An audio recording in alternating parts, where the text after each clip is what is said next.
Exactly right. As you can see, the Louvre is right behind us, but here we're talking the art of fighting. And we're all wondering if it's going to be Shanghai versus Goichi in the finals, or will an underdog be able to pull off an upset? And of course, luck or the wheel of fortune have nothing to do with it. It's the skill and years of practice that bring these players to this moment.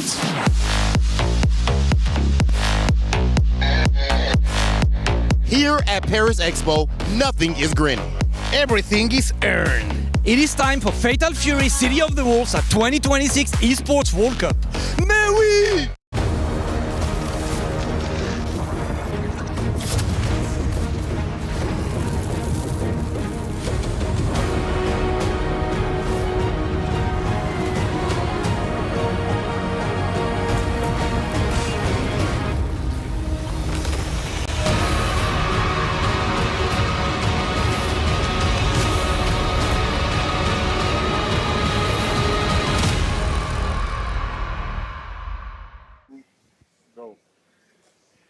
It's day one for Fatal Fury City of the Wolves here at the 2026 Esports World Cup. And what better place to talk about our favorite players than here at the Players Lounge? Who's your favorite?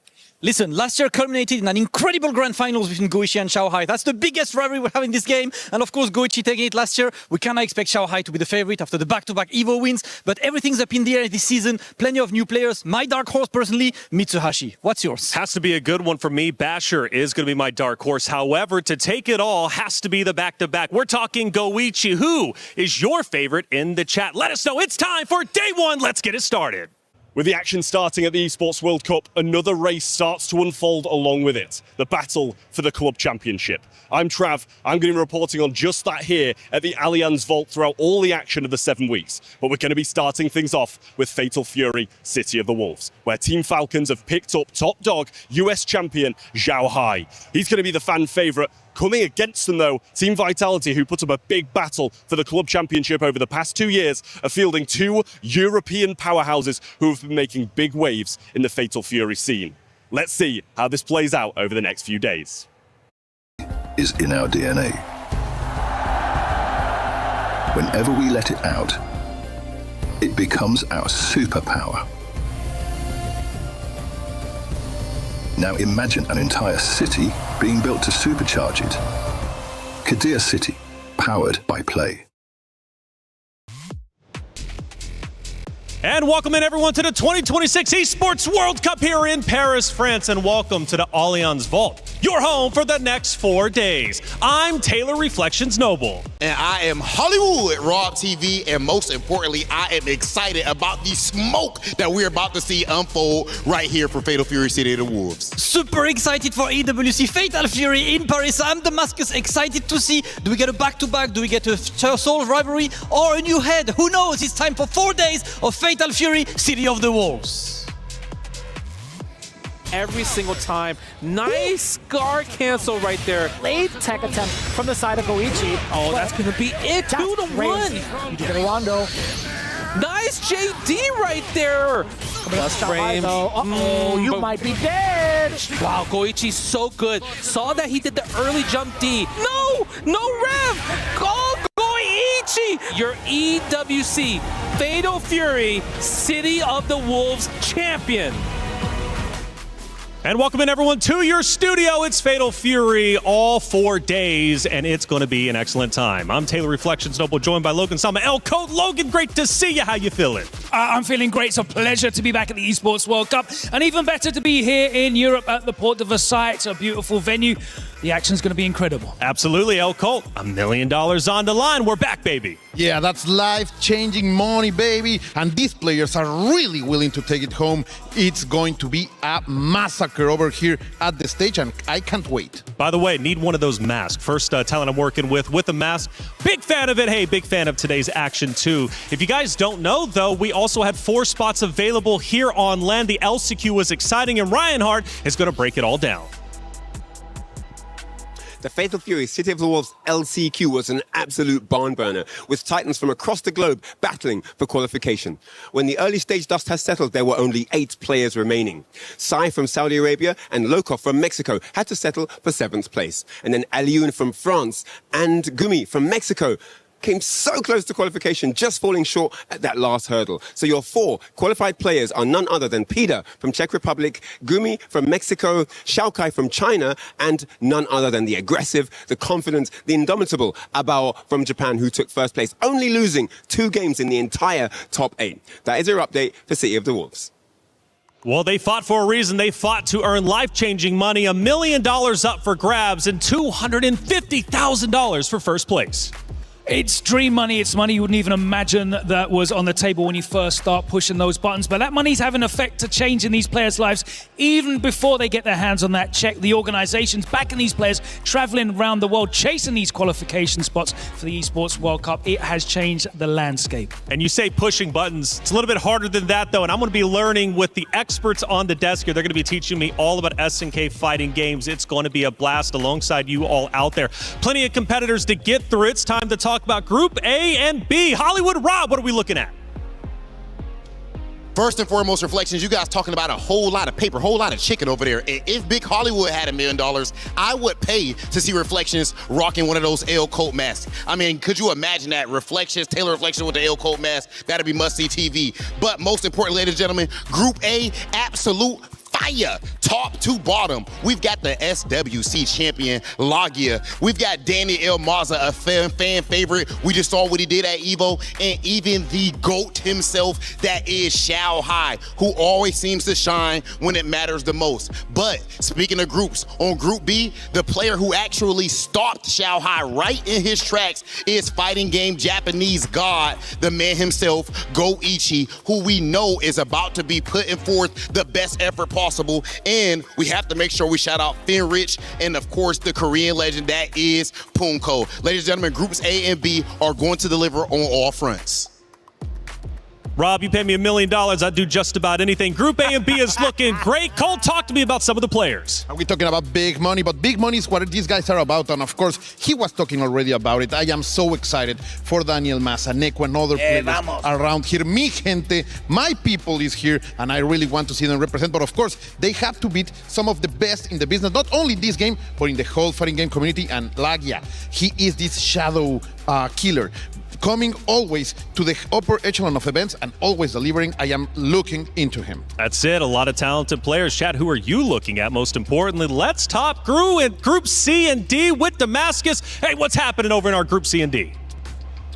Group C's and D are looking just as ridiculous as A and B. Of course, less of the EWC champions, but more of the big candidates. With Group C, we got Dark Angel, the Terry Goat. I've loved this guy for so long. KOG, we love him. Pida, one of the last European hopes, who clutched the qualification through LCQ. And of course, Abu Omar, the one Saudi representative, the blessed player at Evo, always qualifies through Evo. Group D is the heartbreaking group.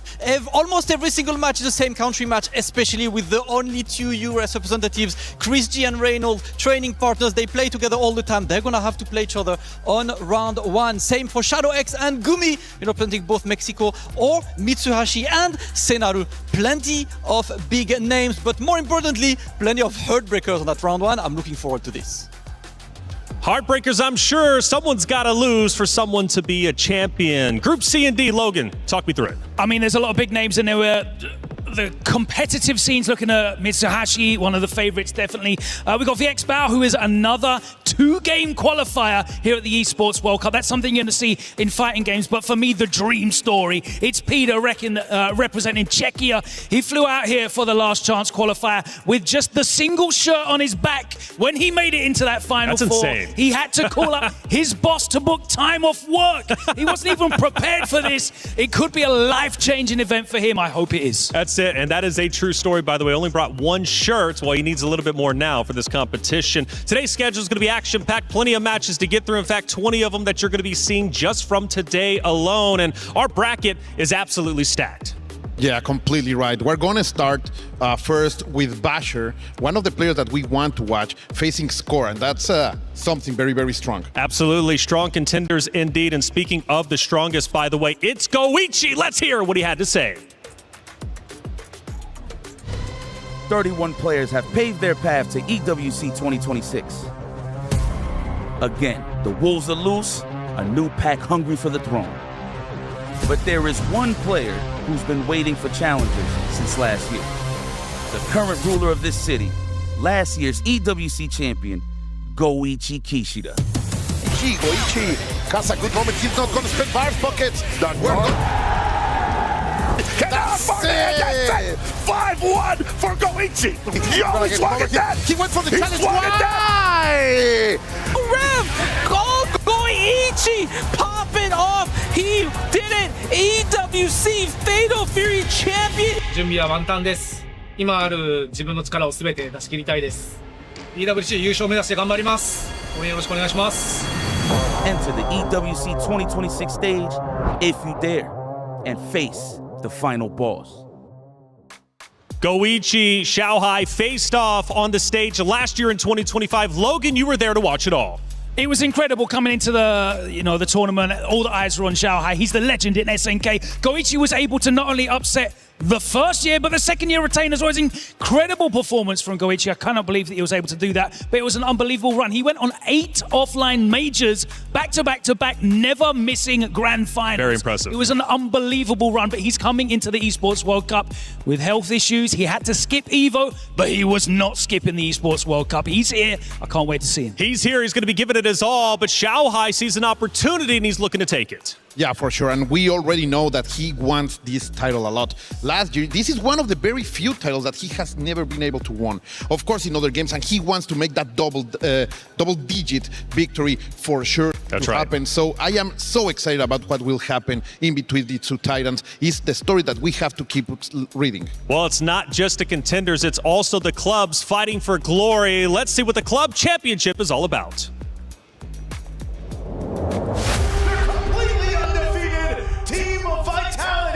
Nothing was granted and everything was earned. Vitality was top 3 in the leaderboard. They did great in EWC 2025. So in 2026, we will try our best to get even higher. That means we will try to get the trophy. 2B comes out right back and forth. They're swinging her pockets. I'm loving this pressure from Expo right now. This has got to be it. Spin the bar, young man. Since last year I did not qualify for EWC 2025, this year I'm coming with the mentality to become a champion, and I didn't come this far, just only come this far. My line for me is to become the EWC 26 champion and support my team to the fullest.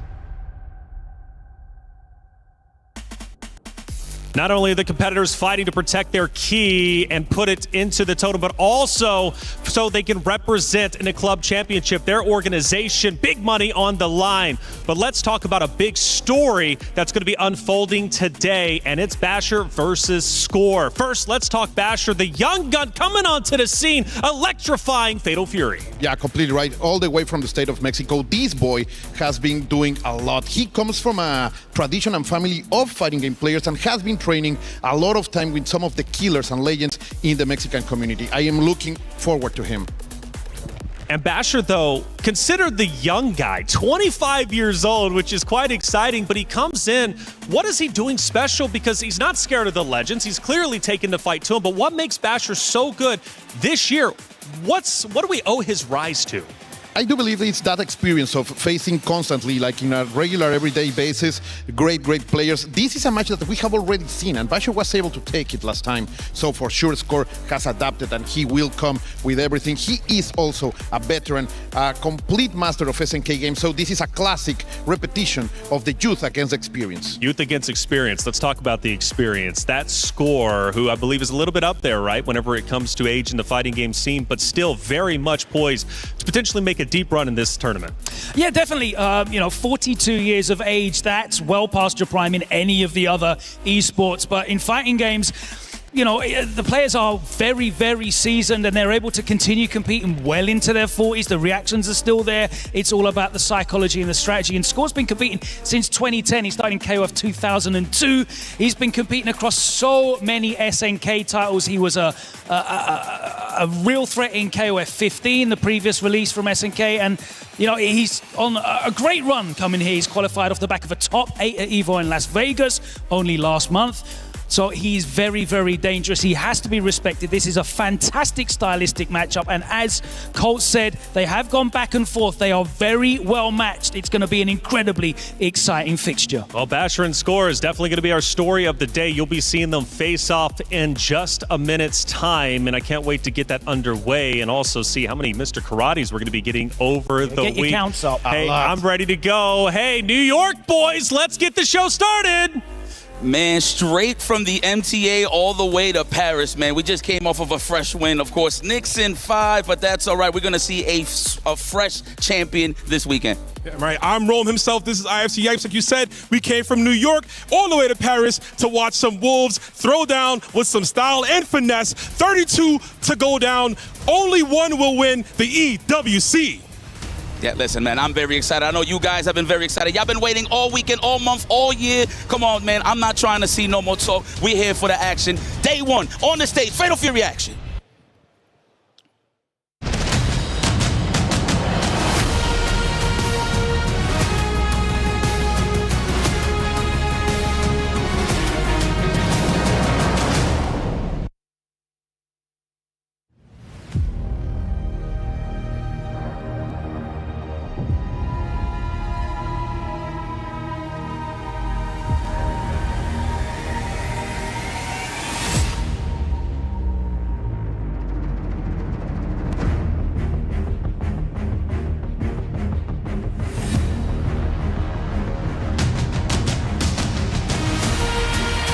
Your 2025 Club Champions, Team Falcons.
It's showtime here at the Esports World Cup, ladies and gentlemen, and you already know what that means. The 32 best players on Earth are here to throw down for glory, for $1 million, and also for your viewing entertainment. These are the best players in Fatal Fury City of the Wolves, but in the end, there can only be one to claim the title. I am Hollywood Rock TV, and I am joined here with my brother, Damascus. We'll be taking you through the action.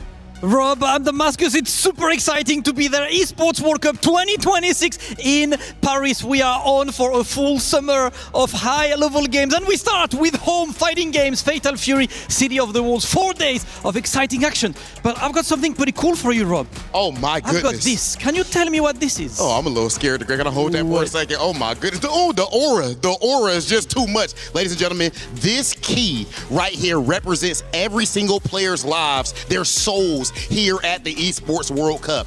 Only one at the end will be able to place it into this Fatal Fury EWC 26 trophy and raise it up as the champion. But Damascus, what happens to the players who lose? Pretty simple. Every single player who gets eliminated must relinquish his key to his opponent, who will have the full pleasure of going to crush his opponent's key. Every single key will be crushed except one, the champions. Okay, well, for us to get to that point where we have a champion, first we have to get through these amazing group stages. I think it's about time. Let's bring out our groups.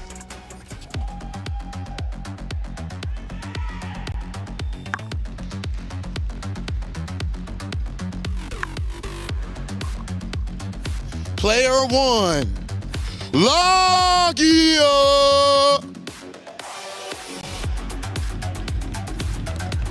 And following, the one and only Dani El Maza.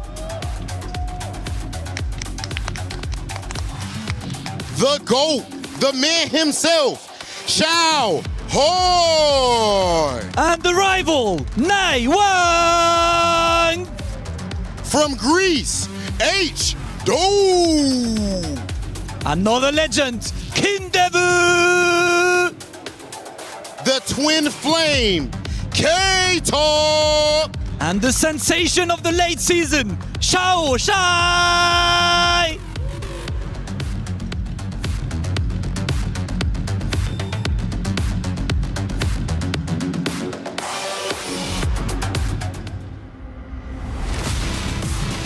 The Mexican prodigy, Dark Angel.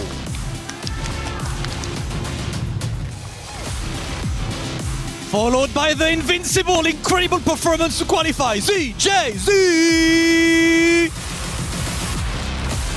Japanese fighting game god, Nemo!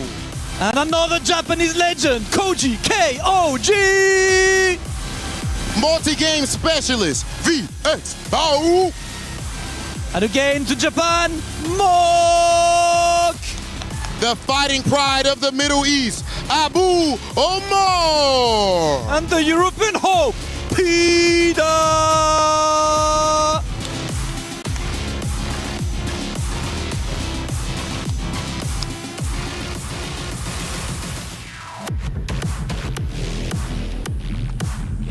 Put your hands together for Shadow X! Followed by one of the most consistent players this season, consistently rising, Mitsuhashi! You know him, you love him, the prodigy, Chris G! From one prodigy to another, the Geo! The veteran, RB!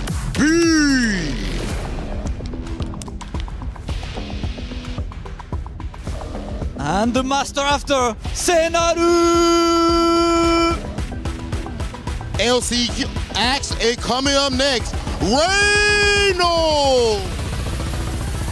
And after that, the legend, the new player, Basher!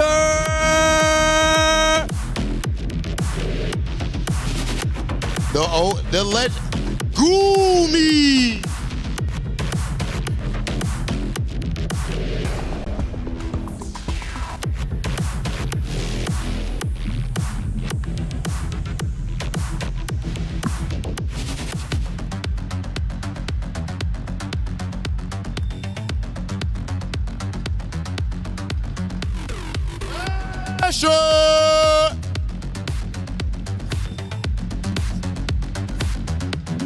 And the South Korean legend, Punko!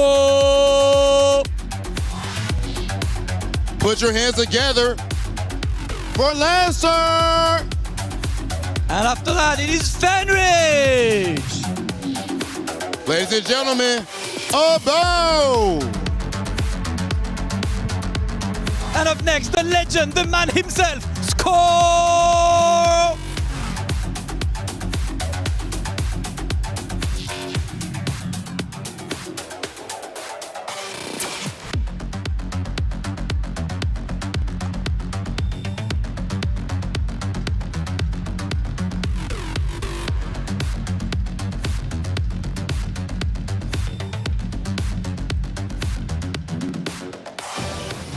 Now welcome, ladies and gentlemen, our reigning EWC champion, Goichi! The one and only Goichi, all the way from Japan, the man who qualified for World Finals in over 5 different game series, one of the absolute most proficient fighting game players of all time, and the defending, the reigning champion of EWC. Last year, he defeated the biggest rival in the name of Shanghai, and he knows all the targets are on his back, as his back is here to try and carry another trophy. Ladies and gentlemen, Goichi! The mask is heavy, is the head that wears the crown, but clearly he is built for this. This is a legend. This is a fighting game god in every sense of the word. We officially have all of our players ready, and I believe it is about that time for us to get started with day one. The legend Goichi takes his place. I cannot believe it's time, Damascus. I cannot believe it's time, but look at this. This is the cream of the crop, the best in the world. Rob, what time is it? It's time to get started, ladies and gentlemen. Let's send things over to the desk.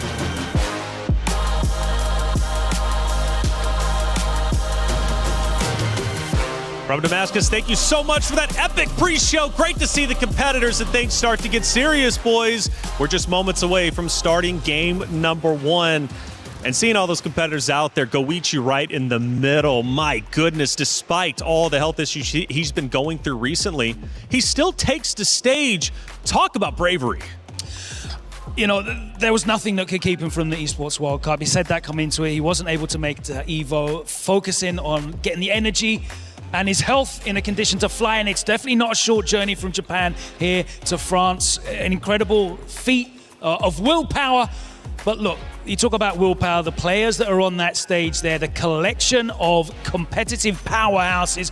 Everyone's focusing on Goichi, looking to retain. We've already got a 2-time EWC champion up there in Zhao Hai, who has done something that I think only one other player has done in the entirety of the Esports World Cup so far. A fantastic situation. And Lagia as well, the highest winning player in fighting game history, that 1.5 mil that he picked up the SWC as well. Champions upon champions upon champions on that stage. I'm loving this expanded format, 32 players. It's quite a bit. It allows us to shine a light not just on the world's best, but also, as we've been discussing, some of these exciting prospects coming through as well on the world stage. That's right, and prospects, Basher obviously being one of them, maybe potentially being a strong dark horse. But I want to say, though, there are a lot of great competitors. We've been talking about Goichi, you mentioned a couple yourself, but Zhao Hai is coming in back in on the Revenge Tour, and we had a chance to hear where his mind is heading into this EWC competition.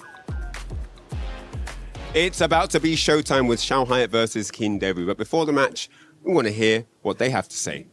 Kindevu さん、試合前にちょっと一言、シャオハイ選手としてどう思いますか？選手として相手と、今回は相手としてどう思いますか？What do you think of Zhao Hai as your opponent in the match? 当然、このゲームで1、2を争うぐらい強いプレイヤーだと思ってるんですけど、自分もやるからには負けたくは当然ないんで、同じチームメイトだけど、勝てるように頑張ります。Alright, so I respect Zhao Hai as someone who could easily win the tournament. He's also a teammate of mine, but I want to do my very best to get the victory over him. Zhao Hai, what do you think of those thoughts? Oh my God! First game, my teammate. I don't want the match, but it's so difficult. But I will try my best to play this match. Yeah. Okay. What makes you a better player than Kindevu? What makes you a better player than Kindevu? I don't know. You're way too humble. This question doesn't work. All right, well, there you have it. Kindevu versus Zhao Hai about to kick off. Take it away, guys. Wow, 2 teammates already having to cannibalize each other in the first matchup tomorrow. That is absolutely brutal. Yeah, man, and I'm going to tell you something, Reflections, that for Zhao Hai, he is that man who always have that target on his back. Everybody's studying him all the time. It's not easy to be in the watch of all of these killers and still become such a prominent force in this community. And of course, a kill in the Team Falcons early on. Of course, it's a double elimination bracket, but Logan, in the end, these two are part of the same team. Yeah, of course, the club championship is so important. So the Falcons administration are going to be disappointed to see that. The luck of the draw, unfortunately, and that is going to be a first round match. One of those players is going to have to drop down to the lower bracket. And look, Kindeva's been there from the start, repping Falcons. He's been there supporting. We saw him competing last year at the EWC in Fatal Fury. Zhao Hai, the star signing, if you will. We are here in Paris. PSG, they're no strangers to star signings here. We've seen the likes of Neymar and Mbappe, of course, moving to Real Madrid. So those big signings, it's great to have that in the FGC. You know, I want to talk about that a little bit, how exciting the EWC organizations and the club championships, that off-season, that free agency, we're seeing the likes of Zhao Hai being picked up for the potential they have to secure these points in the club championship. And by the way, that's so impactful. You know, Falcons, obviously the most dominant club championship team. They've won back-to-back years. Like a total of like $14 million or something, which is just absolutely incredible. That money, so valuable. Well, obviously for your organization, for a multitude of reasons, right? And clearly they got a great pickup in Zhao Hai, which is going to be wonderful. The competitors now starting to take the stage. Now, this is where things really get serious. When you get out there, sometimes, you know, it gets a bit fuzzy. You're no longer playing in your bedroom, right? In your socks, however you decide to play. I don't know. I'm not asking any questions. Either way, though, you're now on the stage. Everybody's watching you, all eyes. And we have a matchup that has already taken place, as you mentioned just a little bit earlier. Obviously, Basher versus Score, the young gun versus the legend.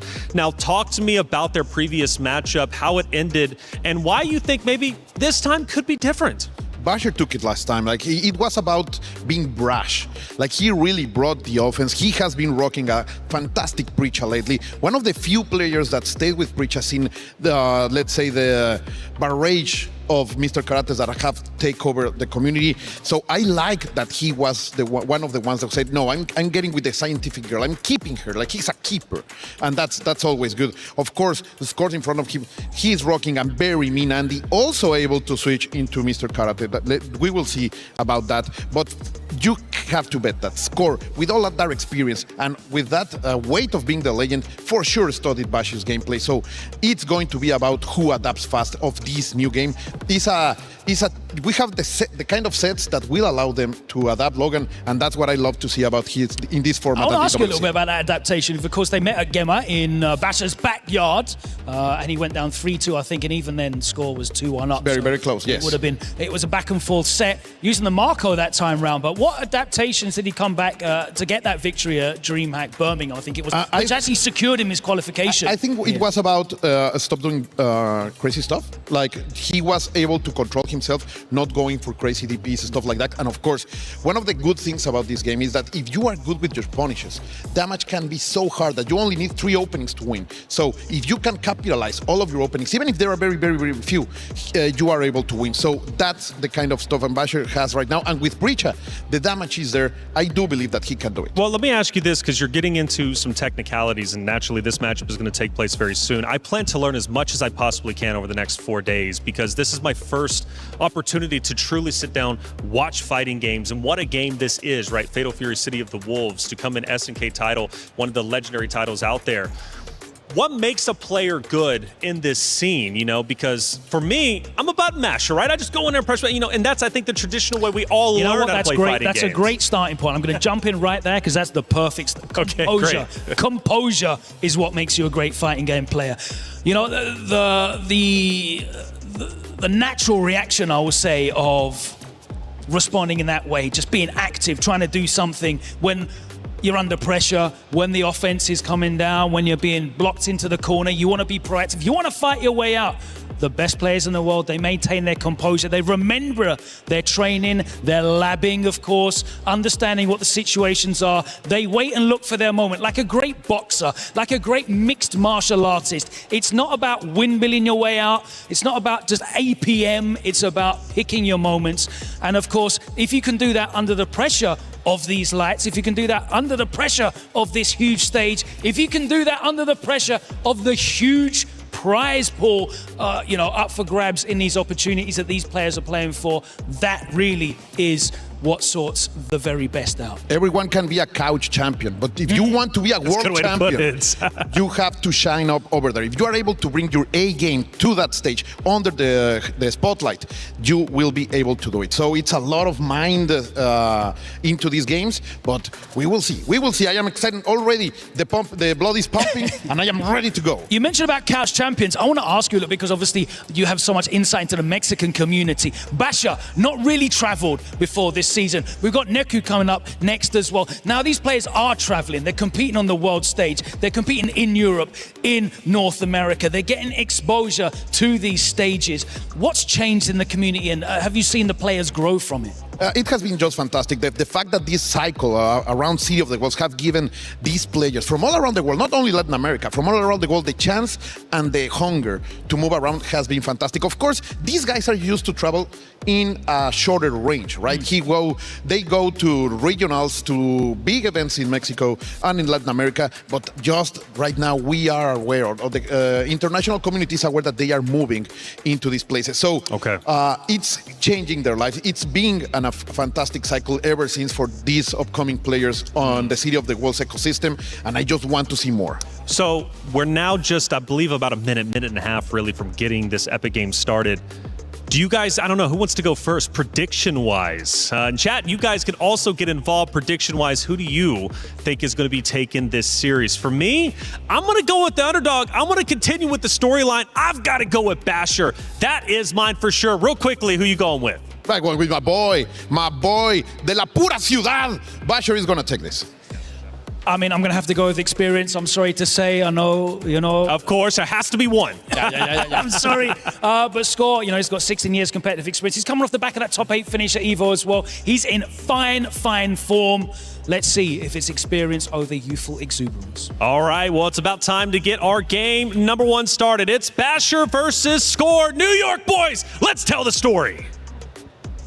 You gotta love it. They've been talking about the experience on the side of Score and how things could be, but you gotta give it up to Basher. Basher qualified through DreamHack, Yipes, on his own before even getting sponsored. So if you ask me, this young kid might be the hungriest wolf. So he earned his stripes to get here, obviously. Of course, I believe on the side of Birmingham, but listen, I agree with Logan. I'm gonna have to go with the OG. He's looking like my next door neighbor, so I'm gonna knock and let him know if he's gonna take this W, man. Of course, with the Andy Bogard, obviously starting it off, that is his main character. Of course, we were waiting for that Mr. Karate, just in case, break the glass if we for emergency. Case of emergencies, yes. We might need that, of course. But Andy, has a great mix-up tool, right? That demon flip. We could see it come into play. Basher locking in with Preacher first, and almost got clipped already with the Fireball War. And you're gonna want to use those normals, right? Preacher has some of the best heavies in the game. They can just snipe you from so far. Already dodging the demon flip with a forward rev guard dash that was so clean on the side of Basher. Right, everybody sizing themselves up. All right, no confirmation. The throw tech unhand me, says Score. Yeah, this is that one there. Score trying to reset the neutral again, maybe looking for another demon flip. PP breaks, nice guard cancel, and that's what you're going to want to do against Andy. He's got those multiple hits on that uppercut there, and we're going to push for corner control instantly. Already representing those Ocean Select DP breaks. That's when it's going to get ugly. Of course, we are trying to rise that rev, put that percentage very high. Okay, that's big damage. Of course, are we going to save it? No, we're going to spend it for the knockdown that is hard. Absolutely, we want that. Oh, okay, just goes for nothing, actually. Score a little bit patient there. Almost got clipped. EX Rekka might put him in a bit of a 50-50. Are we going to? No, not even going to guess on that one. Just going to take the hit. Another block on the DP. And Basher is looking so well right here in this early round. I'm loving the JDs right here from Basher. Trying to stay nice and healthy, of course. 401k on the defense. Already, though, on guard break stake, this is going to be ugly. Do not take no block stun. Basher, both of them is on overheat. And the stand roundhouse, the big buttons. Gotta keep it simple, right? Don't get too crazy. You're in overheat, you're bleeding, your money's looking a little low. There's the 2C. Hold the phone. Man, I heard the wolves howl on that wild punish. Straight up, all the way to the wall, pose on him. Okay, what's the hard knockdown? We're gonna go be the overhead? No, we're gonna go for the demon flip into the command. Watch you do it again. Watch you do it again. He gonna do it again. Oh, he thought about it. The back dash though to avoid it. Okay, we aware. Yeah, we get out of there. Of course, gotta keep in mind it's on the reversal. I love that here on the side of Score. The throw, okay. Another throw. Basher does have SVG, right? I want to see maybe so. Okay, goes for the low follow-up. This is going to be the wall, get the PP break. Super. Now we're going to get that 50-50 going. I think we're going to go for the low, possibly. No one overhead. And that, my friend, means that you guessed incorrectly, Rome. Yeah. Now, here we go. We got level 1 to finish. Of course, knockdown, that is hard. What's going to be the setup here? JD, no, I like that. Waiting for the reversal or the wake-up soup. I'm liking that from Basher. Strong start on the side of Mexico.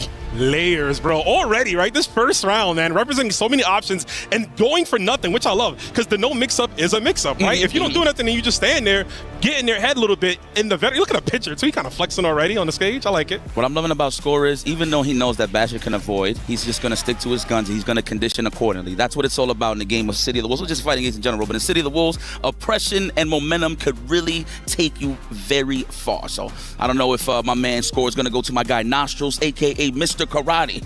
Yes, the nose of Southtown. He's thinking about it. You do got a big one, though. You're right about that. But yeah, you know, I do agree with you, right? It's all about aggression. Obviously, that rev meter is like your second health bar, right? So if you can see in that matchup, too, for Score, I'd like if you take more, like, just adapt to it a bit more, seeing that most of the time, Basher, was in overheat, right? Or close to it, revving up highly. If you can push him to the edge, right? Take that away from him. You cut off so many options for Preacher. You don't have to deal with the 50-50 EX overhead. She has to rely on Super to get a reversal out, right? But you can bait that and play it out. I think Score, the veteran instincts, and I think I see the coat from here on the other side, so we might be getting a little bit of that Nostrils, like you said. Absolutely, but no, the ebb and flow is, if you could check your opponent on a high percentage on the rev, that's when you have your survivability rate higher due to the fact that they can't use no more res at all, right? Absolutely. So, let's go. Oh, already the late set getting exposed. Yes, it is leg day on a Wednesday. Yeah, right. And I hope y'all like this. Y'all gonna be seeing a whole lot of this Tengu mask, putting in some work here. Score tries to go for the neutral jump already. Hey, the first one of the day. That's fine. You said how much you gotta take a refreshing beverage every time you hear it? Make sure it's water, of course. Of course. Gotta stay hydrated. Absolutely. Oh yeah, the throw to condition. What a tech chase there on the roll. Oh, overhead, no, but we got a DPP, the reversal. Right back at you, says Batcher. Oh, respect the Draco. Yes, you better. You have to, bro. It's almost like a Draco, right? The way it could shoot off. You got to be super respectful of it. Tries to go for a neutral jump, maybe a stand C just to blow up the dash attempts. Bashir goes in for the empty low, and this is going to be nice. We are going to get the super set up here if we opt to go for it, and I think you want to, right? Don't want to give Karate any chance to let that stance go. Oh, you thought it was going to just let it rip out of nowhere, but no, you got to respect it. There's a lot of options. If you actually let the overhead come out, you can actually rev blow right back and get a big punish. But speaking of punishes, the life bar is suffering. My man Scores awake. I like that. Don't wait until time. 3 out of 5. You got to fill him out. Basher, how are you feeling? Absolutely. Tries to check him right there. Temperature check. Round start. EX Tatsu doesn't get anything there. Keep the neutral. Nice JD, of course. As long as it's not a technical, we good on the life ball side of things. We'll take it. We'll take it. There's a neutral jump again. I like the aggression here from Bashir. Definitely needs to go, but the wake up 5-8 jab, and he gets all of that. This character's so privileged. That's the price of being DLC. I mean, that is the Yomi. That is the Yomi, right? You can delay your buttons so you can snipe out those JD attempts, so I love it. Oh, yes! Off the backboard. Basher, big damage. We got 2 power charges. We're going to spend one, of course, the knockdown. That is hard. What is the... Putting that name in use, right? Putting a little bashing on that mask right there. Tries to go, oh, you can't escape the stance. And my friend, this should be it. We have a whole lot of rev meter to play with. That additional super bar, if not, is going to leave her on the edge, on the fringe of insanity here. But will he crack? Oh my goodness, hold on. Random overhead, no. Big buttons, those big faces, just like you named early on in the game. There you have it. We're going to skip some neutral, ladies and gentlemen. Listen, I know that he got a big nose, but Score does not tell a lie. That character's top tier. Nothing wrong with it, though. I like the character, personally. I agree. I think the character is fun to watch when you're not on the receiving end of the hey. But listen, we got to get that bread, right? It's a lot of money on the line in this tournament here. So play who you got to play. Score, obviously, getting a dub with that one, bringing us to a 1-1. And we haven't talked about it just yet. We do have an extra character for Basher as well. He does play Marco. We could see the Kyuko Ginryu kind of mirror match there a little bit, see if that comes out. But my man just thinking already what he should do. I think I would do it, man. Listen, 3 out of 5. You already scored the first game, right? Why not score it out? Yeah. No pun intended. Early. You know? I mean, we all New York, we all getting a little older, so which means the dad jokes come out with age. Every time, brother. I just snort. That's crazy. Hold up. Caught in 4K. What you reaching for, my guy? He cut him out. All right, here we go. Already to the corner carry. Now we're going to establish some oppression. Now we're going to tech chase. Full roll, but the DP, you better respect me. Oh, yeah, that's a good bait right there. Score's been going for that quite a bit. Finally catches the bait on that one, and look at the massive damage. Karate with the hard knockdown. I can't wait to see the soft knockdown, the air reset off of the roundhouse. I cannot wait. To the grab? Yes. Easily you see it in the corner. I like the back dash. They got the punish. big wild punish. Holding that for way too long. And I like the rev blow. We get the hard knockdown, go for setup. Catches him out of the DP again. Score charging onto it. Might have been a guard cancel attempt. Spend that cash to designate that gluteus maximus. I know it's esports. I want to say it so bad, but it's all right. I think I'm going to let it slip a couple times. Well, listen, if Marco comes out, you can say but, right? That used to be his name, but we might not need that. We got Preacher still doing some work. I just noticed this arcade machine in the background. Damn! Yeah. Right on the big nostrils. Took out the nose hair with that punch. Jesus Christ. And we got a power charge spending. That's what I would have done. Never be cheap on the first date, really. Understandable, though, here. I think we're in a good position, right? We're about sub 50% health. Goes for the immediate overhead. Knew he couldn't challenge there. Baits out. God, that counter lingers for so long, guys. Now, you can expose it, but his back was to the wall. You can do a cross-up there on the stance, but... Right. Which is the best way to beat stance, right? Yes. Obviously, if you can get over. Of course, he's getting over that hill, but right now, man, the nose might be too big. Okay, now we're in the corner. This is going to get ugly. Oppression session. I like that just to check. Just hit him with the button. Wait to see if he's waiting for a JD or a rev blow. Oh, that could have been a punish on landing. But hey, did he not tell you to knock on the door before you come in? He's going to spend that cash. He's going to stay on that OV. Hell no. Stay hydrated, my friend. Big old blast, right? Looking like sunny delight to your face. Wake up. It is morning here still. But we are in a set point potentially here for Basher. I mean, for score. Oh, excuse me. No, we're going to 3 out of 5. We got that extra game. Yes, sir. It's a lot of money on the line. We need more games. We need more. Respect the Draker. The fact is you're respecting it, but you keep forgetting that it's an overhead. I want to see, if possible, I know it's hard to react to, but her cross-up kick, her golden heel, can beat out the counter, right? If you consider at the right time, it can get there. Obviously, got to react to it, but we got the guard cancels. So we definitely had that plan and the hard knockdown. We're coming full circle here. Oh, the whips. All right. Yeah, respect it. See, right there, that would have been perfect for a cross-up right there, just like you said. All right, here we go. Is it going to be a DP? No. I like that. Just to check the temperature there with the crouch fist instead of just committing to the DP. I love it. Scores ahead of the game. Definitely looking forward to it. You got to watch those fireballs, though. If you're Basher dashing in, he's got to find an opening right here. And he does get it off the low fireballs, but pushing himself to the brink of revving all the way up here. Again, you got to be wary of that bar. Karate going to wake up potentially. And FPG throw whips here. This is huge. We don't have the extra bar. One more mix-up is going to have to work out here for Basher to go 2-1. Oh, he just got it to overheat, so he couldn't get the juggle, but he got the throw. It's all right. Basher with a sweet 2-1 lead. Holla. Mexico in the building. No mames. No mames way. No mames way. Let's go, Basher. Right. Listen, let me tell you something. I don't want to be biased, but I love my Mexicanos. You already know. Anytime I hear SNK, that's the first nationality that I think that of. pops up. 100%. Then after that, it'll be like China, of course. For sure, yeah. But you know what? On the other side, though, Japan has been really, especially in these later years, the last 10 years or so when it comes to SNK titles, Japan has been on top of their game. Obviously, this weekend, they have 11 representatives, Jipes, from that country, the most in this EWC. Oh, sick. So, yeah, it's definitely the land of the rising sun could be the downfall for others as we go into this next matchup. The times have changed. From the concrete jungle to the grand stages. I freaking love it. The meaty fireball. Respect the Draco. You have to, bro. You just got to look at it. Wait for it to come out. I forgot how long it is. It's super active, though. That 5D almost got clipped. You need to watch that. One score. There's the 5D from far out. I love that. With the ringworm. Standing roundhouse. That's crazy.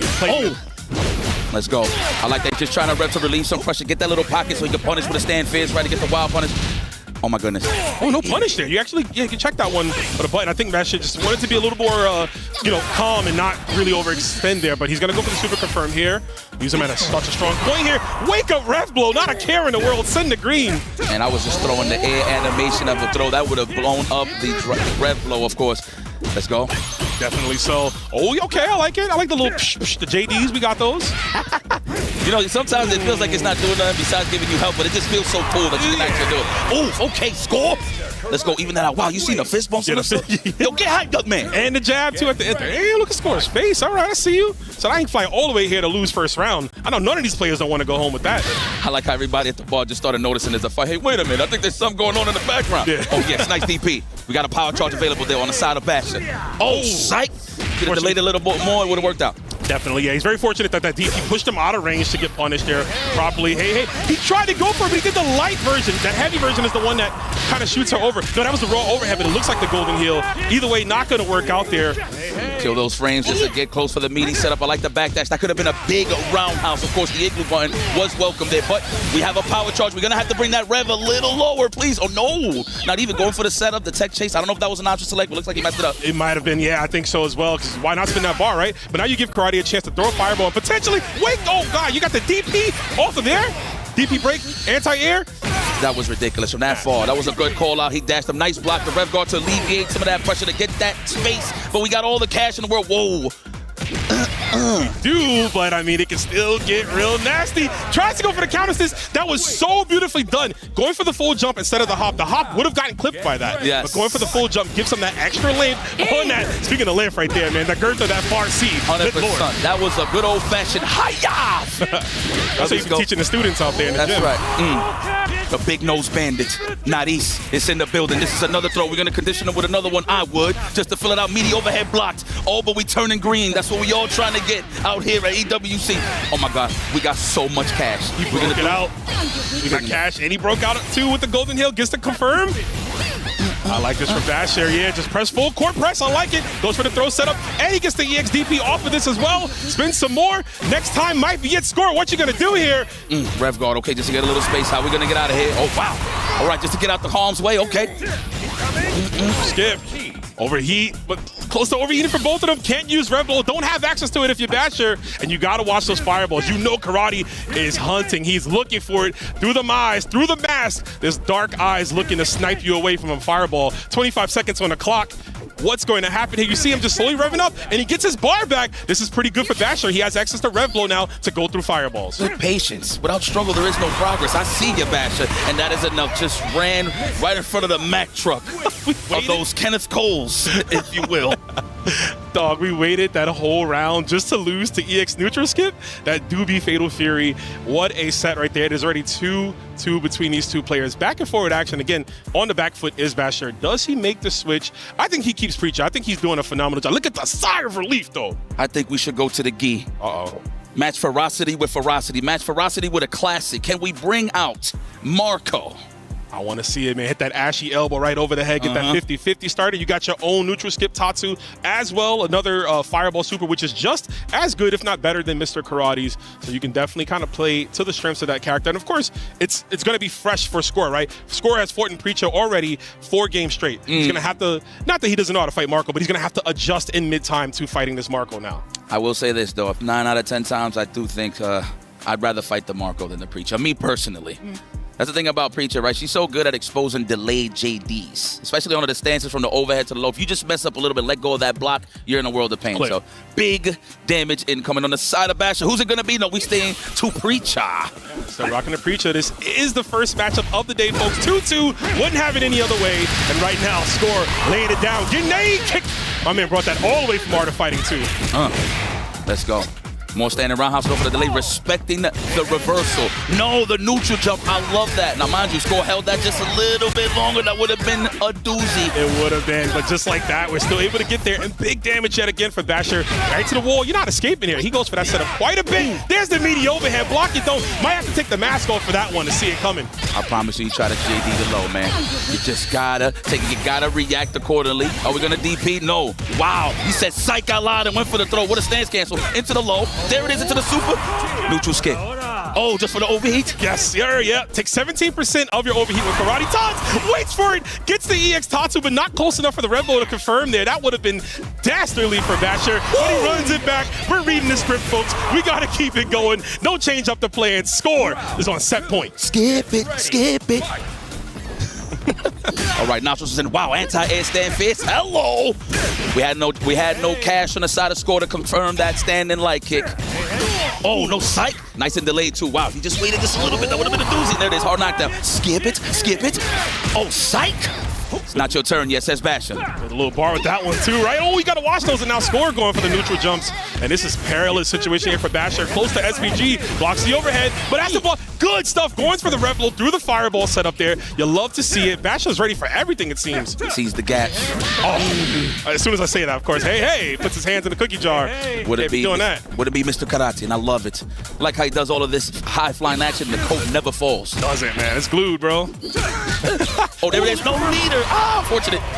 There you have it, ladies and gentlemen. Sorry to cut you off there, my brother. Let's go, Score. Show them that the neighbors still got it.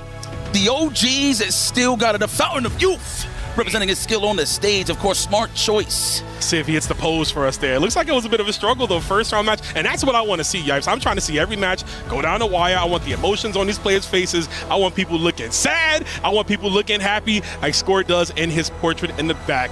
But that's going to be it. 3-2 Score, the veteran, like you said. This guy, you got to give him props, too. A lot of these players here, they're more proficient in Fatal Fury. Score is playing like 4 SNK titles at once and Yeah, that's still crazy. somehow able to qualify for this. That's freaking crazy, man. Listen, these guys, high-octane action. But yeah, let's talk about it. Of course, the Andy Bogard got exposed a little bit, and it's all right. I mean, Preacher, she definitely does have access to a lot of big damage, but I feel like he just couldn't get no footing. However, we go to the dojo. We're bringing out the Kenneth Coles, the big nose, of course, that everybody enjoys and loves to see. I know I do. Of course, the Score, picking that character and just finishing the job. Great run. Yeah, I had to go for it there. You see the DP drop on the side, but man, he's been so well at just beating Score at trying to get out of the corner. A lot of situations, Score is getting a little frantic, right? We see some neutral jumps, and he would just get clipped by the DP from Basher, but right there, Basher knew it was over. The Karate Man was calling his card, and the depression, it started to seep in just a little bit there, the EX neutral skips, and that's the problem, man. I mean, this character, we talk about how strong it is and how some of these players are adapting, but in that long set, it just leaves you more time to get frustrated, right? Yeah. I mean, credit to Basher, though. I love like the neutral jumps and like pretty much a gamble at the end of the day. You neutral jump to try to get the stance to get a big punish, but I mean, that is a coin flip at the end of the day. But let's move forward, of course. We got Punko, one of the legends in the building. I can't believe this guy is still out here, man. Regardless of the situation, regardless of the game, he's wherever the competition goes, and he represents himself. One thing that you want to highlight about Punko, regardless, he always wants to represent an exclusive character for himself. You know, a lot of people, when they compete at the highest levels, they want to pick a strong character, and that's nothing wrong with that. But the thing about Punko is he wants to play his game, his style. So that Gato is going to be showing a lot of promise. And then, of course, straight out of the football field, on the side of Neku, rocking Cristiano Ronaldo. Hopefully I said that right. I'm not really a big football fan, but he's off the grass to come to the digital stage here at EWC for Fatal Fury. This is going to be a good one. I personally hate fighting that character due to the fact that it just looks like he doesn't scale. Right. Whatever he doesn't. It feels like he doesn't, right? It just doesn't scale. It's just big damage. He hits you with mids. He does a lot of crushing lows, right? Moving forward, advancing normals and stuff like that. But he's pretty annoying. I mean, if your JDs is on point and you really know the numbers, you could deal with him. But at the same time, human error is a thing. So it happens quite a bit. Yeah, he's such a unique zoner, right? He doesn't really zone like anybody else in here. The fact that he control the pacing of his soccer balls, right? He can kick them, pretty much maneuver however he wants to get them around the screen. It makes him a very strong character. And I got to give a shout out to Neku. Neku, obviously a big fan of Ronaldo, literally plays the character because he's like a super fan of him. Like he just really enjoys this guy. And also something I wanted to bring up here, this guy Neku, man, and I got this from Cole. I was talking with him this morning. Neku traveled here, bet on himself, got this qualification spot. This man was busting tables in a restaurant, and he said, you know what, I want to follow my dreams and keep grinding, and he made it all the way here to the stage. So I want to just give a shout out to that. Someone who is like hardworking, you know what I mean, who's just working a normal job, still finding a way to pave their own way here to the EWC. And of course, yeah, you talked about Punko, the legend, plays Gato again, and like I think in every game Gato's in, he's just a Gato super fan. But it also happens to be that Gato's usually top tier, you know what I'm saying, in some of these titles. So we're seeing Punko, and I love to say this, man, I feel like he's been on the arc of how Gato, where like we've seen Punko, you know, we know him as Angry Punko, right? Like back in the day, and it feels like now he's been able to, you know, with age, you see the grays come in, and with the grays, that means he's able to kind of harness his anger into just more aggression. And between both these players here, there's going to be a hyper-aggressive matchup. Neku will go and overheat quite more often than other Ronaldo players, and we just know Punko's a straight-up gangster. I've seen him walk people down full screen and hit rev blow, and they don't do nothing about it. I love how he presses those buttons, man. That is legendary. He's like unnecessary. Like a combo could be like a 2-3 puncher or something like that, and it sounds like 100 everything 100 words per minute, literally. So this guy is a legend himself, and this is pretty much a battle of the character specialists, man. Yes, yeah. I see you, Lazarus. My guy. Definitely. Shout outs to Laz. Shout outs to Laz. Shout outs to Aru. Shout outs to Aseo holding it down on the LCQ a few days ago. You see that trophy right there. That's what these players are playing for as they lock in. But yeah, we're going to have Gato versus Ronaldo. Should be an interesting matchup here. Ronaldo has what it takes to fight up close. But Gato, man, them heavy normals, man. Them C's, them D's will make you cease and desist. They will put you down. Well, we got Farsi to smoke your lows. The far A, say it with your chest. Pretty disgusting. Shout out to my man, Rogue Yoshi. He's the one that puts me through hell online. But let's see. I want to see what Neku's option selection's looking like. But we ain't going to nerd you to death. We see the action. I hope everybody's enjoying at home. Of course, me and Rome, the New York boys. You know what? I like how that sounds. Yeah, a little nice. You know what I'm saying? Nice ring to it. All the way here in Paris. I hope I said that correctly. Damascus, let me know. Nah, we good. You got to learn like the cool joints. Like, for example, like, everybody thinks I'm French when I say this. I'll be like, yo, Wesh. They'll be like, oh! I'll be like, oh, and that's all I know. I know Wesh Munga. That's it. That's all I know. No, listen. And may we when I'm like rooting for my Frenchmen. So like, it is what it is. I'm getting acquainted. One word at a time. Yo, look at Ronaldo. Let's have some fun. He said, you thought I retired? I came here just in time to compete. Hold up. I'm here to kick your ass. Here we go. Take it to the stage. Oh, that's that button. You got to watch out. Now, you can rev. If you see it, you can rev right away so you can push him out. Yeah. And depending if you got a 4 normal, I'm pretty sure like a far C on the side of God, you can get a big punish. But you have to be on point. You have to. And another thing you can do, you can also high dodge it, right? It puts him in the sky, so it counts as a high. And a lot of Ronaldo's normals are like that, so I don't mind tacking on a high dodge at some combos. Right now, we're tacking on that big damage. 13 hits here from Gato, but he whips the meaty, and Neku's going to make him hurt for it. No, he doesn't. Dropping the ball here. What's happening? Wow, did he just wake up with that? That was a big button. Of course, messed up the meaning like you said. That's incredible. Oh, they scrambled. I love it. Straight off the grass. The cleats is out there. Oh, that could have been a rev blow right back on the side of Neku, but that's all right. This is the fill-out rounds at the end of the day. Ooh, keeps him safe there. Actually set up to he gets the high-low situation, puts himself in overheat. I can't believe Punko pressed on that. It's Punko. Yeah, he thought there was going to be a stag a little bit, but yes, 100% on lore. Yeah. Yes, he hits mines, absolutely. Oh, I saw that, the little wink. My man said, Paul is life, sent this straight up in the sky. Oh, there it is. Oh, I love that button. Faray. Oh, come on over here. You think I don't got those? Let's go. Pardon my back, says Gato. Prepare. We're going to go for the overhead shenanigans. Are we going to go for the save jump? What are we going to do here? Oh, I like that. Just expose the ref guard. That was a good call out right there. That was great, yeah. Side switch to the corner. Fights himself out, though. Does Neku going for one? Nope. We're going to go for setup. Punko just back rolling, though. Has no qualms to hit that DP and let it rock. Uh-oh, that's huge. No. So he got the second hit of the palm, and that actually would cause that combo to drop. If he let it linger, it would have worked. Similar to this right here. Out of my way. Over to the wall. We're going to get the level 3 possibly here. Oh, the soccer ball was still on the screen from what I saw here. Hold on. The rev blow. Absolutely. Trying to catch a pressing bunch. Possibly the far C or the far A, of course. Oh, there it is. We out of it. Found a pocket to get out the corner. The JDs, of course, trying to press the buttons. But he said, this is my house. This is my goal that I'm going to hit right here. And you're going to make him watch the entire movie. Take that deep breath real quick. He's like, boy ain't even moving. Yeah, not even. Right? Oh! Stance on him. Oh, it wasn't going to kill. Come on. Not part of the law here. Oh, my God. Ref guard. Yes, that does avoid chip. You got to watch out. Oh, my God. Is it going to be a command throw? No, with the overhead. Just go for the low, the backdash. Nothing home. Wow. Didn't take no life. No life at all. That's going to be it off the overhead. Punko pressing forward with no health right there. Pixel left. Shout outs to Final SPG. I love you when that works, but I hate you when it works against me. As we get the clean jump in from Gato all the way to the wall. Punko might bring this momentum. And I can guess again off the high-low. Where we going? That's crazily committed to those jabs. He had a rev blow. What the hell? That's how you knew he was committed to kill. All right, here we go. He did 4 of them joints too. Oh, the tech chase. I love it. 4 forward, back, 4 forward. Ooh, okay. Keeping it short there. I like that. Doesn't want to go too far with the scaling. Make up DP again. We are not respecting that. Said I don't respect football. Let's go. I don't know what's the big score in Korea. I was gonna say, yeah, I'm not too sure. Ball is life, no matter where we go. That should be enough. Absolutely. Punko, first blood. Okay, Punko, and I like he got that lean. Like he just knows that he's better than you, right? But you got to prove it to him that you can actually beat him.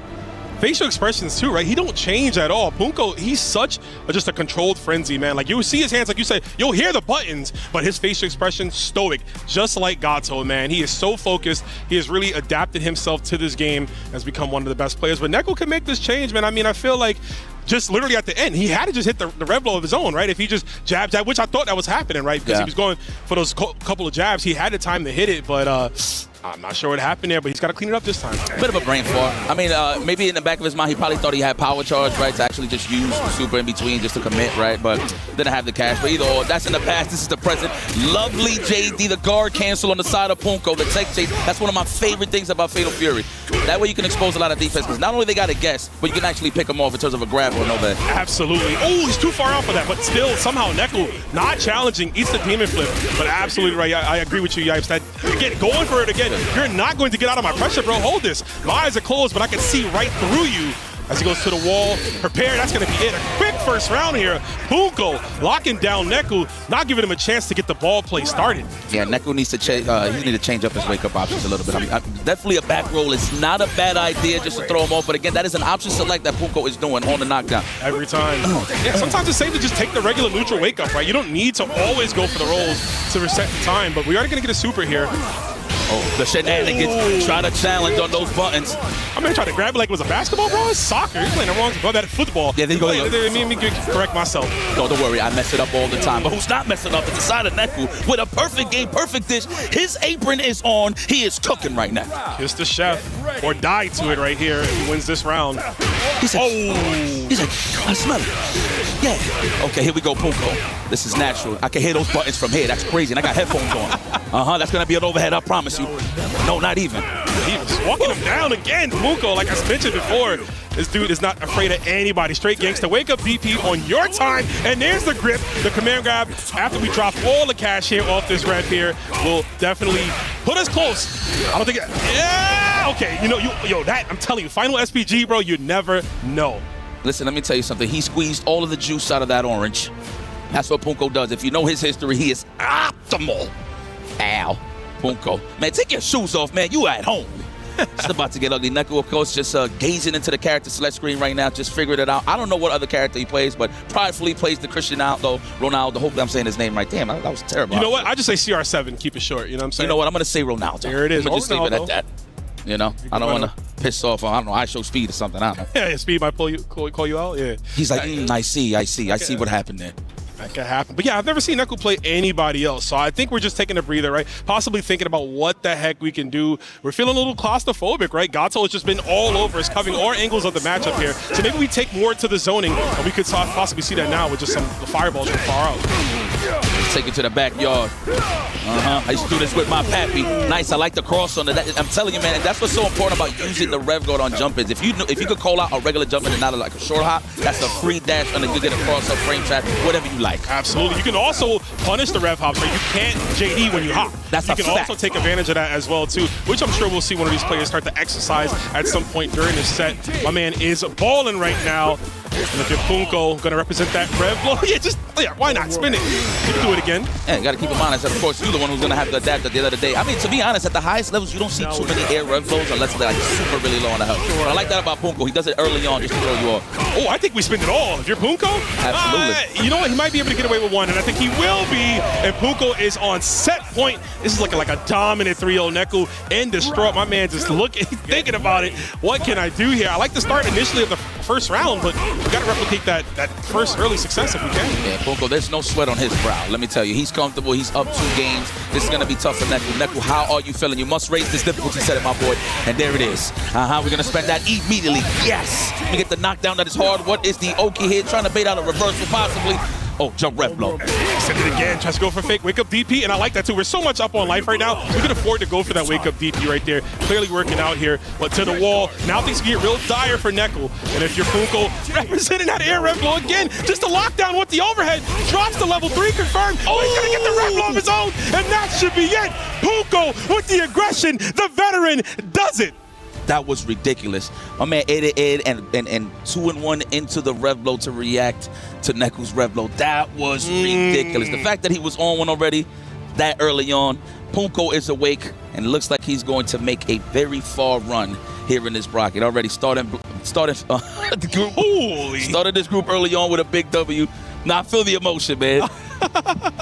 I'm telling you, man, I love it. The high stakes, the money on the line, obviously the club championship points for your team as well. There's a lot of pressure going into this. Veterans like Punko is looking destroyed, and he won 3-0. Like, he should be happy, right? He should be up, he should be celebrating, but he knows job's not finished. Exactly. It always starts with the first game, so that's what kind of sets your momentum, right? That's why you see that he's so emotional. Like, obviously, he knows that he's capable of beating a lot of players, but it's all how he sets the tone early on in the tournament, and he said it very well with the Gato, man. So big shout out to him, the legend in the game with the dazzling grays, of course, still represented for the OGs. I see you out there, my boy. Shout outs, and another shout out to Neku as well, coming all the way here from Mexico, doing the best he could with his Ronaldo, playing in his own way. It's not over for him just yet, of course. course, he still has another chance to qualify out of the group stages, but it's going to be a little longer this time. But man, look at this Punko coming back off that first round, just a drought almost, right? Yes. Almost losing in that one, making a clutch back, and you just saw the momentum heavily slip into his favor as we see another super confirm, the deep sigh of relief. He knew he was in there. He knew what time it was. Felt like that sigh of relief came in after like 2-0. He's like, yeah, I think I got this in the Yeah. But good stuff, though, guys. This is a double elimination right now, so it's not a bad thing here for Neko. He's still in the game, of course. We're trying to make it to those group phases where it's first to 5. I cannot wait for that. That's when you're really going to see some of the best action to date. Man, the Ronaldo pick, man, not a lot of people play this character. As much as I don't like him fighting him, personally, but a lot of people don't play that character. He is pretty tech savvy. You got to have some good spacing. Yes, can you skip some neutral a little bit? Sure. But in terms of big damage, and if the opponent is aware, gives you a little bit of that respect factor where it gives all the spacing and the floor for Ronaldo. Absolutely. But I will say this, Punko did a good job at dissecting the gameplay, right? I think when Neko started to opt to zone more at the end, it was working out, and I kind of wish he opened with that, right? But just at the end there, Punko, yet again, those rev blows, man, and we're going to see Punko move on. But we got our next matchup coming up here.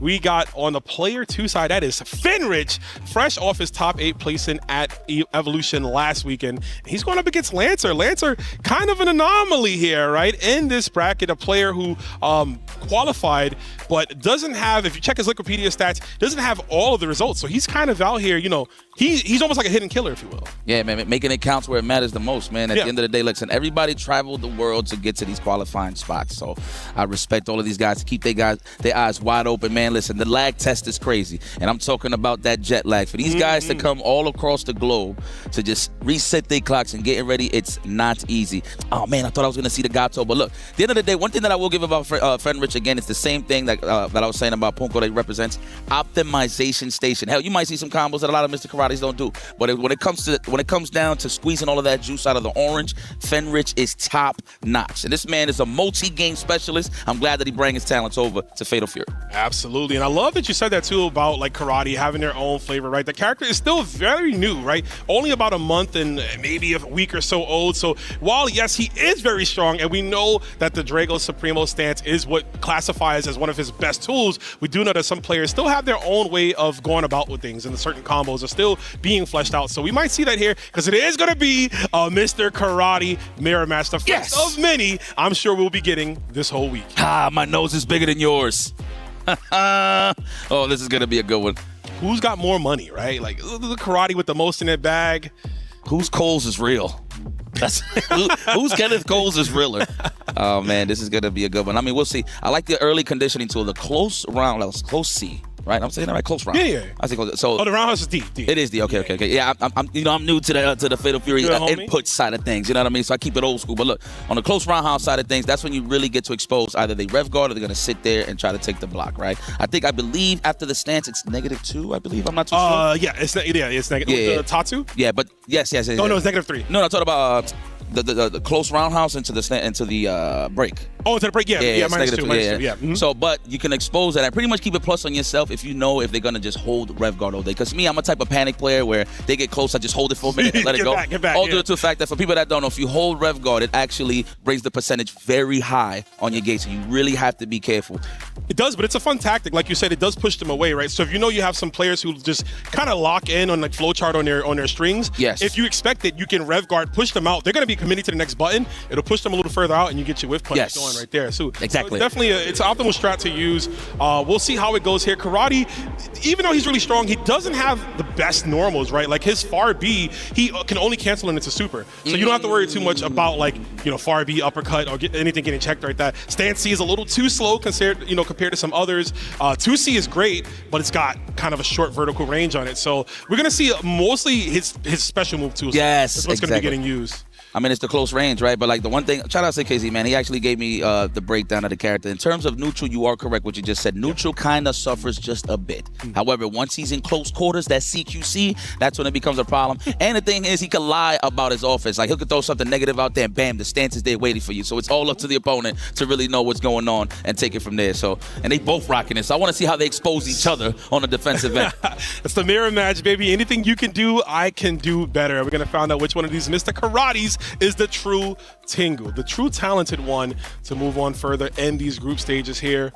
as we're getting the button checks figured out here. Make sure you got that win button set. You don't want to fly all the way out here to Paris and have the lose button and go 0-2. I mean, you're going to get paid nice, but still, you want to get paid more. Facts. That's it. We put a period on that one. There you go, man. Ooh, let's get, who's more dapper? It's going to be a good one. The Mr. Karate. Okay, I thought that was a bit of a troll there, but no, we're here for the big bucks.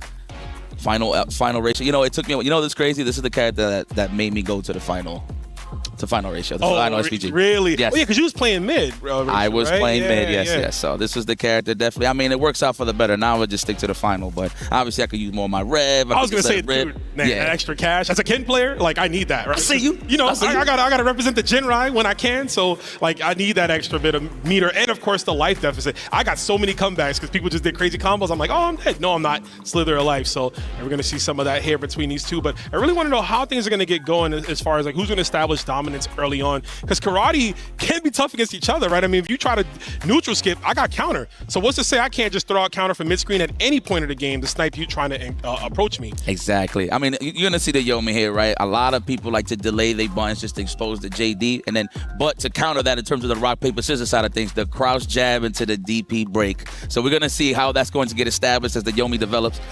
Look at that. Fenris just like, yo, he's such a nice guy. Listen, we did a couple of skits with him yesterday, and like he was having so much fun. We had like this little thing where we was like throwing like mad plushies at him and stuff like that. JD. Yeah, and he had a JD, but he was just taking them all. Like we were just decking him with him, and he just laughing. He's like, like he was just having a good old time, man. So I love that energy that he's keeping up here. He was taking him because he had final SPG possibly, right? He had extra health. He was like, I'm good. I got the guts, you know what I'm saying? I can take it. Okay. But I don't know. He don't want to take none of these hits here, man. Karate hits super hard. While SPG does give you extra life depending on the position, everyone universally has the same health. I know some other fighters, some characters have different health depending on how strong they are. But in this game, you don't want to give up anything, especially not to this man. The Mass Marauder. As we go, we got Lancer from China. We're going up against Finrich. And already the tech throw. Finrich is in that is the class, no, the pink color, sorry. So Lancer's in the classic color. This is the salmon. Yeah, I like it. That's the salmon color. I'd say salmon, but I know my mom would be mad if she heard me say that, so I'm gonna hit the salmon. Yo, they corrected me all the time, trust me. I was a salmon guy myself. All right, here we go. Let's go. Speaking of top-notch meals, love it. Go for the tech tapes, okay. Hey, the first one of the day for this matchup. We got the fireball too. We haven't seen much of that too, but nice punish hit. The 5B, able to take his turn back there. You saw the counter hit spark too, so he definitely pressed something. Look at that, exposing the delays with the wake-up jabs. You just gotta love it. Okay, Lancer. Woo! Okay, we're gonna see tighter offense, but of course you gotta be careful for the DP break OS. That's why you see a lot of people delaying their buttons. There we go. We're gonna go for the low debit. And we have the power charge to use. Man, he just built that one too. Just in time, yeah. Gonna go for it on block. Oh, off me, homie. Don't touch. Legs. Not just gonna run up in my house. You gotta knock on the door first. Oh, psych, it's a commander. We forgot about that one. Oh, EX2, so you got the rev dash after. Okay, lost my turn, but it's all right. I'm still alive. Oh, gonna wake up with it too? No, not even. Looks like he was buffering for it though. Definitely was, yeah. Wake up with the 5A though. Such a good tool for karate as well. See a lot of players go for that. There's the neutral jump, blowing up the run up 2C. And we're gonna see karate's hitting that one all day long. We gotta be super careful though. We are revving all the way up here. I was gonna say, I agree. Drop it all. You get meters so fast in this game. You're gonna get another 2 bars in the next one. So you might as well cash out all the way. Hits him in his chest. The mask about to pop off on this one. Expose myself? Nah, you're not living long enough to see it. That was so cool. You know, a lot of people don't actually like using those the level 2s all the way through. It's just obviously they just want to get to the next round. But I love for the style points. But in this case, that was optimal just to finish the job. So great stuff there from Fenrich. Oh, fireball to the stand stash. There you go. Nothing goes to waste, man. Ooh, the 2-hit. That was so cheeky right there. The 2-hit on the 2C actually exposes the guard cancel. I want to say that was Tatsu he went for, right? 100%. Yeah, because DP would have worked there. My man is bleeding for it right now. Finrich looking rich with these setups here. Oh, there we go. Off the command grab. You're done, brother. We're going to game 2 already. My man's name is Lancer, but he was the one getting pierced through on that one. Yo, I know Fenrich is laughing under that mask right now, boy. Oh, man. Good stuff to the beefy aggressor. Again, that's what we was talking about, right? Of exposing those OSs, man. The DP OSs. You either just run up there, commit, or you delay. Either or. I mean, if you commit, ultimately, that's why you get hit with a JD, sure. right? But Love that, man. The conditioning, no shampoo is happening. I mean, that's what the mask is for, man. You can hide those emotions, right? I can run up and I can test you. If it don't work, hey, it don't work. I still got some more games to play, but I want you to know that I know I'm putting you on notice. And we go, this man is going up. The elevator go up, but in the form of heels. Nice DP. Was it close enough? Of course, he was at the high arc, so he couldn't get the DP break. I feel like that was just a reversal commitment regardless. Definitely was. Hey, right back at you. Tatsu's, he does a wall jump actually to get out of there. Ooh, okay. Stay aware. No, don't touch me. It's not your turn yet. It's off. Up the ladder we go. We're going to optimize. This is going to be the harder knockdown. What's it going to be? Okay, we're going to bring and rev that up just a little bit more there with that song. That is so disrespectful. It's so messed up. The fact is, universal mechanic that can do it, but right back at you. We wake up counter. Don't get the full one, get the overhead instead, but it's still going to be enough off the super confirm to do it. Mr. Karate damage. Damn, that's a one-hitter quitter.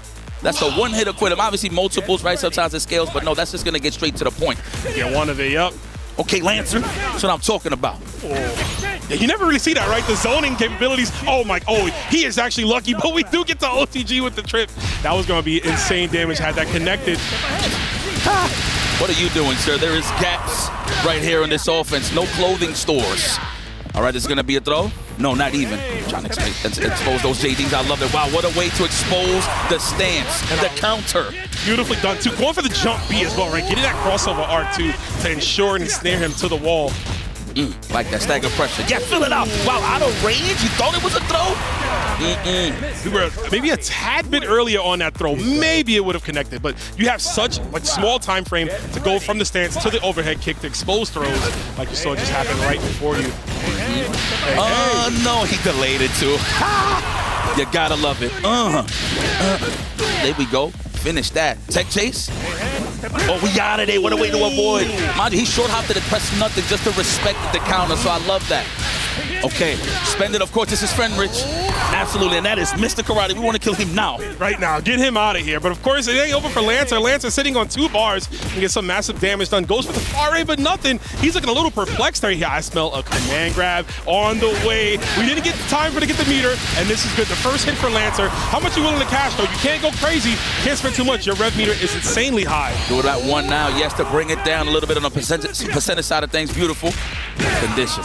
Are we going to do the counter? I smell it. Are we going to wait for the gaps? 9.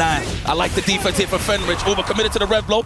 And that's all to just raise up that rev as well. And there is the almighty counter. That's all I hear, man. You know, the first time I was getting hit with his combos, I actually thought there was something wrong with my TV. I thought it was like, yo, is it back on stereo? Is it not mono? Listen, I'm playing on monitors now, but still, that's the vibe that I got. But no, there was like, no, bro, that's just how it sounds. I was like, okay, thank God. Yeah, that's an old school sound effect from the original Art of Fighting. Obviously, Mr. Karate, a guest character from that game, so making his way here. Same with Marco. Marco's on a guest character, but he trained in the same dojo, right? So there's Rio and Yuri and all the other people there. So, but regardless, we got so much Mr. Karate on display here from these players. Fenrich, man, this guy is as dominant as it can be. He is up 2-1 right now. Lancer has a lot of cash, but just unable to find these openings here. I feel like at every moment, the minute he tries to get some momentum back on his side, he gets clipped by a neutral jump, maybe even a wake-up DP from Fenrich. And Fenrich, you see him in his portrait smiling because he knows he is up right now and potentially about to leave this bracket. That was right after we hit him with the plushies. That is $1 million smile, of course. Fenrich, one of the gods of fighting game, in my opinion, man. This guy, I mean, obviously, he's still got a lot to trek in terms of putting his name in the history books, but we all know how great this man is. A multiple fighting game specialist. And no matter what game he plays, he is going to optimize. So for anybody that's trying to learn fighting games out there, please hit the YouTube, follow Fenrich. You want to learn some combo routes? That's your man. He's gotcha. And I love that you said that the gods of fighting games. There's so many in this bracket. Of course, we'll see more coming up later. We're right back into this one. Hey, Hayes, for your day. Farkey confirmed the tip. E-top of the boots, man. Good Lord. The steel toes, no. Oh, that could have been big damage. I like how he delayed it on landing. He's trying to expose the tech to get the big damage. There it is, the big roundhouse. Wow, wake up buttons. Wow, disrespectful on the side of Lancer. And there it is, the skip it. There's a close roundhouse. Stop pressing buttons. That's so unfortunate for Lancer. I think he went for a guard cancel on that second Tatsu hit and just didn't get it in time. And now he's going to pay for his life. Darely as we get the KO, 39-second kill. Finrich, you got to chug that water real fast, man. I hope that water hydrates you enough to stimulate your brain to figure out the winning solution, because right now, Finrich is a problem. Yeah, get that water indeed. While he waited for a good sniper down the stage. Wow, back to back. You gotta love it. Okay, we don't got meter yet, so we're not going to use anything, obviously. The crosser, wow, he tried to dash under, but he caught him. It's pretty much tracking at that point. Yeah, that's the problem with the rev run sometimes, too. It kind of makes you run in the opposite direction. I think he was holding it, like you said, trying to get out of dodge there. Thankfully, not punished enough with the double counter. We're going to see a whole bunch of that today. Finrich pushing you to the wall. Are we going to make you hold this super confirm? Yes, we are. Hell yeah, let's get close roundhouse. Igloo bump, and no, we are respecting the counter. Oh my God. No, that could have been a neutral jump, but you know what? That is the answer to just negate command throws in general, just holding up. Yeah, just getting out of dodge, right? He goes for it. Okay, he hits the regular one that time. Yo, knees to your face, bro. Breaking that big nose. Try to go for it again. The wild punish will connect. And with this, Finrich finds himself the spoils. It is another 3-0 here in group stages. Dominant performance. Can't say I'm surprised, and that's no diss to Lancer, of course. It's just I'm so used to seeing this guy win in high-pressure situations, of course. And, of course, this is only day numero uno. So it's only just begun. That's the hot seat right there for everybody to just get accustomed and get acquainted, man. I'm definitely going. If I'm playing next, I'm going to that seat right there, right? Yep. We just saw two players kind of win from that 3-0 position there. Finrich, like you said, definitely no doubt for him. Just had a strong performance at Evolution last week, and so here to run it back, looking as good as can be. Lancer tried his best. It's not over yet, though. Again, Lancer has a second shot to go through. But good stuff to Finrich. Man, if I had to break down this match, it's more so you really had Lancer on the fence. I mean, he obviously knows what to do, but you could kind of tell as the match progresses, as the momentum catches up, that they're just going to be on the defensive to try to figure out how they could get some openings. This man was doing double counters, double stances, just to throw him off. Now, numerically, he is doing the right thing, right? Negative, you take your turn back, but we could react right on time with the counter every single time, so that kind of throws off your offense a little bit. There is some options, but you just really have to snipe it out. Yeah, it's definitely tricky, right? I mean, obviously, again, the mirror match, you can do the same thing I can. Finrich beating Lancer to the punch in a lot of cases. And like you said, in a way, you take your turn back. It is a -2 situation. Exactly. Take your turn back. But, I mean, I wanted to see other karates react to their counter with another counter, right? I want to see both of them just, getting to the edge of that cliff and seeing who's going to be the first one to jump off. But we're going to get more karate matches later on as they happen, because right now, we have him in the form of Go-Ichi. You know it. EWC's returning champion here, all the way from Japan. This guy, you talk about multi-game specialist. I know you've been around to cast a lot of this guy's past victories. Sheesh, you want to talk about, he's another combo specialist, but one thing that you want to highlight about Go-Ichi is his defense. He becomes the wall. I love no matter what game he plays, he just optimizes not only the offense, but just the defense capabilities. That way he could get his offense off. Yes. His JD's phenomenal. Now, mind you, one thing that I want to give credit to Go-Ichi, a lot of people naturally like the JD just hitting back. He'll always hit those corners on the low before he hits back. So he delays his defense into the JD. So he can always get the proper defensive option. So, and this is a Bao, of course. First and foremost, this is the first time they meet. So just throwing that out there.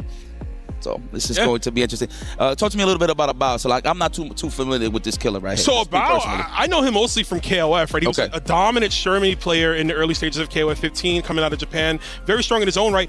Won the LCQ this weekend without dropping a game. So we have the LCQ winner going up against the previous EWC winner. What a way to establish dominance, to not only win the LCQ, but to dethrone the returning champion here, to take them down as we see Go-Ichi. Obviously, it's been well documented, has been having, some unfortunate issues. We're very grateful to see him here and, trying the best he can to play and perform for everyone here as a returning champion. And, I kind of made this joke, but you're going to see if he's sick or sick nasty. You know what I'm saying? What's going to happen here? And listen, I just want to give credit to Go-Ichi. That's hard. You know how many times this guy was trying to decide not to come out here, but he knows he's the defending champion, and he's putting his championship on the line over his health, literally, just considering he loves the name of the game, he loves fighting games, he loves to compete, and you see this right here on the live stage. It's kind of crazy. See, me, if I would have been feeling that, I would have been kicking back, but that's what you call heart right there. Go-Ichi, we love you. Please take it easy. Yes. Please, and I hope the staff take care of him very well, because we need this guy to go for the repeat, or let's get the faded grand finals if it happens, of Xiaohai and Go-Ichi. Definitely. This is pride. You said it's hard, but it's also pride too, right? 100%. He's like, man, I'm not trying to sit home and see somebody else with my trophy.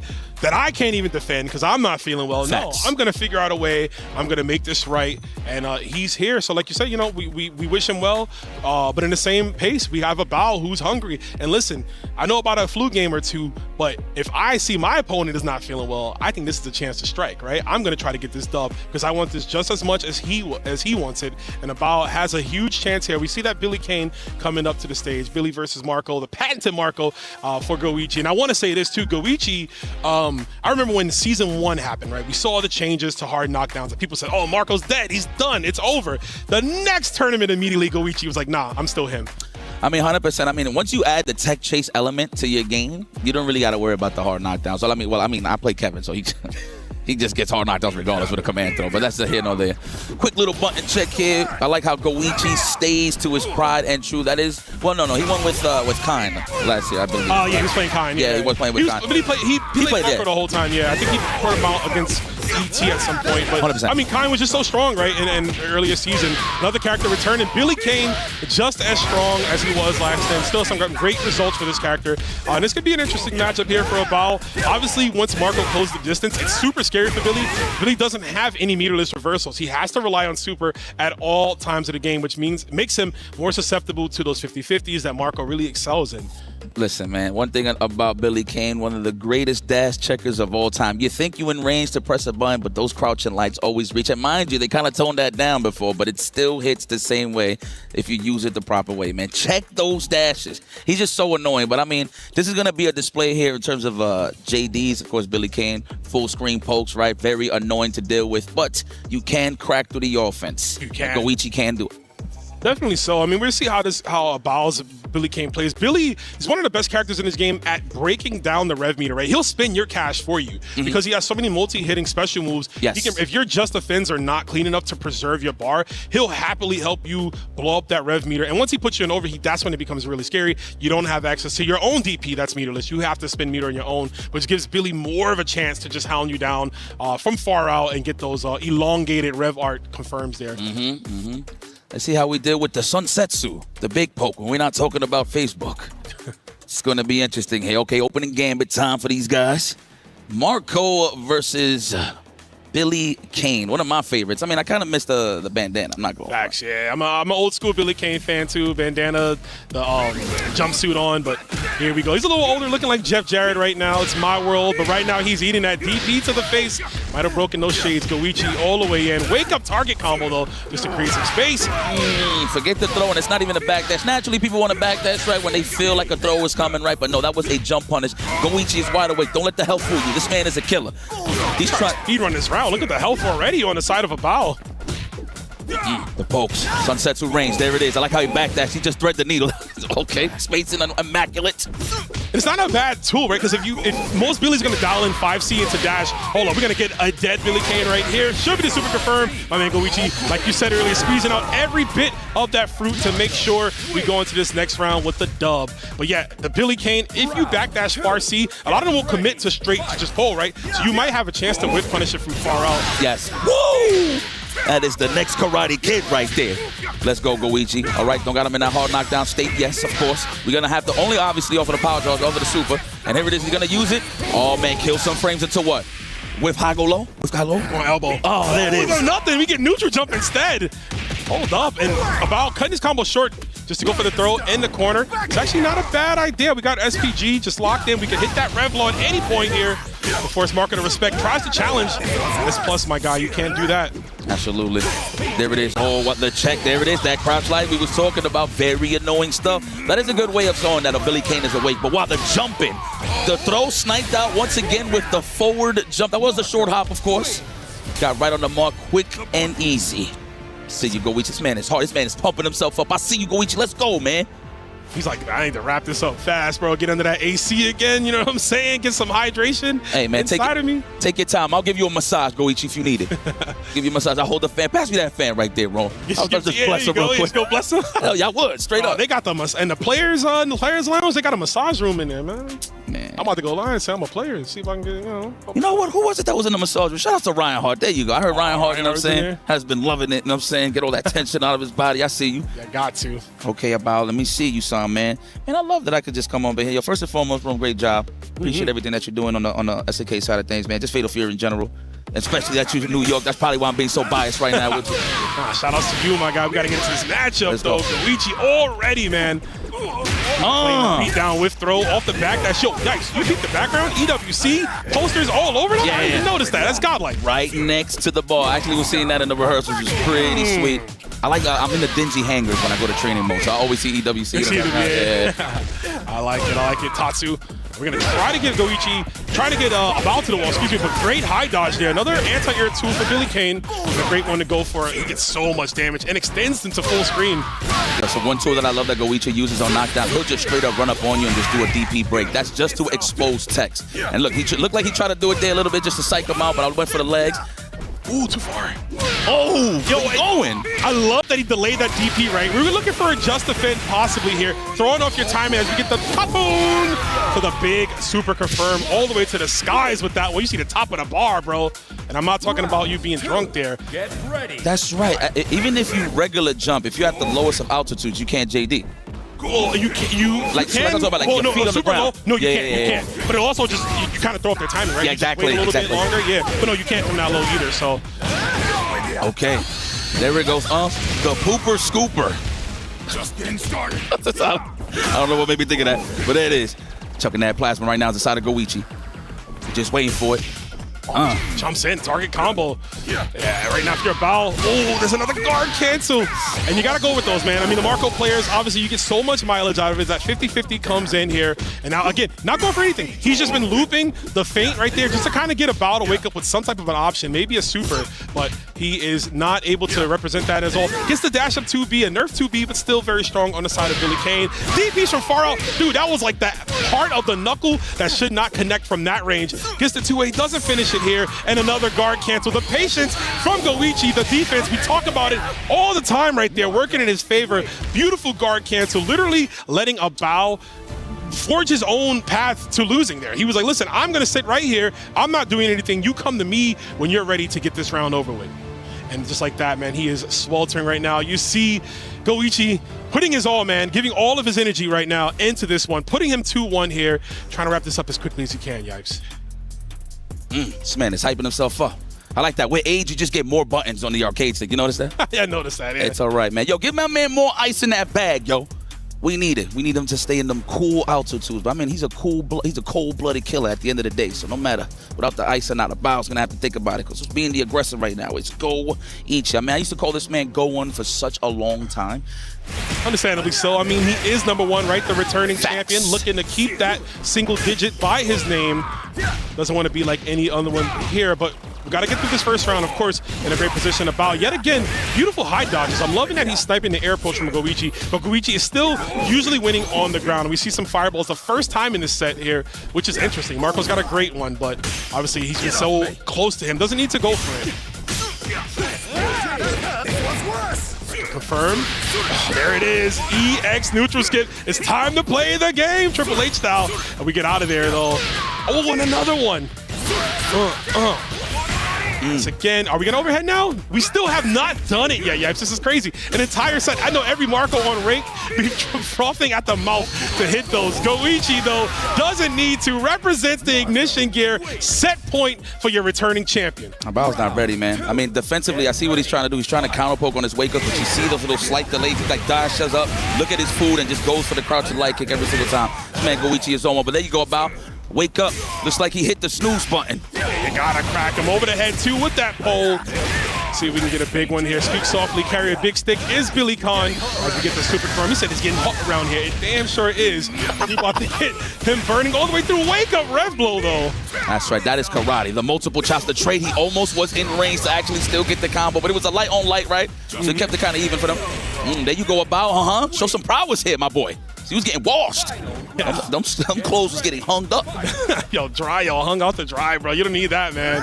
Definitely got to run this back. Beautiful 2C. Cut the dash in there, and that was greatly done from a Bao. Bao looking awake, like you said, closing his corner. This is what you need. Maybe force a bad habit out of Goichi. Goichi doesn't care, though. He's going to hold up north on that stick, get out of the corner, run it back, but I got the cross-cut DP on my side. You can't skip out of here, man. Yeah, let's go for the legs or the pull my finger stand jab. No, I love it. The whiff into the low. He hasn't represented that overhead yet. I mean, that one interaction with the trade, of course. Gotta watch out, Bao. There you go. Get your space. Reset that gambit, please. Stay right there. That could have been a super. Goichi's good for those. He's trying to flex. He's trying to far B the Billy Kane's far at C. That's crazy. Trying to go from there. Gonna get the jump C at the right time over the EX straight pole. Shokuken. The delay low. Woo, you a scumbag, Goichi. I flinched, I promise you.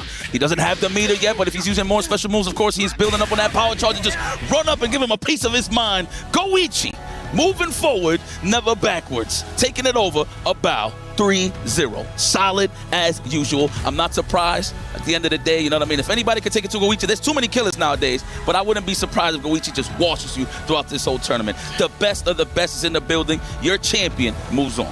I mean, with that play, you couldn't have told me that this guy was suffering, right? Having some problems health-wise, but he is looking great. He's looking strong. The Goichi of old has returned here, looking to double up, get another one of those trophies, defending himself as well. But we got to give shout-outs to Bao. Bao came here, fought really hard in the LCQ. Unfortunately for him, had to run into the returning hungry champion because, you know, that's the breaks, man. That's how the brackets end up. But look at this matchup. Goichi already with the DP breaks. He was deep in thought. He's like, well, what do I do? I got to figure this out one. But Goichi, the guard cancels, man, so prevalent in this set. And I think just cutting off the offense, guard cancels are so strong, obviously, Yipes, but doing it to Billy Kane was just so strong.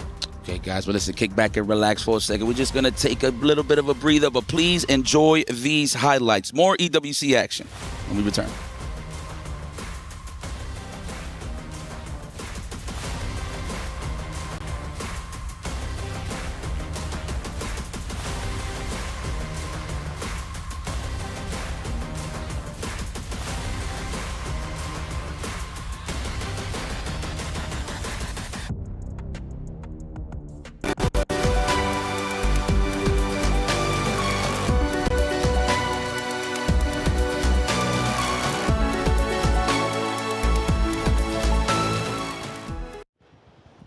Welcome back. 4 games down, many more to come, and already exciting endings. I would have to say Goichi finds a way to get a win despite literally being up there with ice to cool him down. Talk about a champion. He's trying to go back-to-back. Hey, I'm Taylor Reflections, Noble Course, Logan Sama. Tasty Steve! Hey now. Welcome to the desk. How you liking the action so far? Bro, it's been crazy. It's one of my first time. Thank you, sir. Thank you, sir. I'm trying. I gotta keep up. I gotta keep up. I gotta keep up. We got you. First time being able to talk about this game at this level, and it's crazy because this is the highest level you can get. It's crazy to see this game played, especially at such a big esports level and so much representation. I'm glad we got such a good group to start off today. Well, Steve, let's go right back to you, man, because you were watching over there in the green room. You came up here. You know, there was a big talking point that Logan, Colt, and myself had at the top of the show. Basher comes in, the young gun, making big waves this year. He goes against Score, a rematch from previous tournaments in the past. They go the distance for what it's worth, but Score, the experience, pays off. Old man action. I like, look, as an old man representative of the fighting game community, no slack to the young guns. I love seeing the older players get up there. Score came ready to play. The pre-show, obviously, a very strong choice on the side of Basher, and I'm happy to see him get to travel. Just started, but it goes to the old man. The offense is just too strong. Yeah, he was experienced enough to change his character, right? That's true. That's true. Look, if everything don't go to... Sometimes you want to give him a ground, so you go early with the Andy, right? His Andy, that's what he's known for. But, of course, it wasn't able to get the job done. Mr. Karate, however, we know the nose knows it all, and put the mask on if you want to get the win. Well, here it is. They didn't care about me until I put on the mask. Goichi gets a big 3-0 against Bao. Lancer, though, unfortunately, a heavy 3-0 loss against Finrich. Yes. But Punko comes in strong against Neku, taking him down 3-0. And then, of course, we talked about it, the 3-2. Basher versus Score. The experience pays off. Score moves forward, and Score's looking to do a lot more damage moving forward because we have our decider matches. And now, for the decider matches, by the way, puts you one step away from advancing to the playoffs. So, Logan, for these competitors, some of them, especially like Goichi, right? Finrich, Punko, as well as Score, they're one match away from moving forward.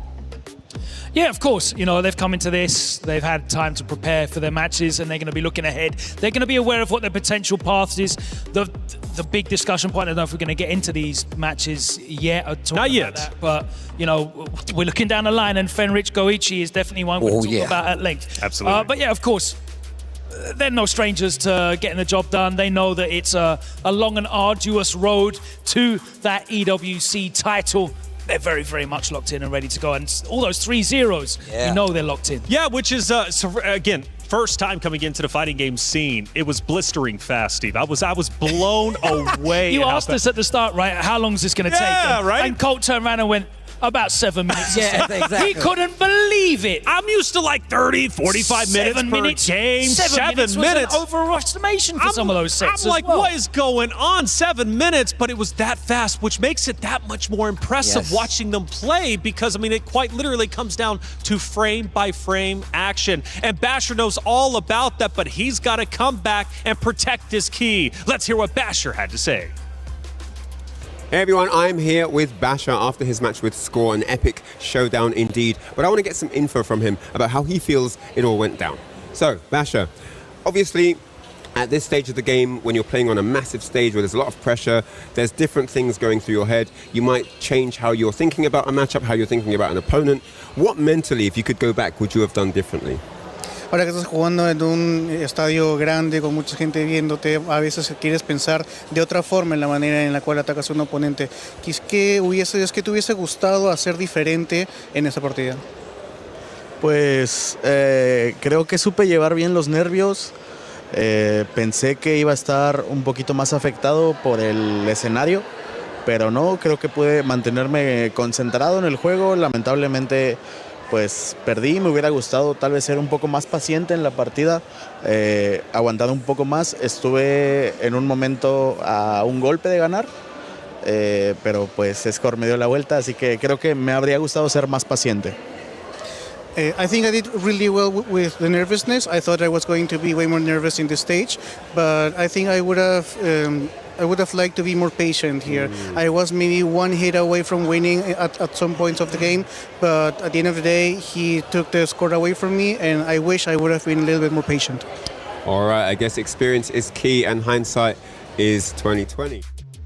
You know, you look at Basher and clearly a little bit nervous, right, getting onto that stage. He only has experience, I believe, leaving Mexico for a competition only one other time before this. So, Steve, for his first global competition, he gets out there under the bright lights.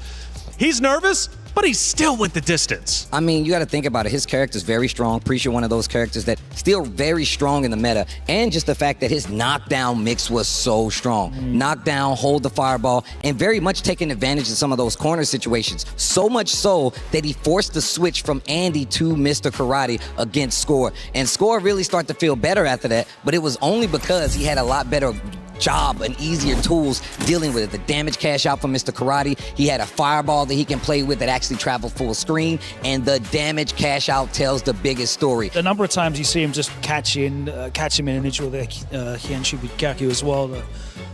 It was crazy. It was crazy indeed, but it wasn't just the only series. Even though it was the closest, Punko ended up going against Neku. It was a blowout 3-0. It was, but I don't think it was that easy as it looks as it was on paper for Punko, because you see at the end of the set how emotional he was, how expressive he was at the end of the set. It meant a lot to him.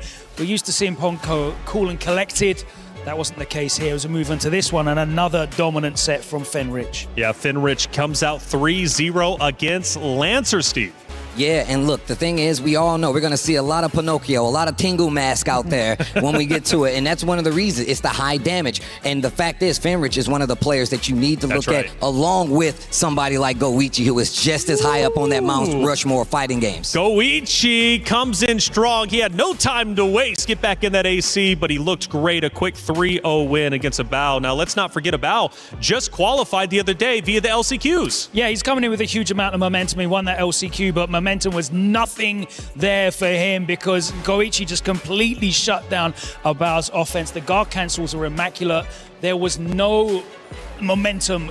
It hit the wall, basically. He hit the wall of Goichi, and that's exactly where it stopped. 3-0 was a very reflective score for that set. Absolutely. Goichi, again, looking strong, trying to go back-to-back. Story still developing. After all, that's only 4 matches so far. We need to finish this group as a whole, right? So, of course, coming up next is going to be some more matches, not only to go into the winners, but also to protect their own key. We might have some people get eliminated very, very shortly. But for you all out there, fresh season means fresh characters, and you have have a chance to get yourself the Fist of the North Star, Kenshiro. Let's see what it's all about.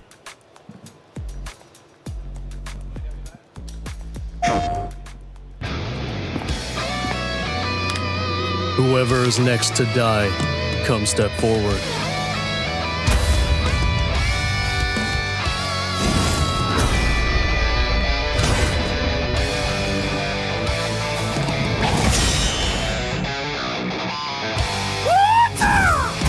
Love will never die.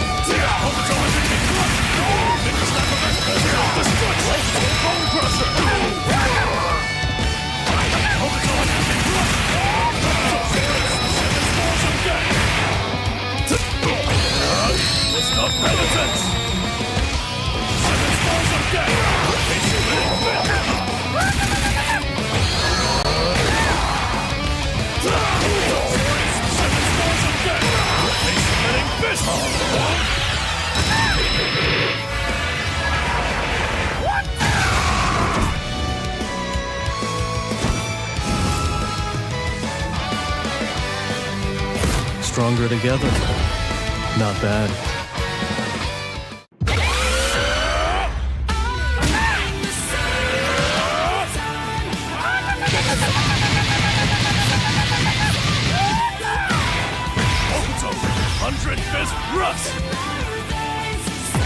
You are already dead.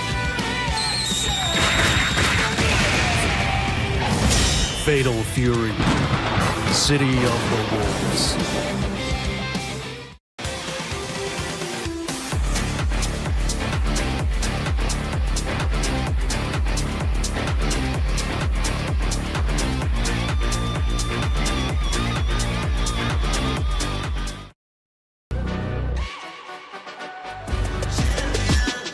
This ain't no regular thing. I came for the ring, you know what I mean.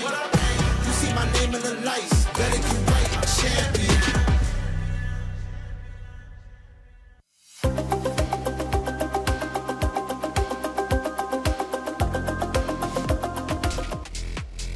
Welcome back, everyone. We're about to head into our first elimination matches. Things start to heat up as they will continue over the next 4 days. I'm Taylor Reflections Noble, Logan Sama, and this time around, we've got a special guest, Rupamonger. What's going on, man? How you feeling? Doing good. I literally just got off a flight, and I'm here right now. Hello. Where you coming from? Coming from good old Canada. Ooh, long flight, huh? It's pretty long. But worth it, though. Worth it to be here, of course. Absolutely. I've never been in Europe before, so it's quite the experience. Europe at all? Obviously, I haven't any chance to experience it that much yet, but... I got to see the ride from the airport to here, and it's lovely. You probably still saw the Eiffel Tower, though, on the highway, I would assume. Maybe I'm blind. I don't think I saw it yet. Well, you know I'm going to aim to see it, though. I'm going to aim to see it. If I wasn't wearing contacts, I'd be blind as well, okay? Hey, Eiffel Tower's out there. You got a lot to see, of course, and including here at EWC on this very stage. We just watched 4 matches. Did you have a chance to catch any of them, obviously? Yes. Okay. I came in. I literally saw Goichi do his thing. Big fan of Goichi. You know, I started back in the... Got my name out there in the Dragon Ball Fighters day, and Goichi was very dominant back in those days, and he's still dominant to this day. So him just still doing his work. That's right. Well, I guess let's go a little bit deeper. If the crowd doesn't know who you are, who are you? What does fighting games mean to you? And what is Fatal Fury to you as an influencer? Well, for me, I'm the Rupamonger. If you know me at all, probably because I do a lot of fighting game related guides, info news, this, that, and the other. Fighting games mean everything to me. Okay. I've been doing this since 1991. Wow. I'd say 89, but Street Fighter 1 actually kind of sucked. So Street Fighter 2 and onwards, we're good to go. As far as Fatal Fury, Fatal Fury is an OG. I've been there since Fatal Fury 1. I love Terry. When Mai showed up, everyone loves Mai, but Mai wasn't there till Fatal Fury 2. I'm a Tung Fu Roo kind of guy. I don't know if he's ever going to make DLC. We'll see. But yeah, just like many of the OG fighting games, I love Fatal Fury along with every other kind of fighting game. Well, coming up, though, speaking of fighting games, I believe Basher will retake this stage to go against, it's going to be Punko going against Score. This is going to be our first winner bracket match. Winner moves forward into the playoffs. What do you think about these two competitors? I'm a Punko kind of guy. He definitely made his name back in the Street Fighter 4 days, and I've been a fan ever since. So, regardless of anything else, I got to vote for my boy. You a shut-off kind of guy? Sorry? Are you a shirt off kind of guy? Not right now. We're still losing weight, but not quite there yet. Is that the thing? That's the thing. That's what I've been hearing Punko. about. Yeah, He's the guy. Punko is the guy. Can he do it here? I don't know if he's been told about the rules. Well, he's got that esports jersey on. I think we got to keep the brand going strong He here. does. He's representing Weibo. Unless he's got that tattooed on him underneath. But you know what? It might be a special appearance. It's going to be Punko Weibo Gaming going against Score, and Score is coming off of a 3-2. It's a very tough series against Basher. Genuine veterans as well. Punko at 40 years old, Score at 42, so they're doing it for us older gentlemen, showing that we can still compete at these levels, which is very exciting to see. I'm in my 40s myself, so I'm always going to root for the old guy. All right, well, let's go with the old guys. I love it. The old guard out here on the desk and on the stage as well. El Colt Vicious, let's get the party started.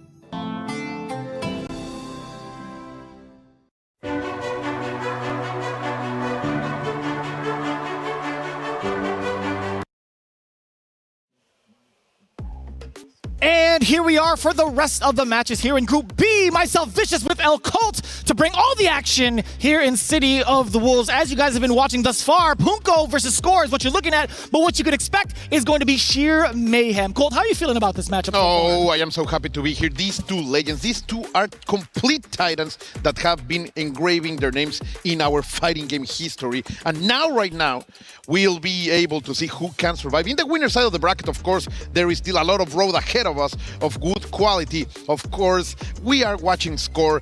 We know him. One of the most complete gamers, an absolute gamer.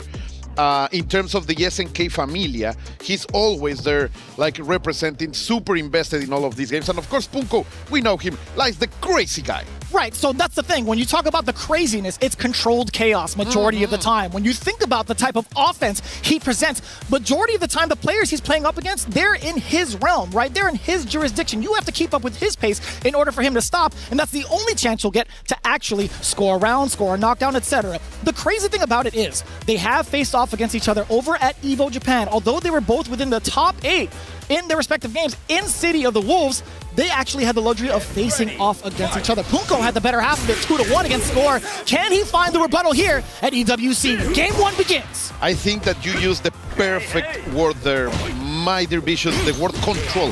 How much control can Punko have instead to fight these Mr. Karate from Score to do that? We know, of course, we'll be baiting a lot of those Draco Supremos, but so far the offense is on in the side of Punko. There you go, Game Punish over there.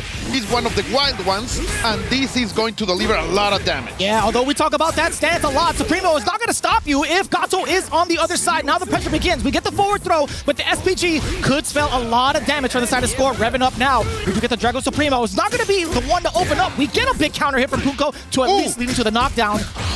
Made the read immediately in order to punish the wake up. The super is going to deliver damage, and there is a big opening. There is not a lot of hit. Maybe there no resources there. He's not going to make it. So close. Unable to kill. He got the money. Crazy, son. He's cashing out. Round number 1 is going for Score. What a comeback. We're going back and forth, my dear Vicious. I was looking at the rev meter. I was looking at him going from XL to XL route, and dear God almighty, he was building up so much damage. Already into the next round, though, Punko scoring the initial knockdown. Score is in this corner. He's going to get hit with the ignition, causing this knockdown. Punko, what's going to be the setup? Nothing, just patience over there, trying to land from the top. But now the opening is here for Score, trying to go from left to right, right to left, and finding the damage on the wake up options. And now finally this Draco Supremo, the counter is here, and you know this is gonna be a lot of damage. You're gonna be into SPG. Punko, how are you gonna get out of that corner? Oh, you're definitely listening to the Dragon's Roar, but now the command grab coming in from the stance as well. Supremo, reigning supreme, actually catching the jump. There's gonna be a lot of damage on the table. It might just be the game for Score. He's got an addition. Best believe he's going to go into it, and that's going to be the finisher for Game 1. Score showing a huge difference in comparison to the last time they met, right? He was going in with the Andy the last time. This is a whole different Score, no pun intended, with the brand new choice coming in with Mr. Karate. Yeah, that's the point, right? This is a new age of the game. In Evo Japan, things were different because of the characters, and now they are here facing each other as the new weapon of choice is here, no other than Mr. Karate. Yeah, so sharp and pretty much out the gate for a lot of these characters. That's actually how a lot of the people have been kind of adjusting towards qualifying from where they did up until this point, making sure that they have a karate at their disposal, under their belt. But right now, Punko obviously going through a little bit of the contemplation phase, right? There has been a lot of trials and tribulation as he's been the Gato main from out the gate. I think there's been so many matchups that he's been accustomed to. From the start. Exactly, right? So I don't doubt it that he'll be able to get himself acclimated towards the things that Score is showing off right now. No, going for the stance. Oh, but you are gonna get the head. And I will tell you that, like, the thing here, when you face karate, control is the stuff. You really need to be very careful with your buttons. You cannot be crazy and insane. And of course, right now, Score is capitalizing on that little mistake from Punko, but I love that cross-up. And now against the corner, you're gonna get the counter hit. It can hurt, and this will give Punko the advantage. Being able to get that juggle was ever so important now, leading into a couple of other uppercuts, landing actually into that uppercut, We do get the back stance into the command grab. Very similar stuff too. Give me that! Look at that those fancy shoes, my friend. That's some bling. Oh, but you're gonna wake up with buttons. I love that Punko. Yeah, the craziness. You talk about control Vicious. The chaos, Vicious, there it is. Yeah, there's gonna be a lot of times where if you're gonna test somebody, close 5A, obviously on wake up, being able to have 4 frames to you, it's the best way to chase. Oh my god, best way to test, I should say. That back stance into command grab, going into the rest of the XL is so important, right? So important to be always flowing, always attempting new stuff. Okay, the stance is not gonna work here by Score. Ah, nice jumping, not allowing Punko to get anything, but finally back against the corner. I think it's so sick that he has that right off the wall, being able to jump deep. Immediately cashing out, trying to make as much damage as possible, not going for any kind of upscaling. No, you're gonna get punished. Don't think that is not unsafe. And there you go, skipping the neutral Vicious. In Shippuden is gonna be something you have to get used to. But man, I gotta say, Punko's been doing a great job of, I wanted to say, avoiding the stance up until this point. He's dead. To be honest, it's so heartbreaking sometimes that you are doing great. You make one mistake, and players like Score will be able to say, look at those fists, man. Every single Score time. smash! Every single time. When you get the camera up on Score, best believe he's smashing his fists together. He is ready for some more of that action. I like that. We do get the JDGC. Going into the uppercut as well. A couple of confirms, couple of lights into the ignition. Getting a little bit of ice into Punko's offense, not allowing him to get any kind of momentum, but here we go. Rising up over all that waterfall. We are going against the gravity. And air, that's a counter. You were able to actually get an extension if you were to throw out some of the lights too. Oh boy. They go with the overhead, always dangerous, always a problem with Deco Supremo. There is a big mistake by Score, but he catch it again. No. Wasn't going to go into a super off of that, obviously. Oh, there he go. He's going to find the punish. I don't know if he has enough resources. Yes, he will have to spend, of course, but he will be able to get it. Those sides. Yeah. The chiropractic treatment. Readjustments. And Punko, hand on his head again.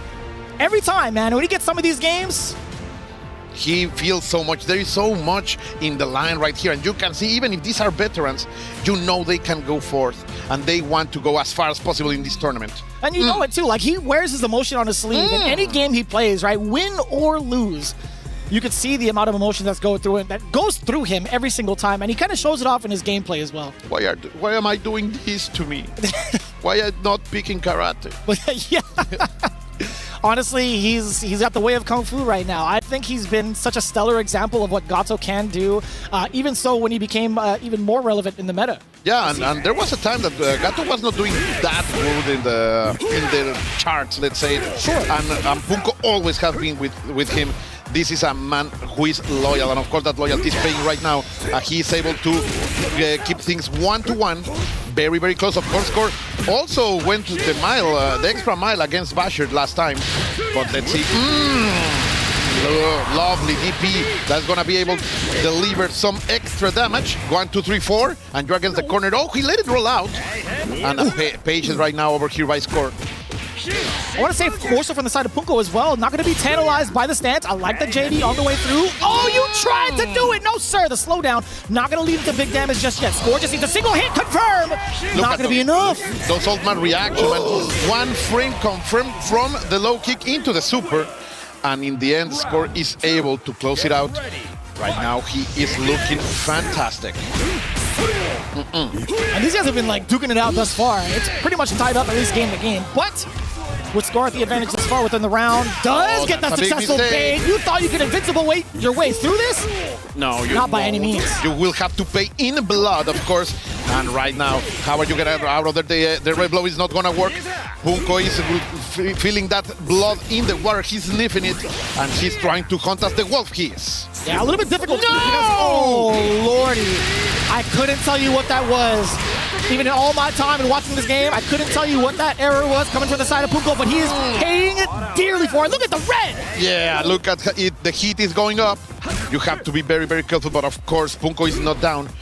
There is a big situation, 78% of hit, and that's gonna be the confirm. Not enough to kill. One more touch, Vicious. It's still anybody's game, by the way. We are recovering a little bit more on the red gauge, but if anything, it's always gonna be coming out eventually, right? The Hien Shipu kick. Able to skip it. The kick that rides the wind is going to earn that second victory for Score. So close, but still, Punko can bring it back. As you said before, he is the chaos-made person. He is in control, and he will find a way in order to fight Score and bring us to that game number 5 that I would love to see. Like, we started this broadcast with a match that went the length of game number 5. I would love to see that happen in between these two veterans. Right, that's been happening for the side of Score when we saw him versus Basher earlier, but then you saw on the other side the way that Punko got to this exact position. He steamrolled his opponent, right? It's not to take the respect away from his opponent, but that's just the way that Punko operates. That's something that we all have known him for, right? That a very aggressive offense. But right now, he's been kind of slowed down. This is the first time we've seen a couple of very important speed bumps, and that comes by way of the EX Tapu coming in, too. All the screen, bro. He's able to skip all of the screen in order to reach you and punish you. But look at those red sparks. You just love to see them. The pink is doing something, but right back at you. Fantastic punish over here by Score. And even if it's a little bit scaled, it doesn't matter because it will get all of the momentum from him. Yeah, being a run character that he is, he's able to tech chase quite conveniently as well. So you can see the pressure is just not going to be let up just yet until he creates that space for himself. Punko now being the aggressor. Yes, sir, the target combo mid-air, not being able to stuff out the second one. The crouching ace finding each other. And now, finally, Punko with the chance. The overheat is here. Can you break the... Oh, what a disrespect! Going for the Ryuga in order to keep everything in. And we are going to send this man to the fever check because he is in overheat. Those taunts were very, very dangerous. I don't think there's any more ice packs left in the back. Hold on, we got the hidden gear! No, it catches midair! It actually caught Score! I love that you say it, man. This man is pure chaos and it's going to pay. Yes, it was expensive, but you got the win.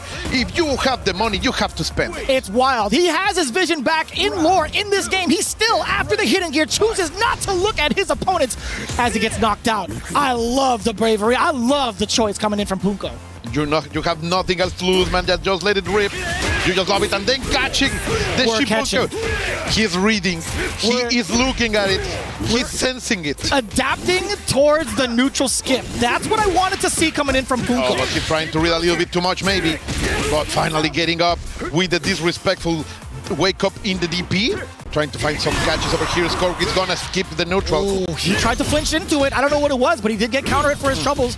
And now we see Score trying to go a little bit more airborne. Ooh, speaking of airborne, Punko trying to take it all the way back as well, but still gets intercepted by the Dragon Punch. How Shokoken in order to finish the combo. Oh, big mistake, but no, that was the bait. And Punko is gonna fall for it. After he was playing so much out of his mind, the Score is gonna chill this man. He's gonna pour a bucket of ice over him. And he has been finishing his combos with that just to deliver that extra sodium to their opponents. It's not needed to go for the full rumble, but Score is gonna do it. Yo, Gato was caught looking at the shoes. He was looking at the Funky Garcias. Heck no, man. There's no way you're gonna get away from that gaze. Oh, the Dragon Supremo again! I'm telling you, man, that is the end-all be-all for this character. Do not get caught with the funky Garcias. It's the hack deluxe, my friend. The hack deluxe moves of the man who drives a Ferrari. But finally, going up there with the Dragon Punch, Punko is gonna get a little bit of breathing space. Let's see if he can do it. But all of Joe's defense in perfect time, and then you go for the guard cancel. I don't care if I am in overheat, but Punko is gonna punish you for that. Ah, but he's not gonna be able to extend, right? Because he put himself into overheat, right? Yeah. He had to cut his combo short. We get the nice confirm off of a couple of lights. Oh, he decided to break it. I love what Punko is doing right now. These two players right now with no extra options. Both of them are out of overheat. Who is gonna survive? Who's gonna do it? Vicious. Where you going? Oh, we're gonna do it again. Oh, that's so disgusting. And if you fail, you're just gonna let it rip again. Damn. Why not? If it didn't work the first time, you're ending it in rev blow. Why not do it again? And he could have done it a third time even. And you could see the slight smirk. You could see the slight smirk coming in from Score. He's like, you know what? That's part of the game, baby. It's your fault for not choosing this character. Like that's me. Yes, and Punko, of course, heavy situation. He's not out of the tournament. It's a heavy defeat, of course. Here in the EWC, as we said before, everything is earned. But right now, the one who takes it is Score. He's going to be going out of this bracket on the winner's side. A very first of qualifiers coming in from Group B. That is Score, who was, initially coming in with the Andy. And thought to himself, why am I doing this? Why not just go why not go back into the dojo and show off that Mr. Karate? Why am I trying so hard? If we have better tools, like if you have a knife or an electric knife, why would I go regular? And that's what Score is teaching us right now. As you said, his Andy is one of the best in the business. And I love to see him, but it's a lot of money over here. Here's the thing, though, right? When you get to encounter one of the many Mr. Karates, from Punko's perspective, right? You got to think to yourself, steel sharpens steel, right? This is only going to get you prepared for the other Mr. Karates. Considering he was coming in from the winner's side, there's still a very valid chance for him to make it out of phase one. But it all depends, right? How does he recover emotionally? You could see it, the expressions all over the replays, all over Punko's face. It's not the game that's going to be defeating him at the end. It's how he comes back more from his... the duality of man. Exactly, right? From the emotions that are being presented, right? If the morale is down, then it's going to be a little bit more of a hindrance than the gameplay itself. You are completely right. Yes, it is true that Mr. Karate is one of the best, if not the best character in the game, but that also means the match can be very well studied right now. So players are gaining experience as they go in this, let's say, trial of fire. And in the end, we will see. Of course, Fenrich is coming now. He will be facing the champion himself, the God Slayer Goichi. And he's going to be cold as ice. Well, he's going to have to focus up on this one. If you take a look at the overall record that they've had, even in the previous seasons, it felt like Goichi was the one to get the last big W against Fenrich over at Combo Breaker 2025. But even so, prior to that, when you took a look at the way that Fenrich dismantled him over in Brussels Challenge, he actually had the double jeopardy situation and taken all the games away from Goichi. But it's not to take away from the prime fact that Goichi is coming in as the champion, as the king of the throne here at EWC, and also with different characters, different looks. We'll see if it's going to spell a different story. In fact, they actually had the luxury of playing off against each other over at Evo Japan as well, where Goichi took it down 2-0. You are completely right, Vicious, bringing the facts, bringing the information. But we will see, is Goichi going to stay with Mr. Karate? He has been using him indeed. But are we going with El Señor Rodriguez himself? Marco Rodriguez has been his tried and true, and for very good reason, right? As soon as he is able to score the knockdown, as soon as he's able to kind of initiate the mix off of the overhead, or even the high-low game. It's party time. You are on the floor, it's party time for Goichi, man. Absolutely. He will want to take you to the dance floor with his Marco, but no, it looks like we're going to stay with the big guns. Mr. Karate just might be on the field for both players. Now, all things considered, when we saw the upper bracket quarterfinals, Goichi had taken the big 3-0 over Abao. Fenrich also getting his big 3-0 over Lancer. This is going to be a very different story, I feel like, considering they're also very good close training partners. Completely right. Both let's say, pillars of columns of the Japanese community, a community that we know help each other out all of the time, trying to improve, trying to be that bastion of quality that Japan is in our community, in the FGC. But there's also very, very important stuff happening in the championship side of things, because these are some of the first championship points that EWC will award to the team. So, of course, Team Vitality, who was very close to the championship last year, would be having high hopes for Fenrich and their other team members. But let's go, because immediately Goichi is going to land. Oh, wild punish right back at you from Fenrich. That was a pretty big read to go for that backdash as well, to connect with that far D. Oh, yeah, hey. Just a matter of time. I know Lord Lazarus is in the back trying to count as many hey as possible. That would Keeping be the stat alive. That would be an insane statistic to have. How many Draco Supremos hit in this tournament? But here we go, Goichi yet again finding the opening, about to get Fenrich into the SPG, and we are gonna let it rip. He has one bar. I do believe it will no. He doesn't want it to risk it. He wanted to stay and just play it cool, trying to find a way that Fenrich will make a mistake. And look at that defensive. If you know Goichi, you know that he's one of the best, if not the best defensive player in the FGC. We do get the conversion as well. This should be the first round. It sure is. You know what's really interesting to see also when it comes to like the JD options that you would get normally against any character, I feel like that does kind of get thwarted because of that close C that Robert has. Or excuse me, that Mr. Karate has. I didn't mean to, expose his identity. I know he has the mask on. I don't know what you're talking about. Here you go. Fenrich is going to try to gain some momentum of his own. He needs this inertia, not allowing Goichi to get out of the corner. Let's see, do backdash in order to control the space. But Goichi is going to get out of there with the taquito and finding the order. No respect over there by Fenrich. I like that. That's going to be the name of the game. Look at the majority of the time, when you see two Karates up on the screen, you can expect the stance to reign supreme. No pun intended. Oh, Sue thought you could get off the wall. Look at all of that. Look at how much he's going to cash out of that DP. That's one of the super strengths that right now Mr. Karate has. He's going to go. No, he didn't let it rip. He knew that the Hao Shokoken would not hit. Going for the command grab, to see those knees in your face. That's the Takuma tech. You've got enough in the tank to go for the hidden gear, which he's going to do. Fenrich, not shy about it, not going to be too reserved. He's going to spend all of that meter to get the hidden gear. Look at that, and even if this was not a kill, that of course is not. Oh, it's not. But it doesn't matter because he is completely cool, and he will be able to spend. Oh my God, Goichi, what a madman! Waking up with comment. Oh my God! I don't feel safe. Even if I'm here at the caster's desk, I don't feel safe. My man woke up with violence. He chose the command grab. And also, God bless the SPG, by the way. Being able to withstand the rest of that hidden gear damage was actually quite a surprise. And that's something I feel like it isn't talked about enough, right? When we talk about having that SPG at the very end, it's a whole different type of threat when you're able to withstand high damage situations like that. And we're going to see that all there. Look at that. Bringing knees to faces as there were hands to cheeks.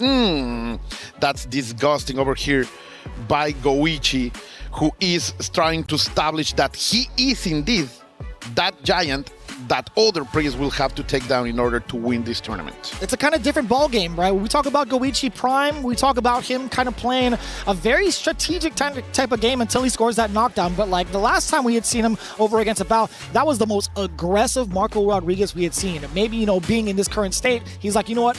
I gotta be the aggressor. I gotta let it all out. So going with the Mr. Karate, getting these Drago Supremos against Fenrich over and over and over again, we're starting to see a lot more of an aggressive side to Goichi. And I think that's one of the things that make this character so dangerous when you are fighting someone that you know. Like, a little bit of their bad habits, and the Drago Supremo can bring the most out of them. Look at now, Fenrich right now being very cautious, being very patient. You're gonna get thrown.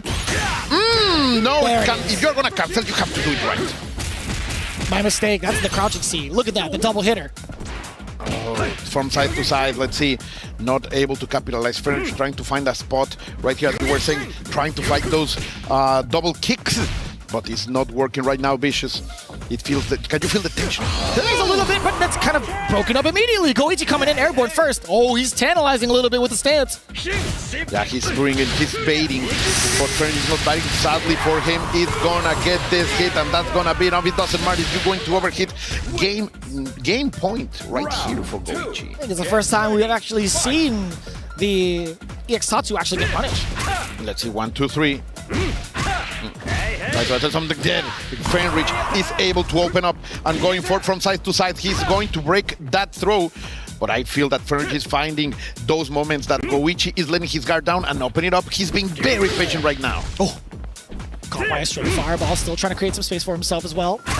Oh, Goichi getting snapped by the... Ooh, that's gonna be huge as well. As you were about to say, that uppercut being baited from the side of Goichi. Just look at the amount of control now that he gets the corner off of the reset, by the way. Great defense! Oh, going for the prediction, getting as much damage as he can. But Goichi is gonna let something. Sadly, he did not believe. The hit was there, but the belief was lacking. All the way down, there was a punish. Yeah, being able to get the cancel. Love to see it. Going for the extra options. And of course, the corner carry. Look at all of that real estate gain. He went for the air-to-air off of the reset. Goichi with the reads. My man. Getting that command grab reset. And he is going to chill down a little bit with the hidden gear. It's got to be a lot of it. Look at the damage. No funny business. No Jim Carrey involved. That is the mask. Put it on. Put it on. Keep the secret. And there you go. My God, Goichi is playing out of his mind, man. And Fenrich is a fantastic player, but he's being completely controlled by Goichi. Yeah, I think for those that have been following along Goichi's story for like quite some time in the FGC, you know him as having some of the best defense in any game he touches, right? He's coming in from like anime fighters as well. This is the first time we've seen like a very aggressive side, but also a slight hint of the Goichi that used to be, right? That read off of the reset, off of the D target combo reset, of him going for the air-to-air, that was a phenomenal call-out against Fenrich to kind of turn it all around for him. That led into this moment. That led into the hidden gear. And what I love to see, Bishop, right now is you see Goichi adapting to what Fenrich is trying to do. Like, Fenrich was trying to be more patient, to give him more space, to find the mistakes from Goichi, and Goichi said, oh, you're gonna let me play? Bro, I'm gonna play. Yeah, I mean, I feel like that's going to be the nature of a lot of the Mr. Karate players now. It's like, if you're going to give me this opening, best believe you are not allowed to complain about it later. Yeah, completely right. And Mr. Karate, like, right now, at how he is in this moment in the game, is ideal to make those shifts. Like, you feel your opponent being very aggressive, you go with the baits, you go for the counters, and you'll get a lot out of it. But if they want to be patient, he can also deliver crazy offensive and, of course, damage right now. Look at him, Goichi, right now, even eating those fireballs, going for the beautiful stuff. He made the big lead, too, against the big neutral skip. He got double JDs, got the guard cancel out of it as well. Yo, Fenrich, I see you defensively. I want to see more from Fenrich. There you go. You were talking about the reads, and there they are, Vicious. Fenrich, of course, not down yet, but he's gonna get this one. Yeah, he has the money. He does have the money for it. Can we get into the ignition? Just an extra salt to that dish, and he's cooking. Fenrich is now out. He had just the perfect amount of seasoning to that? Okay. I didn't know if he was going to be fully, fully cooking or not. Of course he's after all. What a confirm over there, feeling it. You have to feel that in order to run and catch that. And look at that, 50% is gone. Brother, he had a mile and a day to confirm that. He got the fireball counter hit as soon as it even said the words. He was running. And then again, Goichi getting that, letting him go. Let him go. Look at the patience, going back for it. Telling to Fenrich, you wanna get to me? You have to open. Oh, and he's gonna bite for that. What a prediction over there by Fenrich that it's going to capitalize with a lot of damage into his favor. Man, he caught him with the Gene kicks? That's kind of wild. Let's see. Jump 1, 2, getting into the corner. That's a big mistake. Oh, but he gets out of there with the prey to the Reiko Supremo. What a Hail Mary. I mean, these prayers have been commonly answered thus far, man. Fenrich taking full advantage of that. That could have been a confirm, actually. Wait a minute. Grabs, bro. Goichi has been on point. He has not missed any one of them. Yeah, and going for the EX extensions as well, right? You're able to get that for free, able to get some extra damage tacked on top of that, but Goichi and Fenrich pretty much a single hit away from both. That's the scary thing. He tried to go for it. He missed it. What a mistake over there by Fenrich. He had it. The Darko Supremo is not gonna hit. From side to side, El Taquito is gonna hit. Oh my God! Let it rip, and he is gonna get... No! The drop! Not like this, Goichi. What's going on, Vicious? I couldn't tell you. He had... Look at Fenrich. Hold on. Before I even get my statement, the smile on his face as he got that next sip into that round. That is crazy to see. He had the right call out. He caught the button from Fenrich. He had the frame trap off of the uppercut. He didn't convert it. He had hidden gear ready as well. A weird uncommon scramble over there at the end for these two great players. But in the end, it's Fenrich the one who's gonna clutch it, and he's saying, yeah, I take those. I take those, why not? And you see it on the other side, even Goichi, a bit flabbergasted, a bit surprised. He's like, I dropped those? We were saying that we wanted to say something in this stream, and that's the perfect one, right? Goichi was like, Nani? Yeah. What happened there? But it doesn't matter. Like, we know him. He can shake that for sure. Shades of Fist of the North Star. I see you. Man, I gotta say also, as a sidebar, Kenshiro is one of the coolest characters. Yeah. I've had so much fun being able to like use like the 7-star debuff and force people to hold my mix. I know his mix isn't like super crazy, but I gotta say, it's been mad fun to play that character. Shoutouts to Automatic for like also showcasing the hell out of that character. Here we go, into the next game. Okay, neutral jump into the hits for Fenrich. Remember, Fenrich is wearing that clear blue shirt. Goichi with the very Italian, let's say, mustard color? Kinda, I want to go for that, yeah. It sounds more elite, right? Maybe. Oh, give me the rest of it. Yo, let me get the key charge. I love it. You love to say it like in the old days. Sadly, the DP is gonna miss, but it doesn't matter. Was that a feint? It could be, because this is Goichi. You know what? Just call it an expensive frame kill. Call it a fancy frame kill. a super complicated one. Exactly that, right? Fenrich now paying it back tenfold against Goichi. Yeah, we get the roundhouse. Yeah, sorry, the D into the ignition. And we of course we're gonna see the standoff. Of course. It's the law of numbers, baby. Eventually it's gonna happen. And right now Fenrich is coming back. He has it. How Shoko came for the kill. After these two players share the same neuron, it is Fenrich who is going to take that victory. Damn, the neuro charge stance, huh? Braino Supremo? It could be. Oh God! Look at that, one into the other. Delicious. Yeah, full serving. Yeah, man. I'm gonna get some life back. Why not? Wow. Oh, right back at you. Look at them. Oh, a little bit too far. And no punish. It could have been, but I think it was a little bit too far. The active frame didn't come out in time. 1, 2, 3, using the long kicks as an anti-air. Fantastic top from Fenrich that right now is in control. Yet again, he's trying to play most passive, forcing Goichi to go into the offense, and that's what's happening right now. Let's see. Oh. Just in much range, actually just in the right range to get the SPG active from the side of Fenrich. Will it amount to anything though? Fenrich, I think if he lands a single route that goes into an XL, he could land a hidden gear. Oh. Not unless Goichi comes out with the stance yet again. Or you were completely right. That's like the range of damage at Draco Supremo in those places means dead. It's so hard to feel in advantage when you are fighting a Mr. Karate of this kind of level. But right now, Goichi trying to stay alive, trying to close it out because we are on match point right now. Cross up. Damn, just the sound effects coming in from every single hit. And the damage, bro, that's like 60% and it's gone. And Goichi has, and Fenrich has the perfect opportunity in order to take us to game number 5, but let's see. Oh man, he's bleeding, by the way. Fenrich now getting the forward throw. Ooh, that's a big possibility. No, from one counter to the other. Fenrich so active going into. And that's gonna be it, Vicious. Yeah, he's gonna have to go into the super, right? He is overheated. Yeah, had to go into the ignition. The one super that always kills. Like all of the other supers in this game, you are not sure. But that's how Shokoken always delivers. Say that's how it went in game 1. It was a little bit dicey. Even the hidden gear left a little speck of dust in the life department. But here we are again, tied up. 2 games apiece. Forcing it into the final game against Goichi. Fenrich bringing it all back little by little. demanding Drago the Supreme. most out of Goichi. Goichi with that heart of a champion, the heart of a lion, not willing to skip his tournament, the one that make him brand his name in gold. And of course, a little bit of pass for Goichi, trying to find out what's going to be the adaptation. My big question now, on top of the adaptation towards the gameplay itself in the mirror match, do you think there's a hint of Marco looming in the brain of Goichi? Do you think that's going to be a choice that he's going to have to make within this final game of the set against Fenrich? I don't know, man. Like I think he's more about finding the solution with his own Mr. Karate. Like at this point, like they have been going back and forth with so many options in order to make them fall for their own feints.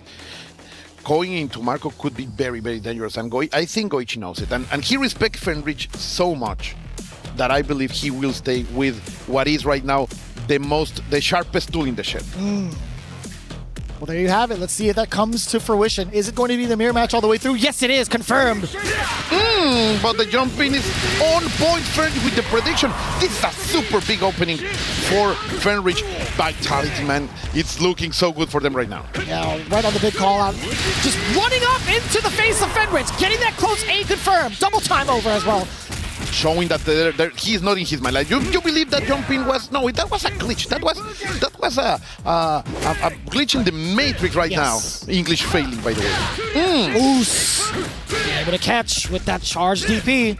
Rolling out of the corner. That was so dangerous. And Fenrich catching in on the middle of the screen. I think this could be enough if he decided to go for all of it. We will see. Not quite. And he knows it as well. Ooh, look at that. Catches. It's gonna be delicious. I don't think it's gonna kill, right? He's gonna go for a Revo extension off of the DP from way up above. Both of them, it could be a touch of death. Who is gonna get it? Who is gonna find it first? Don't let it be off of the stance. Do not let it be off of the stance. It's gonna be the neutral skip. A taste of your own medicine. These two players have been respecting so much, and they have not been throwing that. But right now, Goichi said, no, forget about it. I need the win. That's the best time to throw it, actually. Yeah, that's a really good call out. We haven't seen that in a hot minute. But, Goichi being able to pull that off, the EX Tatsu. And Fenrich is going to face this as a truck, going straight into it. Shokoken, my dear Vicious. Being able to get the double kyuk frame kill. On the other side, actually, off of the wall jump. So deceptive of an angle. There are these moments where Goichi looks down, but he's always able to stand up, rising above, as they say, Vicious. Damn. Hold on. A lot of damage is coming. No. I lied to you. Oh, he's gonna fall for it. It's gonna be close. He has access to the hidden gear, el oculto, el secreto. And he decides to wait for it. He called out the command grab, but it wasn't going to be enough. He actually dropped it. Oh my God. Oh, there it is. No way. There it is, el oculto, papa. Goichi. Is it going to be enough? He's not scaled. I think it's going to be it. Catch the mask. No. Goichi's pointing at the screen. Thumbs up for him. He knows it. And that is going to be Goichi's game off of the far standing B confirmed into the hidden gear. The roar of the people too. The ovation for a man who is fighting everything, not only his opponents, but also his conditions. And you just love to see it. I told you, heart of a champion. Wild to see it, man. When we talk about what had been happening over in Group B, in these semifinals, it definitely went the distance. A huge change up in comparison to how we've seen all the players perform in their round one quarterfinals. But shout-outs also to Fenrich, man, demanding the most out of Goichi. That was a match worthy of a grand finals, and we're having it here on the first block of this EWC. Yeah, that's correct. Again, Goichi being able to make it through as one of the other qualified players. He's going to be making it on to phase two alongside Score. Two of the Japanese contingents are making it through from Group B. There was, Rome was saying that, right? 11 players from Japan representing the land of the rising sun, and of course 2 of them are moving already, showing the dominance right now. But here it is what we were watching, that what we just lived, and we can live it again. Thank you to STC for those replays. Yeah, this is pretty huge. In terms of the preservation of meter and also, man, the shock value that you get. And you know what? That's something that Fenrich should already kind of like anticipate. And to be honest, coming in from that shot, you don't know if he was surprised that it killed from his end or if he was the one receiving the damage, right? Like, man, my character is broken. Or, man, I can't believe this character killed me. Yeah. It's such a shock either way, but I mean, that's something that a lot of the players are still trying to get used to, right? Although they are piloting this character, there's going to be some moments you're going to have to face off with the mirror match. I couldn't even tell you potentially how many mirror matches are going to be occurring this entire week with this character. It's going to be a lot, that's for sure, but each one of them has its own flavor, its own style, its weaknesses and strengths, and right now it was Goichi who was able to detect them, and there you go, Milal. Look at that. Look at that. Yeah! A man of the people, like doing it for the boys, and now a heartbreaker, at least for me. Go on and tell me more about it. Because this is no other than a Neku representing El Clan del Mal, one community team all the way from Mexico. Looking at that logo right there, Vicious. Looking at the Clan del Mal logo on the screen of the biggest showcase of esports in the world. It's really something moving. But of course, he is facing no other than Basher from AG. All the gamers are behind Basher right now. And Basher had actually quite an extravagant start up against Score, right? Being able to force him off of the Andy Bogard. That's the character that we had seen him kind of qualify with, if I'm not mistaken. But yeah, that Preacher has been doing has been doing phenomenal work in terms of like the mix-ups that were exuded off of every Ignition Super. I'm so like convinced that I have to say it every time. P equals MC squared, because that's the name of the super. Yeah, every single time, because I mained that character for a hot minute, and definitely Hell Pockets knows about it. But I gotta say, like the mix-up that you get afterwards, being able to go into EX back turn into either overhead, low, what have you, it's such a big deal. And we saw that kind of exuded too from the way that Basher had been getting some of these knockdowns and then going into the mix. That actually spelled out a lot of how he got game 2 over against Score. But as soon as Mr. Karate showed up to town, it was a whole different story, right? Yes, but also Basher was able to force Score to give it all. They went all the way to game 5 sometimes. Correct. It looked like the young player was able to get it. But you were saying something that I believe is very, very important. Score didn't hesitate, not even a little. Like, he realizes that his Andy was not up to the challenge against Basher's Preacher, and he went immediately for the karate. And that kind of recognitions really can change the tide of a battle, and Score did it right there with all of that experience, right? No, I don't care about pride, I don't care about honor. Like, I have to win. That's right. And he went immediately. I have a better tool for this job. It doesn't mean that I am that I need him, but I realize that the strengths of this player are really going to go against Mr. Karate. So he went immediately that way. But look at this, Basher right now. You're not watching that, but maybe I will not spoil it. Okay. But here in this Mexican kill, one of them will be going home. So one of the things too that we do want to highlight, we talked about like the strengths of characters, the strengths of players going into like different characters as well. One of the things that we have to highlight though is the pick from Neku with the Ronaldo, right? One of the things I had noticed when he faced off against Punko, although it was an 0-3 deficit, I want to say there's so many things that you have to consider as Ronaldo in terms of like getting yourself set up in neutral, right? I feel like this character in general kind of gets drowned out by aggressive characters or aggressive play. Yes, he does. And of course, he is in his core an aggressive character, right? In fact, we saw many times that the best moments that Neku had against Punko was because he was trying to go for trades with the big chest, and he was getting the most out of it. So it's a high risk, high reward character. Neku tells us, like we were talking with before, that he told me that he is trying his best to change the way he plays, the way Ronaldo plays into his own style. And as soon as we say this, we're going into the action. Basher is not going to stay with Preacher. He's going with no other than Mr. Karate. And look at that already, Mr. Karate with Marco. And look at that immediately, showing us some quality with those cancels out of guard. To be fair, he's part of the same school, right? I mean, that counts. Yeah, he could be the 5th one, not the 4th one. The 5th he could be Karate Junior, right? Yeah. Everybody's a junior now. Pretty much in that dojo. I agree with you. going for the big damage. Of course, Cristiano, you were saying he sometimes is weak against very offensive characters, but he's one of the characters that can do the most damage in this game, as we can see right now.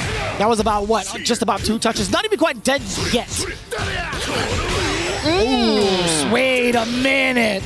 This could be a huge difference. We get SPG again, or sorry, we get Rev Blow again. And he was so ready for that basher, for that confirm, went for all of it, and in the end is Neku the one able to clutch it out, because chokes could happen, man, but no, it's not gonna happen, and we're going for the big head. Damn, back to back. Yo, that's difficult. I like that into the ignition. Look at him bleed. We could get a 2-touch scenario if he could build himself another ignition. Football, baby. That's a lot of shoots. And yes, you call it vicious, a 2-death kill. 2-touch death kill, sorry. And immediately Neku trying to establish his game, willing to place his rhythm here in this battle against Basher. Yeah, one of the things that I was looking forward to is seeing whether or not he was going to set up for the goals, right? If he was going to be able to like hinder Basher's progress in the neutral. But overall, I think they were both rather aggressive, and Neku just knew. He's like, all right, well, if you're going to be the aggressor, I know exactly how I'm going to stop you, at least on the ground, and that's going to be with the big forehead, right? Being able to get these counter hits from certain ranges. And it's so deceptive, too. The further it hits, the more plus it's going to be, right? Completely right. And right now, you were talking about this in the last match. Right now, I can assure you that Basher is seducing the idea of changing into Preacher. Like, for sure. Like, should I do it? Right now, in this moment, could be the exact good point in order to make the shift of momentum for these 2 players. But we will see what the young player for AG decides. Okay, we're staying with Marco. Okay, let's go. A little bit of a difference too, and you actually saw the exchange earlier between that far A and also the C coming in from Neku versus Basher, but you do get the throw initially. Backing away, backdash from Neku.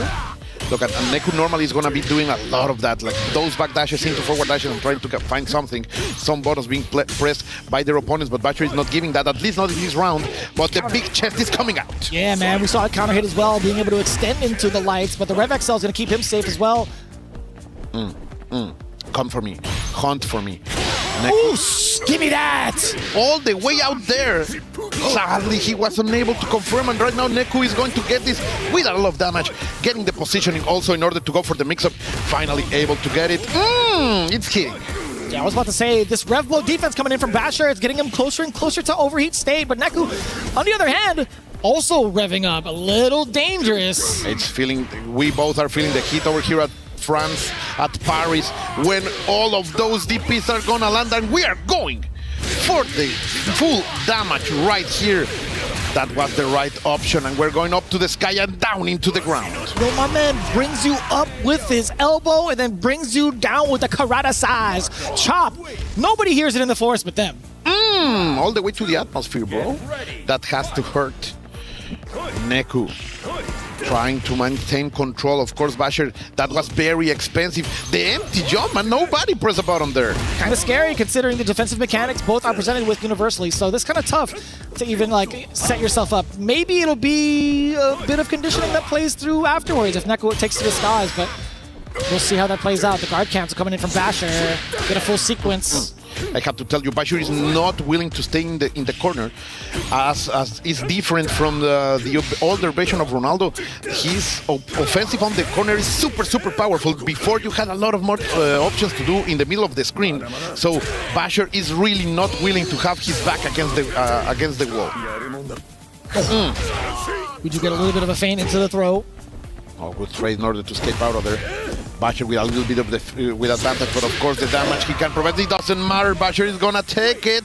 We are gonna make these things even, my dear Vicious. Yo, I'm gonna say, man, Karate Jr. being able to skip neutral the same exact way, right? Yeah, the kick that rides the wind indeed is a family art.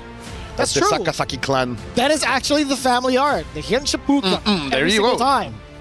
And he wasn't even done with that. Also, being able to get the Rev Blow afterwards. It's so important, I feel like, for a lot of the Marco players to really consider their SPG placements. Obviously, it's going to be towards the end, right? Being able to capitalize on the Rev Blow, being able to also withstand some of the big combo sequences just in case they get opened up with that as well. So it's been really beneficial thus far, just seeing this SPG in the end slot.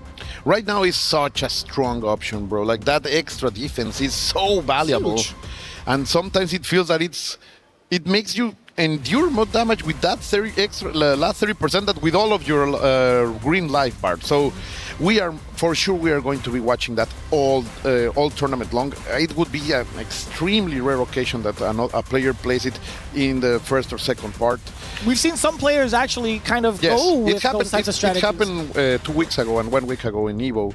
Some of them were using it in order to mix up some options, or using it when they realize they are the strongest when they reach that second 50% of the bar, but it doesn't matter right now because we are staying with everything the same. Neku trying to get out of that corner, but Basher is not allowing that. Yeah, just the threat of the uppercut will always be something so important with both Marco, with Mr. Karate as well. El bicho. He was ready for that? They know each other, like they practice a lot, so most likely it's part of that player knowledge that they have. After all of Mexican players have been working so hard in order to be here, but big mistake, a little bit out of range. How Shokoken, what a reaction over there, so ready to pull the trigger. And they were gunning for each other, by the way, towards those last couple of scrambles. Just out of range, though. No punish for Christian. Of course, those very stubby normals are always part of his weaknesses. Yeah, there's been a lot of exposure thus far against Neku, right? There have been so many moments where Basher has called it out defensively, being able to get a lot of these guard cancels, and sometimes just even going for the uppercuts when these gaps are presented. Big mistake by Basher, and this is going to allow Neku to get something because he needs that, because Basher has been in his mind for a lot. That mistake is going to leave those little seconds of adaptation. Let's see if there is an evolution from Neku. And a slight hezzy as well. You saw a micro dash being able to expose the lows. A lot of damage on board. The overhead +5, being able to get the extension off of the light. Nice and easy for the confirm. Bring the helmets. The elbow is cracking some skulls. Basher is gonna get that game number 2. That's a good show from the AG representative, able to realize what he was doing wrong. And that was actually rather quick. When you had seen the sequence prior, he had done a micro dash crouching B, right? He caught the low, and then immediately after that, slight conditioning had occurred against Neku. The micro dash into the overhead. It is a huge difference in such a split second to make that decision. And you know what that means? Like, each time a player is doing that kind of things and you force them into that kind of quality reactions, is because you believe in your opponent. Like, I know you are good enough that you are going to react to this. And that's why it's going to work. It's part of the knowledge that they have between each other, but we are going to this possible last game as Basher is taking all of the advantage in order to take control. Ooh, what a backdash, that was beautiful. We were talking about the respect being given and also the recognition of how these two want to play up against each other. But man, I gotta say, that is quite the read to have against Neku. Let's see, the big chest trying to pop up. It's getting the speed. Look at the damage, Vicious. I would say that's something delicious, Vicious. Close enough to Tasty Steve, I'll take it. He didn't want to spend the bar. Don't let it happen. Don't let it happen for Neku. He's in overheat, and of course Basher is gonna go crazy, but look at that! With the right option. Yeah, being able to get the high dodge between the gap. He knew damn well there was gonna be a rev blow coming up as well. So Neku being able to stay alive in the set. Of course, Neku not a stranger of this kind of competitions. He has been here in France before for Dragon Ball Fighters. Now he doesn't want to go home this early. And that's so tricky, right? He's trying to dribble right in front of Marco Rodriguez, not being able to tell where the ball was going, but didn't even matter. He came in with a jump D. And this is what I was telling you. Neku loves to have them on the corner. This is what Basher is trying to avoid all match long. Let's see if Neku can have that advantage position once again, but Basher is not going to allow it, trying to go for the heaviest of kicks in order to maintain it, but what a great way, elegant, I would even say, to get out of there, and we are going to go to game number 5, Vicious. Back-to-back rounds, being able to end it with the ignition. Neku showing huge signs of life, a huge difference in comparison to the previous games against Basher. What a situation right here between these two great Mexican champions. Very young between each other, only 2 years of difference. Neku is 27, Basher is 25. But they have so much potential right here. Some of the new blood that had arrived thanks to the City of the Wolves to this SNK community. I just love to see it, man. No doubt. And it's kind of wild too, because there are probably moments when we talk about like the regional discussion of the players, like how often they actually get to play each other. When you look at the overall score within like the SWC season or even leading into EWC, you don't get to see a lot of matchup footage against the two, or at least playing against each other in that regard, right? In the actual official tournaments themselves. Yeah, when they matter, right? Because all of this is to get those points in order to get here to Paris, in order to go to those golden events that you just want to grasp, because it's so much money and glory, of course, to be earned. Oh yeah, I like it. I love that these two players, even if my heart is breaking because we are on an elimination match of the Mexico representation.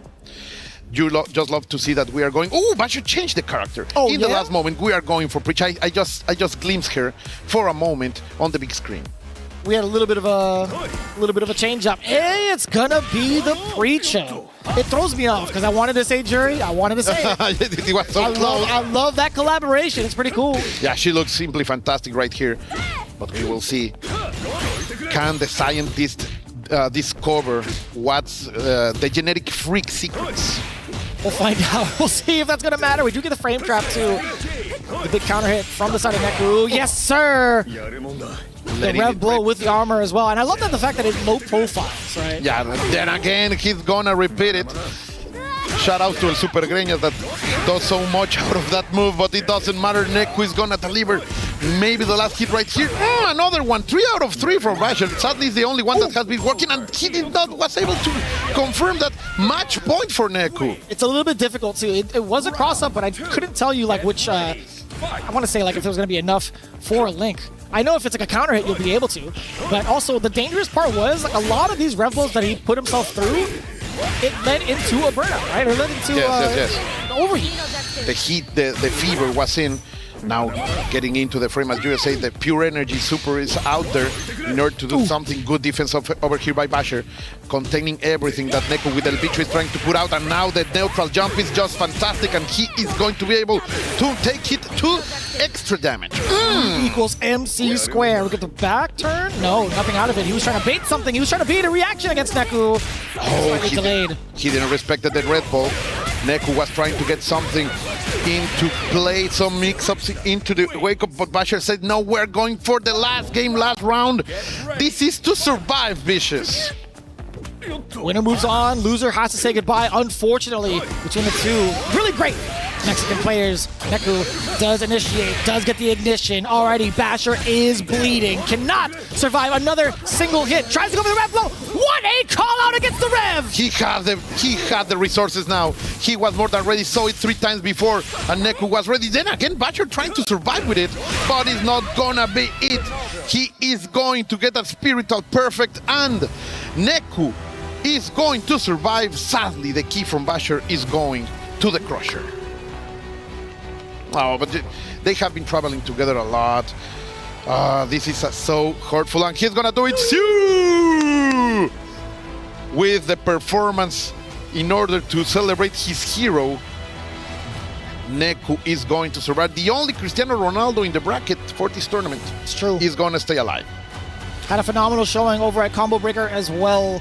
Placing 5th, placing within the top 8, and still continuing on here at EWC. Unfortunately, it's at the cost of his brethren, Basher. Yeah, it's not something that you necessarily want to do, but Neku will have to walk into the presence of the Crusher. Oh, that's true. This is the first part of the tournament. This is demolition time, where we have to crush the keys. This is where we say goodbye to Basher and his journey here at EWC. Each opponent has the right to crush the key of that one you eliminated, and Neku will be taking. Oh, people is suffering out there. You can listen to them. I think that's Yipes, perhaps. Not too sure. Please back away from the glass. Let the professionals do all the work on this one. But I will say, this is it's heartbreaking. Yeah, right? man, Being able to have to view this. I'm sure he wanted someone else to be his verse cross, and here we go. I don't know if he's prepared for the sound it's going to make when the key is officially crushed. It catches everybody off guard. Look at that. It's going for the... No, we have the first person camera. The destruction. And there you have it, ladies and gentlemen. Sadly, Basher is out of the tournament. Neku will move on. El Clan del Mal still alive over here at the EWC 2026. What a moment to remember. We still have a lot of Mexican heroes within the groups as well. The country with the second most performing players on this tournament. Right. Really much so looking forward to the Cristiano Ronaldo representative via Neku moving on even further into the loser side. Now he awaits his fate, right? He's going to be waiting it out here in the lower bracket semifinals. Damn. As you said, you can see, I know him, I know these players, and I can tell you in that face, this is not what he really wanted when this day started. Sadly, Basher is out of the tournament at the hands of Neku. And this execution, and the fact that he was able to not only recover from that first game loss, but also able to make Basher change his character. Yeah, that's a pretty big deal. And I think once you get acclimated towards the way your opponent is playing those first two games as a Marco Rodriguez, it is rather difficult to kind of reacclimate yourself now with a different character. Although you may be effective with both, it's still the dynamic of choosing one character into the other, especially in the heat of the moment, especially when there's only one game left to play. It is always going to be such a difficult ask. When the gears are already turning, man, it's so hard to make that shift. And sadly, this time for Basher was not the right option. You know, he can feel it, but he is a young character with a lot of potential. And there you go, going for the always classic El Siu. That's what I'm talking about. So his reward, moving on to the lower bracket, he has to face off against Fenrich in the semifinals, but not without going to the next set of players. We will be anticipating Abao going up against Lancer for elimination. Abao, of course, the hero that won just a couple days ago, the last chance qualifier over here at the EWC in Paris, France. A fantastic display that day, only losing two games in the whole top 8 for that tournament. So his performance is top notch. I am expecting him to do great right now. Right, when you take a look at his presence in the last chance qualifier, having to face off against Xiao Shai as well in that grand finals, he took it down 3-1. In fact, you were not kidding. He faced off against PETA, he went 3-0. He faced off against Gumi from Mexico, 3-1. And in that grand final set, 3-1 as well. Dang, he was on fire not too long ago. And that's why he is here after all. That's a great way to cash out for your trip, qualifying into the EWC, getting your name into that key. But of course, now you want to defend it. You don't want that valuable key to get down into the crusher. Then you have his opponent, Lancer, coming in. I feel like we haven't really had as much of a privilege to be able to get ourselves exposed to him and also be able to talk about him, but we rarely get to see him kind of like expand outside of China. When you look at the events that he had qualified into, right, you take a look at Evo Japan, he had 33rd place there. He played over in Guangzhou as well, placing 3rd. Brussels Challenge, he got 17th, and then GTW placing 4th. Pretty high ranking, I want to say, not only events in terms of the talent, in terms of the challenge, but also just for himself being able to get these placements rather difficult. So obviously we see him as a very, very competent player coming into EWC. It's just a matter of being able to play against the wild card, the #1 contender from the last chance qualifier, which in and of itself feels like a death trap when you think about like the different dynamics of what goes on into a last chance qualifier. Everybody in the world is trying to get that final push into EWC, right? So everybody by default is a killer. But what you are saying is, for me, so important. It's great to see more representation from China. We know that there is a very strong FGC over there. And now having more of their representation here with not only Lancer, but also Xiao Shai, it's inspiring to say the least, because normally they're seeing a lot of their hopes only in the shoulders of Shanghai, right? That's fair. And right now, it's so good to see more players coming out of China in order to represent such a big country with such a big tradition. So you just love to see it. Right. It's a lot of concentration of SNK talent in sure. that region, right? We've talked about that historically. If you want to have, if you play 98 and have nightmares, want to have nightmares, go to China. You They want will to have destroy. nightmares. And they won't even do it with both hands, by the way. No, they are insane in that game. Like in some way, time stopped like that for the FGC in China. I feel like I've seen plenty of videos of Xiaohai playing with one hand. Yeah. Right, and it's not like footage from the past. He's done it within this year, by the way. There's definitely been footage of him playing from this year, one-handed. Completely right. We'll see how this plays out going into it as we get ourselves prepared. Abao versus Lancer. Very, very difficult to call. Again, we talk about the amount of games they've played thus far to get to this very point, right? It's just a matter of like how they get acclimated to themselves. I don't think there's any history between the two. Obviously, we talked about the amount of travel that Lancer has to go through to even qualify. I don't even know if we've even seen him as often, right? It's always been in very, very specific, I want to say international stages. But always performing. What we can say is the last time these two face each other, Abao got the best out of Lancer 3. Really now? Yeah.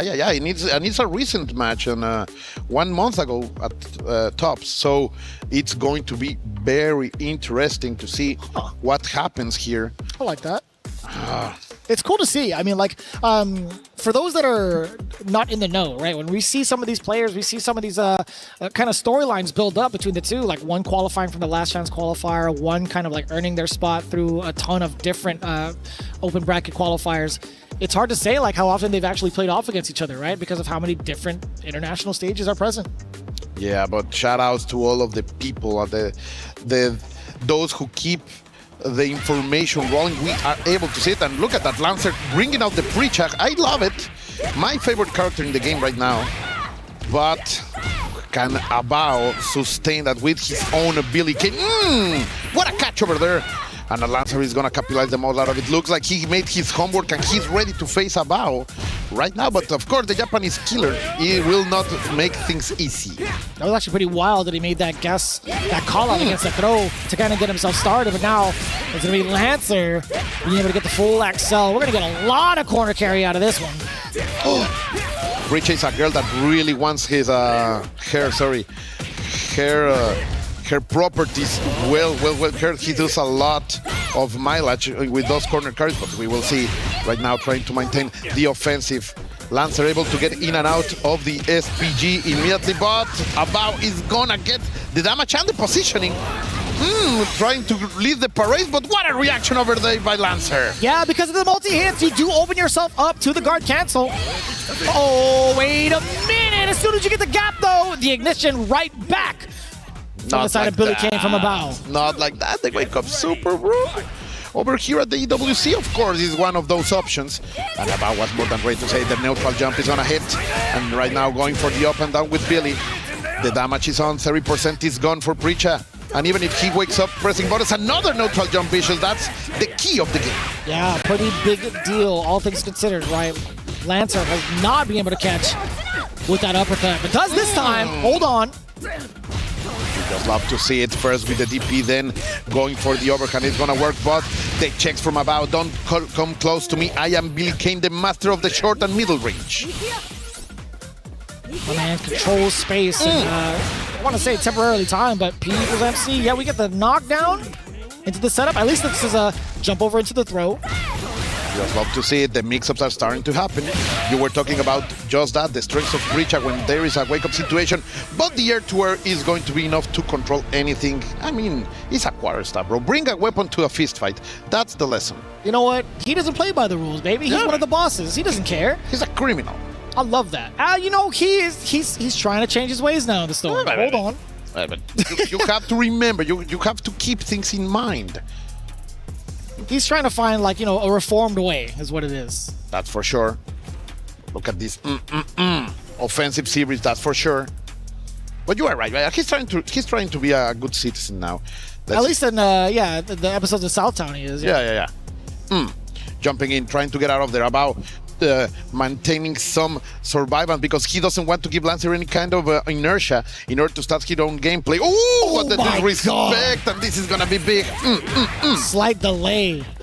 Just for a moment, but the traps are here. gonna get the same jump. The overhead coming in for the back sway. Eventually he was gonna come out. Lancer, is there enough damage off of the ignition that's gonna be coming out? It doesn't matter because it's going to die. It doesn't matter if you get the fever. Get the victory at least. Lancer bringing it back. You love to see it. I want to see more Preacher love. And he comes out swinging, bitch. I love that attitude. And it's not the first time we had seen it, but it is the first time we've seen Abao not defend against it carefully. Oh my. Beautiful cross up on the last spring. Catching with the jumping D in order all of this damage. And of course, now you have to get out of the corner. Abao is the landlord right now. Jesus, I gotta say, that was a ton of damage. Now, we're starting to see a lot of the pressure come up. We see some dashes. We see it into throws as well. Does Lancer flinch? He does, actually. As you were saying, the optimization station is here for Abao. Getting the quick conversion into most of the damage. I think he was trying to go for a throw in order to get the end, but Lancer is fighting back. You just love to see that fight in order to survive. Don't touch me. Great block from the overhead as well, but the jump over catching the recovery on FRC, or actually FRC, excuse me. He wants to become a hero. He wants to become a hero with the Science Girl. We're gonna spend Lordy. it. Yes, look at that. Look at that recovery. 94% down to 0.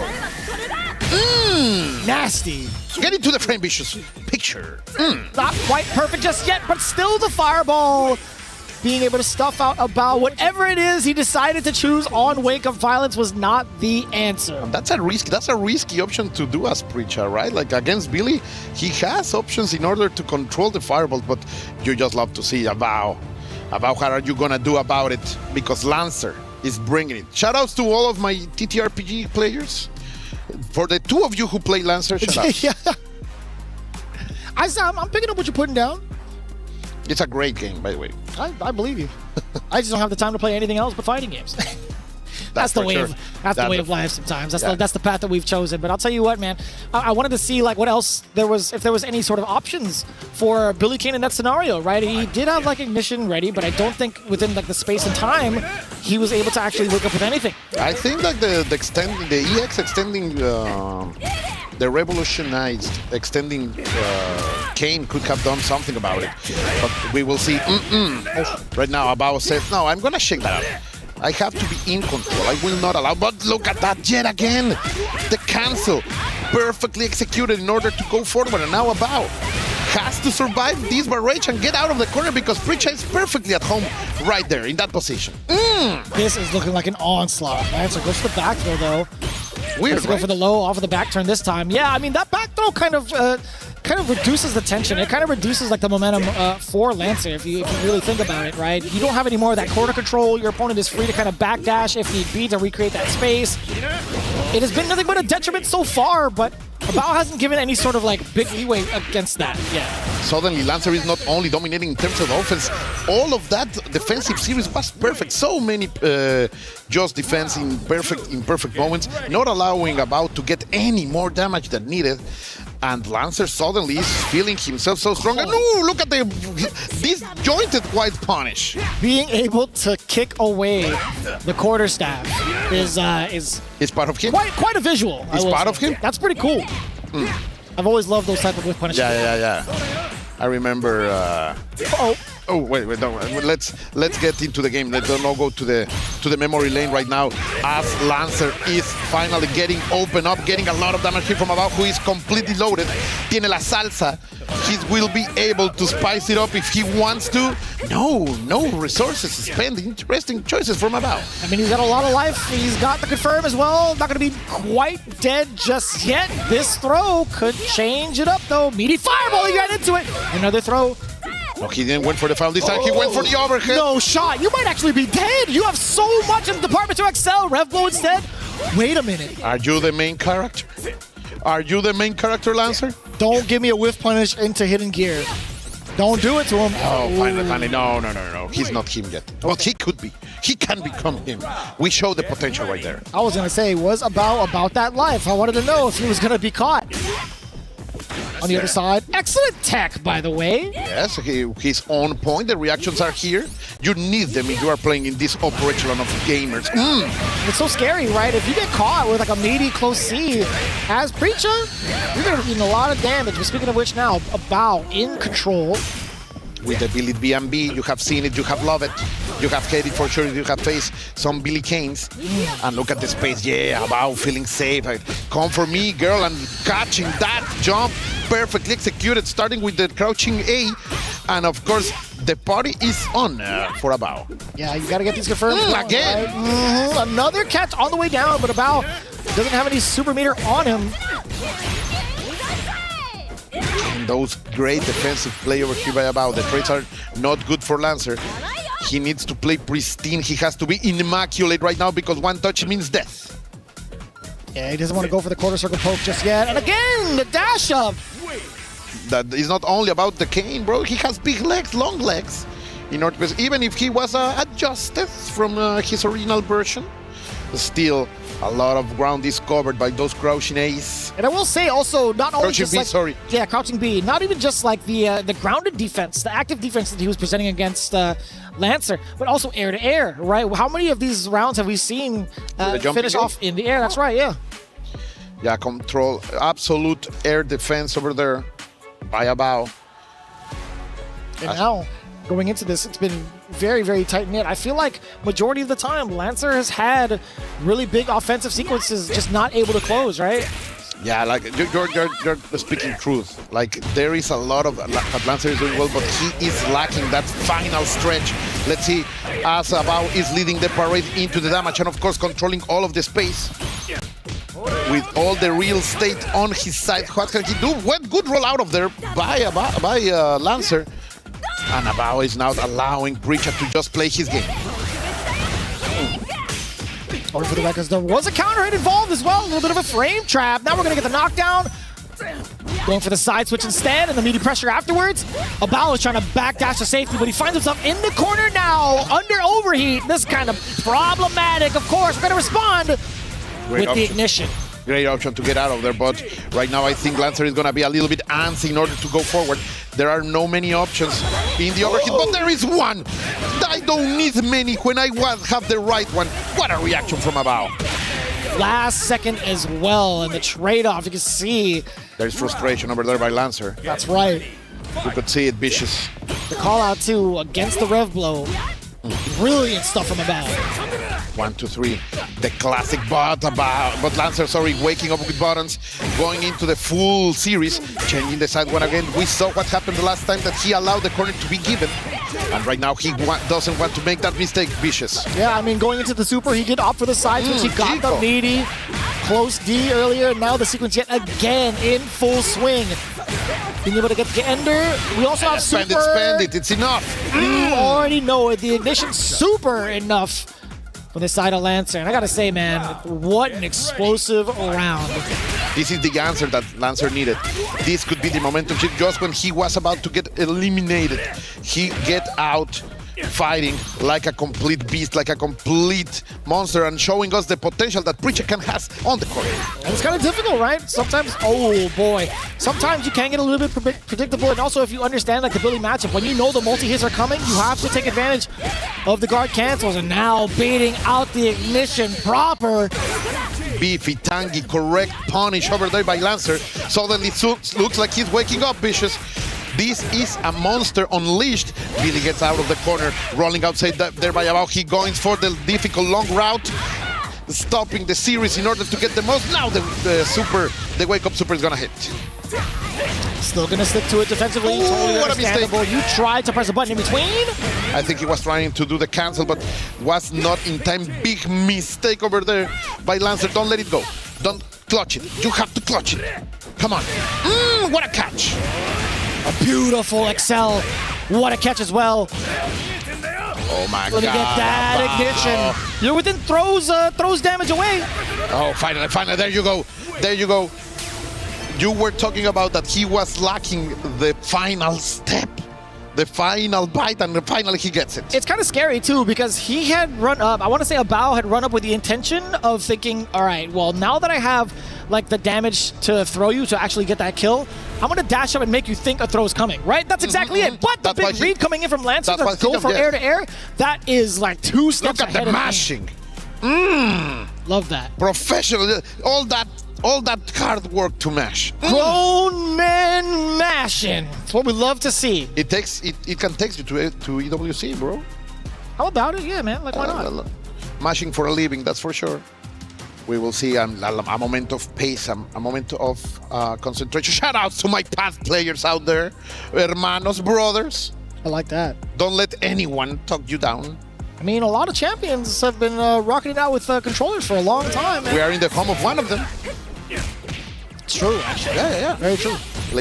We are in the land of the PlayStation 1 controller. Let's see, jumping in, getting those hits. The DP just to demand respect, like, no, this area is not only for you, and he's gonna capitalize out of that fireball. Fantastic stuff, the winds are changing. I didn't think that Hurtbox was gonna be extended into the fireball like that. I'd love to see it. Then about waking up with the cancel, as the situation can be very, very dangerous in these high stakes of a game. Yeah, the anti-air is also still potent for the side of Bao, getting the high dodge into the cancel, leading into this exact moment right now. Oh, the empty jump into the canes. I'd love to see it, and now About perfectly understand the situation. I am winning. You have to come to me, make the mistake, and he finds it punishing in a perfect way. Let's go, Vicious. And that was good anticipation for the Red Blow as well, just being able to dash. And oh my. Now we're starting to see some of the tendencies from the side of Lancer. Bao is making some very interesting reads on movement. And on the other side yet again, right as soon as Preacher goes airborne, he is dashing underneath and catching the recovery frames. I think he allowed Lancer to feel free for a little bit of time in order to now punish him. The condition it's happening, but one that can be risky because right now Lancer is getting some rhythm and also some damage. Great block. And avoiding the overhead. Going also into the backdash in order to get some space. It doesn't matter, you are in the corner. What are you gonna do, Bao? Get out of there.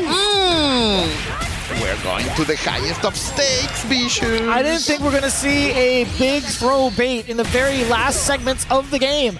Lancer now starting to get the conditioning against a Bao. This is kind of difficult to call. The coin is in the air. This could be go for anyone, and it's Lancer the one who gets the first hit, but Bao is fighting back. Yeah, being able to get the ignition. Decent amount of damage. What's the setup? Counter hit against Lancer, and you can see him kind of reeling back just a little bit. He knows how much he's going to be suffering within this position now. The SPG locked and loaded. So many jumps trying to hit with the jumping C, but not allowing anything, controlling the stage yet again. We're gonna leave the parade and the damage is on. He has one bar. He can spend it, another one just to make sure. There you go. The screen blues itself as the classics happen, and Bao is going to survive. Getting here by the last chance qualifier and now surviving that barrage from Lancer. Great stuff from the Japanese player yet again, man. Japan showing us that they are the titan we have to face. But it's still an amazing showing also from Lancer. It felt like he had a lot more control, a lot more sustenance in regards to like some of the combos that he had chosen, some of the XL routes that he had been going for, and also some of the resets that Preacher has access to, right? Look how he's walking into the crusher, man. Feeling himself, like getting all that stress out. I have survived, and now I have the right to destroy the key so of again, my opponent. It's so daunting to have to like walk over and like, have to crush the key of your enemy afterwards, right? After like thinking, there's so much kind of process in that matchup itself, and it's like, man, now I gotta focus on like what I have to work this mechanism. I gotta crush someone's key. What do you mean? This is the first time he's ever done this. Oh Lord Almighty, you could hear it from here. That's metal against metal, still being destroyed. And that was I made it right. It's not my fault. I'm not a bad guy, right? No, you are not Bao. You are just the hero that survived here. Shout out to Lancer, of course.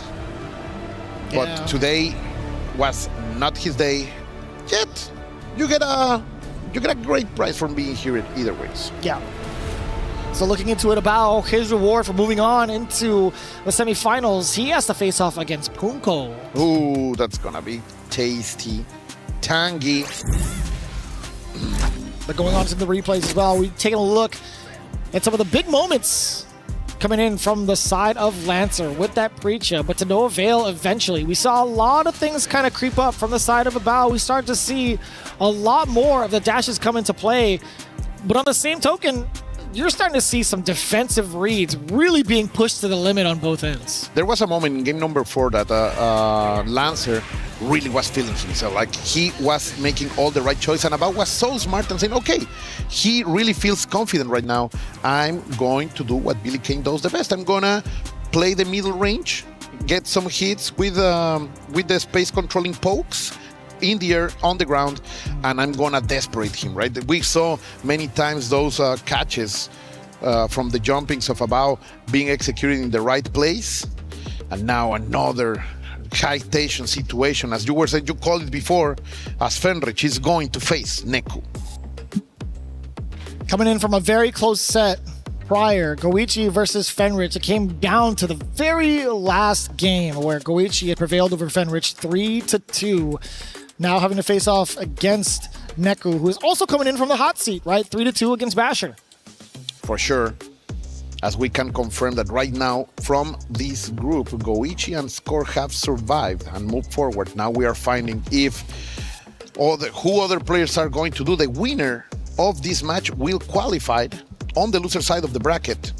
So the stakes couldn't be higher, my dear Vicious. Yeah, there's a lot to really consider when you talk about like what they have gone through to kind of get to this point of the matchups, right? I want to say, from looking into it, I haven't really been able to see anything regarding a matchup between Neku and Fenrich, if I'm not mistaken. But I think this one is a completely new, absolutely unedited version.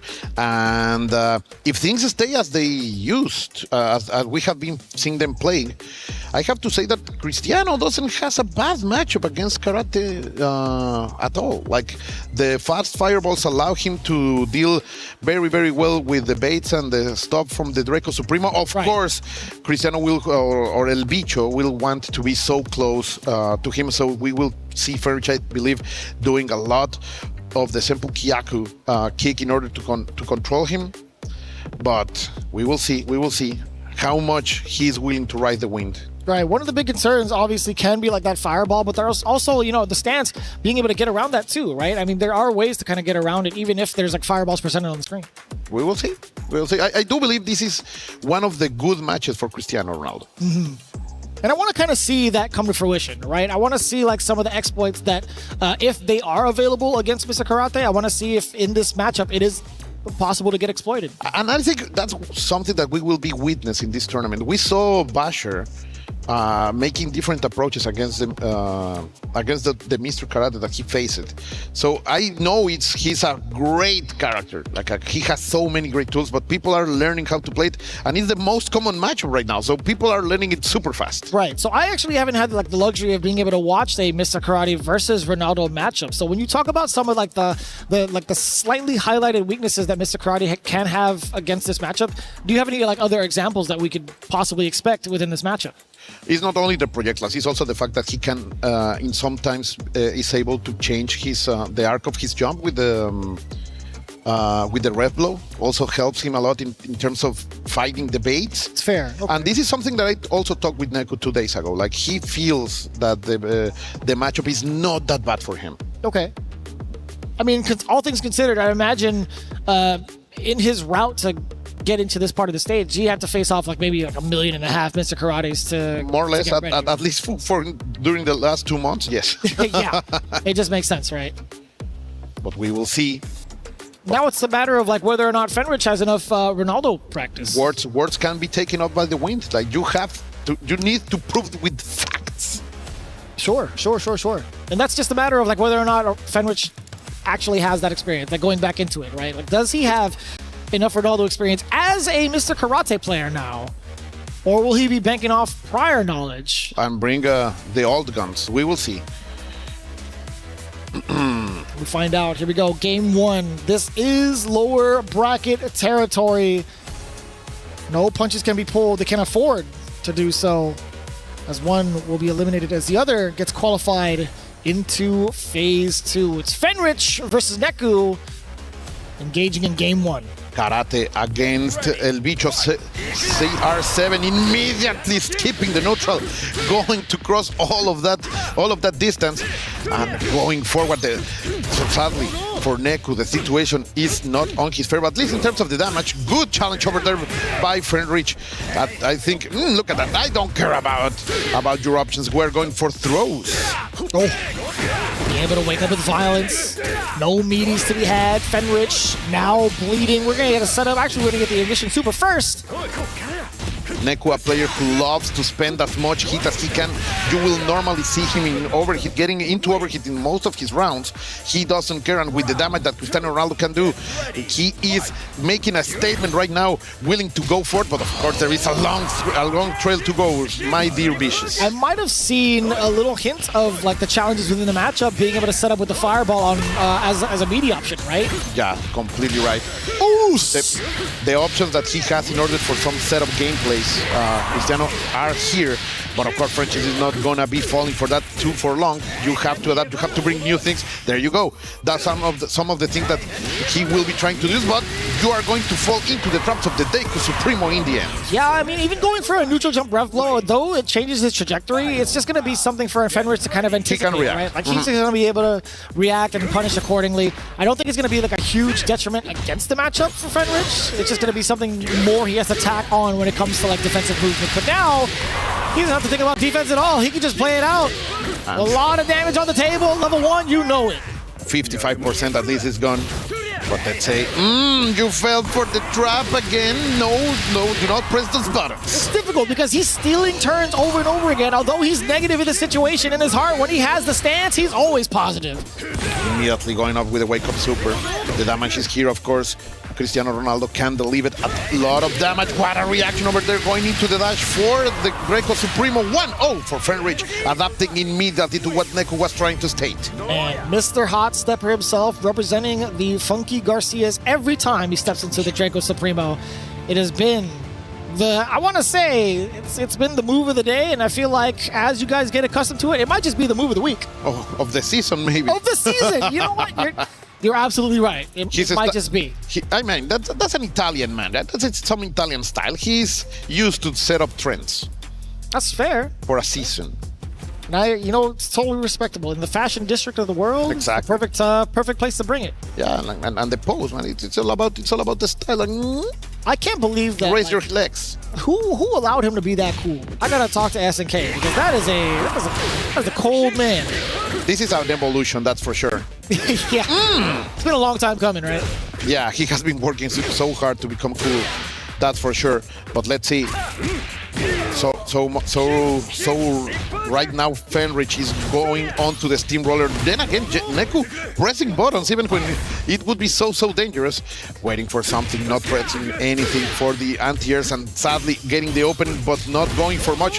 Finally trying to get something in the middle of the screen and with the slaps, but he needs to get most consistent damage. Right, that was kind of awkward too because that C, although it did connect, it was in the middle of Fenrich's jump, causing that jump reset to occur.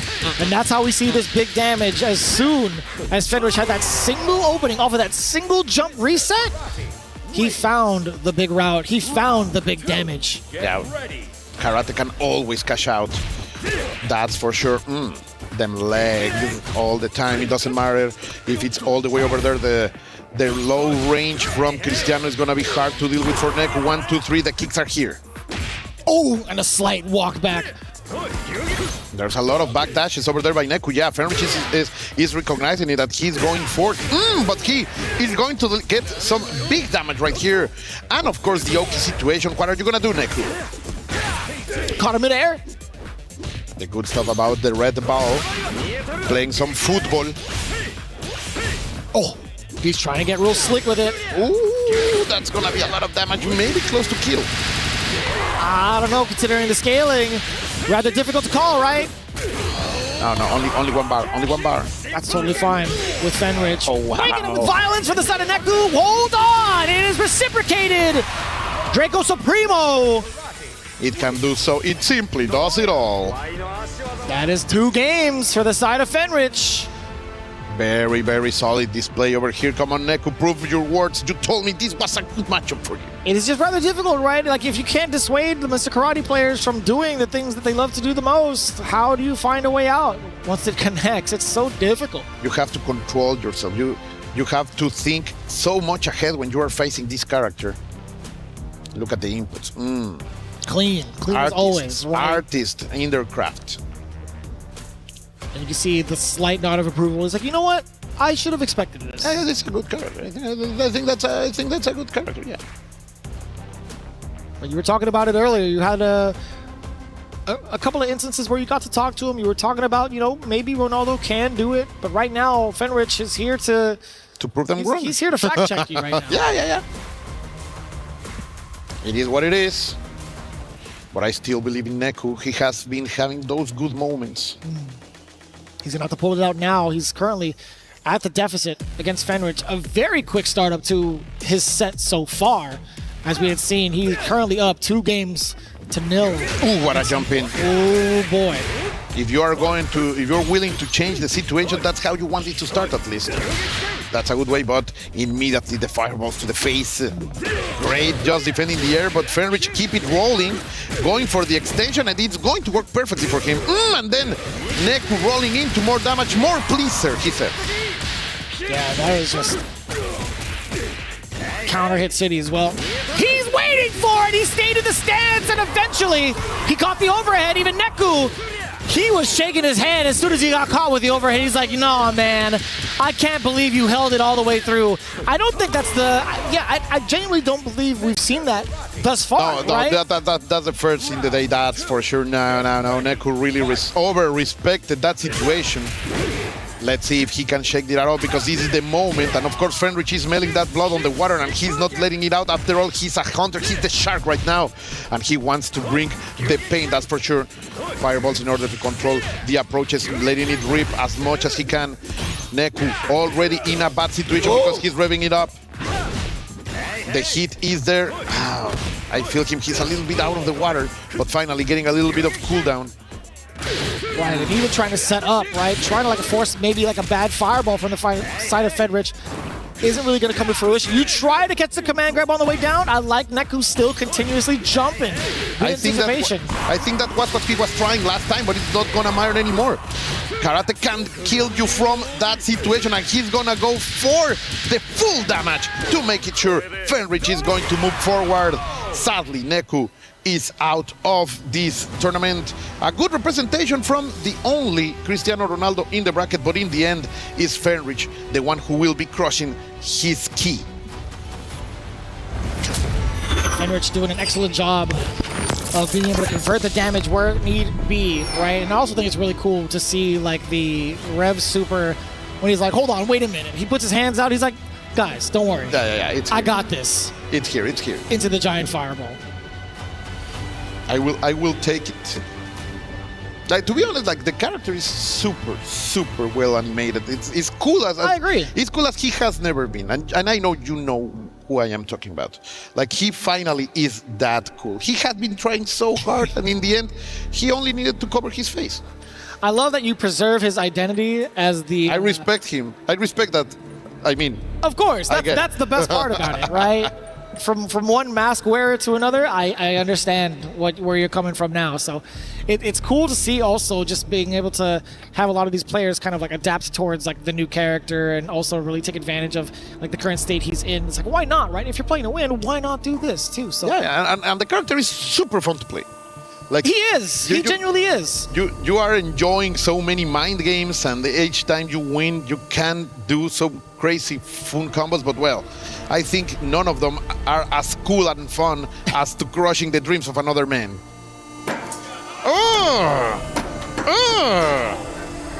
The shrapnel. He got maximum crunch time on that. I don't think I've seen any type of destruction that severe up until that point. Fenrich, I see you, man. That was a little bit too extra. Hold on. He's a savage.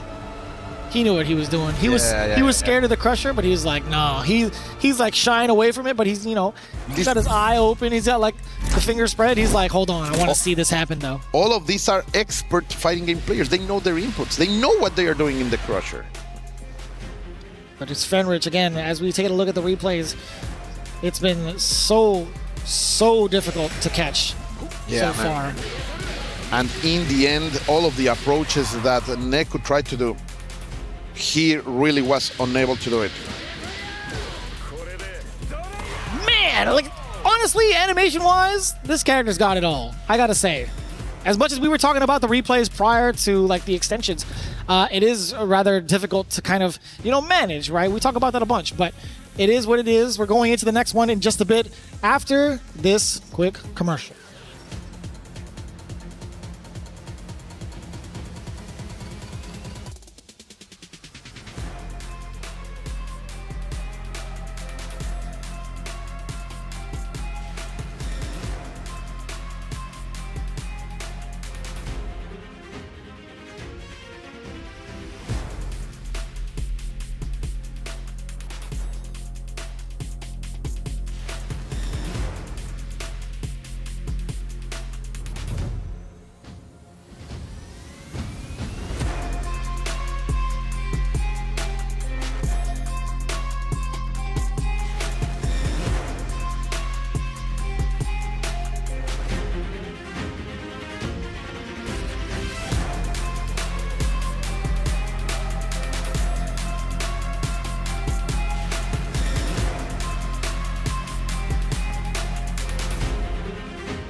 Play is in our DNA. Whenever we let it out, it becomes our superpower. Now imagine an entire city being built to supercharge it. Kadir City, powered by Play.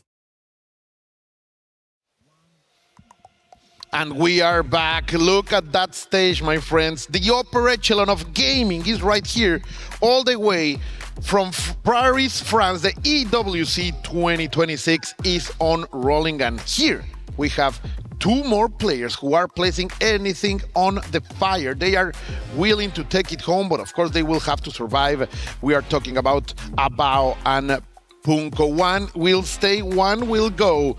My dear Vicious, this is like the Thunderdome.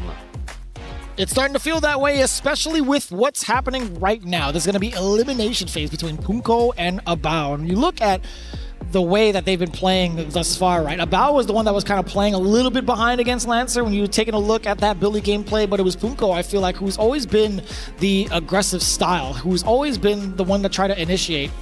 Will we see that dynamic within this matchup itself? I really hope so, man. Abao, of course, going into a complete steamroller during the last chance qualifier, but well, Punko is always a man that you have to be worried about. You never know what you're gonna get against him, and with his Gato, that's for sure. Are we gonna feel the Thunder Thighs, or Mr. Kane is going to establish his control style gameplay? We are going to see that about the now. My dear people, aren't you excited?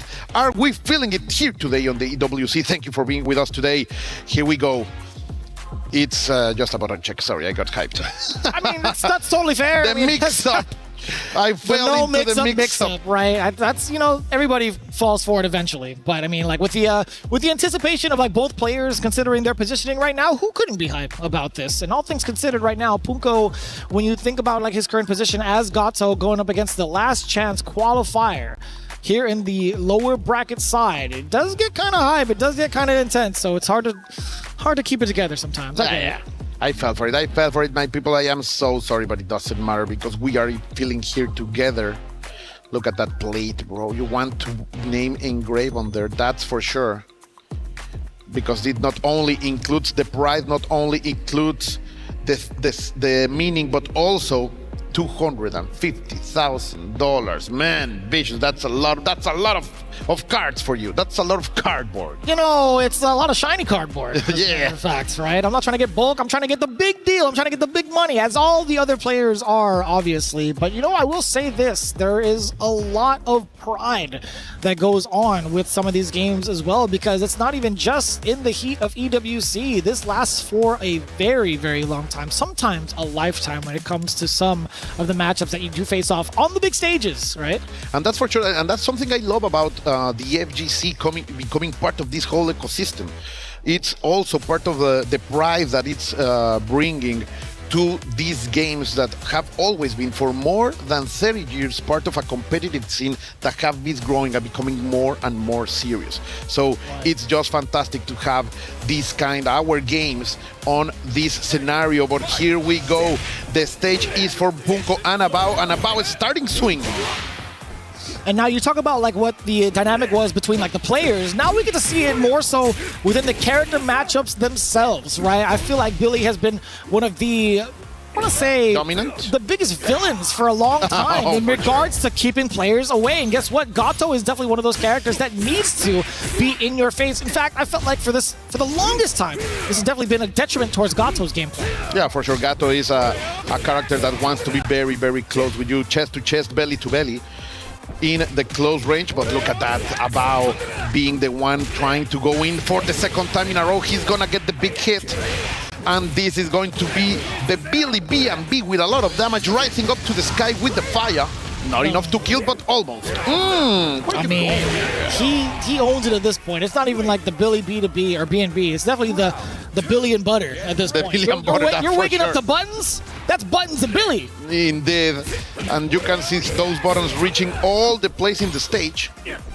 The long range Billy Kane. Oh, but look at that Punko with the big challenge, and we are rising over the waterfall like the legend of the dragon who grows into a beautiful creature. What a cross-up! I'm getting into the corner, but it doesn't matter because we're feeling the pain. Yeah, beautiful sequencing now from Punko. We are gonna get the knockdown in the chase, but it's not gonna lead to much. Actually, mistiming the meaty against the bow. Oh, Rev Blow on the way through. The Rev Blow is not going to hit. Now Punko waiting for his chance, and there is the chance. He let it rip a little bit too much, about feeling safe when it is not possible. But look at that great confirm out of the end here, and you are gonna cash out a lot of damage here. About not enough to kill, but it's gonna be close. One more sequence. Tries to go for the neutral jump, empty low. Good patience from Punko. All the way through. It's the Rev Blow. You caught about jumping back. Are you doing it again? No, he just felt too much fear, bro. He pressed a button and let himself killed. You know, to be honest, you saw him revving up. Abao was actually at 98%, so that overheat was going to be a big factor if he decided to block the entire sequence, right? Yeah. He was going to go for the guard break for sure, but I don't know, man. I would have wished for that situation instead of just simple defeat. Good neutral hop over there in order to get a little bit out of those connections. But Abao, I think he needs a little bit more of consistency. Punko has been able to break his momentum when he's playing the best.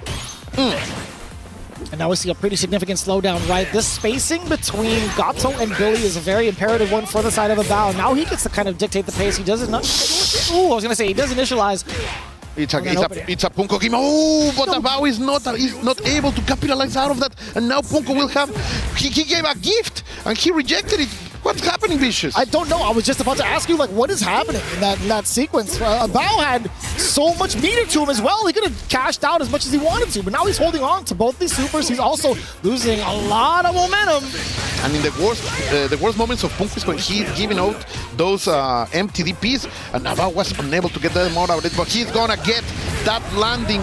Oh, good. That's good. That's great for Abao, because that small mistake could have grown into a snowball kind of situation, but he is able to chill down, get that moment of mistake from Punko. He's going to catch that landing and get the most out of it. Punko knows that he made a mistake, and he's allowing a little bit too much for Abao. Yeah, there's been a lot of pressure from both ends. We've seen some significant drops, but it's still in the recovery in favor of Abao right now. We actually just got a very big update coming in from the side of Logan Sama saying Abao had actually taken down Punko 3-0 about last month, so it's not going to be the first time they've encountered each other. I haven't been able to keep up with everybody on the tour, but I'm glad that everybody else has actually got like the time to let us know what's really good. So it makes a lot of sense that we kind of see that score if that's truly acknowledged, right? Like it's a matchup between Billy and Gato. This is something that's been happening since season 1. I feel like Billy has very much so had the upper hand against Gato. Completely right, Vicious. You are right. The matchup is a little bit on the side of Billy. Of course, being able to control the space, being able to control those approaches from the Kung Fu master, the glove trotter himself. But we will see Punko was so very close. It's just a couple of mistakes that make it. And it's because of this. Like, he has been doing a lot of mileage out of those guard cancels. I wish to see more of it. And when he is capitalizing and now complete owner of the stage, I think this is the rhythm that Punko was looking for. But Abao is not going to allow that. He's just going to wake up with buttons, Vicious. And I want to say, man, although Abao had the upper hand, Punko is now showing off that he is capable of taking down the matchup. All things considered, he did take him down over at Evo Japan 2-0. So we could see maybe a difference so long as he could find a closeout. 3 out of 3 in the same spot, in the same moment with those guard cancels. I love what I'm seeing from Punko, but of course he cannot capitalize the most out of it. Ooh, another one. So good, and now he can capitalize out of it. He has the bar. He's going to spend everything in order to ensure the kill. I like that from Punko. It's not only to get the advantage, but also to show that he can bring the victories when he needs it. Totally fine, absolutely willing to spend the hidden gear super to get the rest of that life bar. Again, being able to survive another round is just ever so important. With how much life he had left, he was in SPG territory as well. Yeah, so some other players would have gone with only 1 bar, like trying to be greedy about things, but no. Punko knows that he needs the momentum shift. He needs to bring the Xenoidal graph into his favor, but we will see yet again those guard cancels. I am loving this from Punko. Oos! Anti-air yet again, giving him the high knees. Rising over the waterfall, trying to maintain all of that, not getting out of there. As Jab would say, this is an oppression session from Punko. He is uninstalling the game. He is controlling everything. About one last chance. When are you gonna do the super Punko with the style? I love it. I love it. Perfect execution, Vicious. This is a master of his craft. That was beautifully executed. You got the bait out of the super. You knew the super was still going to be active, and you get the just defense mid-air and the punish accordingly. Plenty of time to catch the recovery frames. Take a look at that. Beautifully done. Although it wasn't a perfect, it was in my book. He was stunned. Rico. That's what you say, delicious, perfectly executed by Punko over there. That's part of what I love about this game, and it allows you to get those hype moments out of regular kind of interactions. You can always give that point of excellence. All tied up, but you get the wild punish, maybe trying to get a bait out. Was Punko afterwards. Look at him investing in all of that temperature. He doesn't care that he is revving up. He knows that he will have the advantage, and with all that damage, he will get cooldown. And it was so wild, too, that he called out the guard cancel against Abao earlier, but damn! Stealing turns right after the recovery of the forward B. Those are hitting. When Punko is feeling like that, he's very hard to stop. We have seen some of the best in the business to fall before his big momentum, and he's even going for the base. Man, you're getting a lot of mileage out of these hop kicks. What did I just say? A lot of mileage, catching Abao, trying to jump out of the way. You are bringing the analysis, perfect analysis over there, Vicious. And now the hits from middle range with the big palm, opening a lot of possible damage over here for Punko, who has the momentum, the positioning, and of course, the mindset of a champion. Full sequence, we got the ignition, so much damage to be held. Wait a minute, let's see if we can get maybe a sequence at the back turn. I was waiting for the command grab out. God, what did we were just talking about it too. He doesn't finish it off though. Okay, are you gonna do it again? It was the perfect moment to do it again and just break Abao's psyche, but it doesn't matter. Abao is gonna try to be the hero of his legend. He tried last time and he wasn't able to do it. Can Punko survive? Oh, he's gonna get the legs, the pristine shoes. Hitting in the right moment. Those are custom boots, by the way, but he has been doing that so many times. Punko with those guard cancels in the exact moment. Just breaking Billy's crouching offensive. I like what I am watching from Punko right now. He looks so strong. I'm not gonna lie to you, I didn't think it was gonna kill. I didn't think like the guard cancel was going to be like just enough to get like that much life out of the way. I'm quite surprised, but man, the defensive capabilities of these players really is quite impressive, even like under pressure. I think it's gonna be a game as we develop more and more technology. Here, look at that. It's going to be so dangerous to be crazy about your offense in this game, and you just love to see it. And even Abao, he was like, he was kind of frustrated at himself. He's like, man, I didn't think I would get severely punished for a light sequence like that. I am just pressing my regular sequence. I just want to end it and go back into neutral. No. Punko say no, boy. And it's a common sequence that we see from a lot of the roster, like universally from character to character, utilized by every single player, but having the defensive capabilities and recognition of when they want to go for it, and then executionally going for a guard cancel is like a whole separate issue. The fact that Punko was able to do so under pressure in order for him to get that round, that was a pretty big deal. In that game even, right? Now up 2-1. In a perfect position over here, Punko going for the read of the throw and getting the full damage over here as 50% of Abao, well, 45% of Abao's life is gone. Another one. Do it again. Go for a third one. Oh, you know he wanted buttons off of that. That's for sure. And it was have hit. That's the worst part of it, right? Oh, maybe the best part, considering who you ask. Oh, for sure, for sure. Now the big buttons from Billy with those far C's trying to get any kind of momentum, coming close. Punko with the backdash, beautiful stuff, going for the throw. But look at the pass. Look at the pass. He didn't overextend his offensive, and now he's just willing to get the right poke. A little bit too far out for the extension.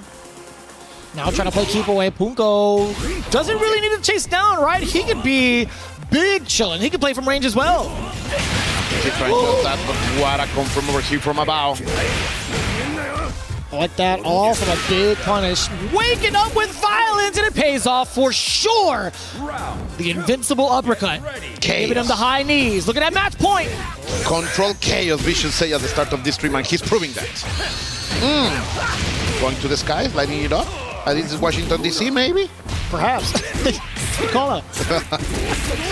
Then the Stairway to Heaven, of course, the Gato special, maintaining the pressure. Great stuff over there. Punko always perfectly done. Those aerial just defense are simply fantastic. But the catch-up from Abao, that has been his own move during all this match, and it's still working. Very valid too, but not enough. Punko now on the offensive yet again. Trying to utilize movement, but Bao jumping himself out of the corner. Very active on movement for both. This is match point, Vicious. The baits. Oh, that was beautifully done too. He baited out the jump because he thought the command grab was coming. Oh, that's so far. Punko just one more sequence away. Why you don't go for it? He's being so patient right now, but is this going to be his downfall? Like in the moment that you need to finish the bite, don't play with your food. So sweet. Oh, counter it against him. Abao knew it. He didn't expend the bar because the next hit will be confirmed into the super. That for sure. The ignition gear is lock and loaded.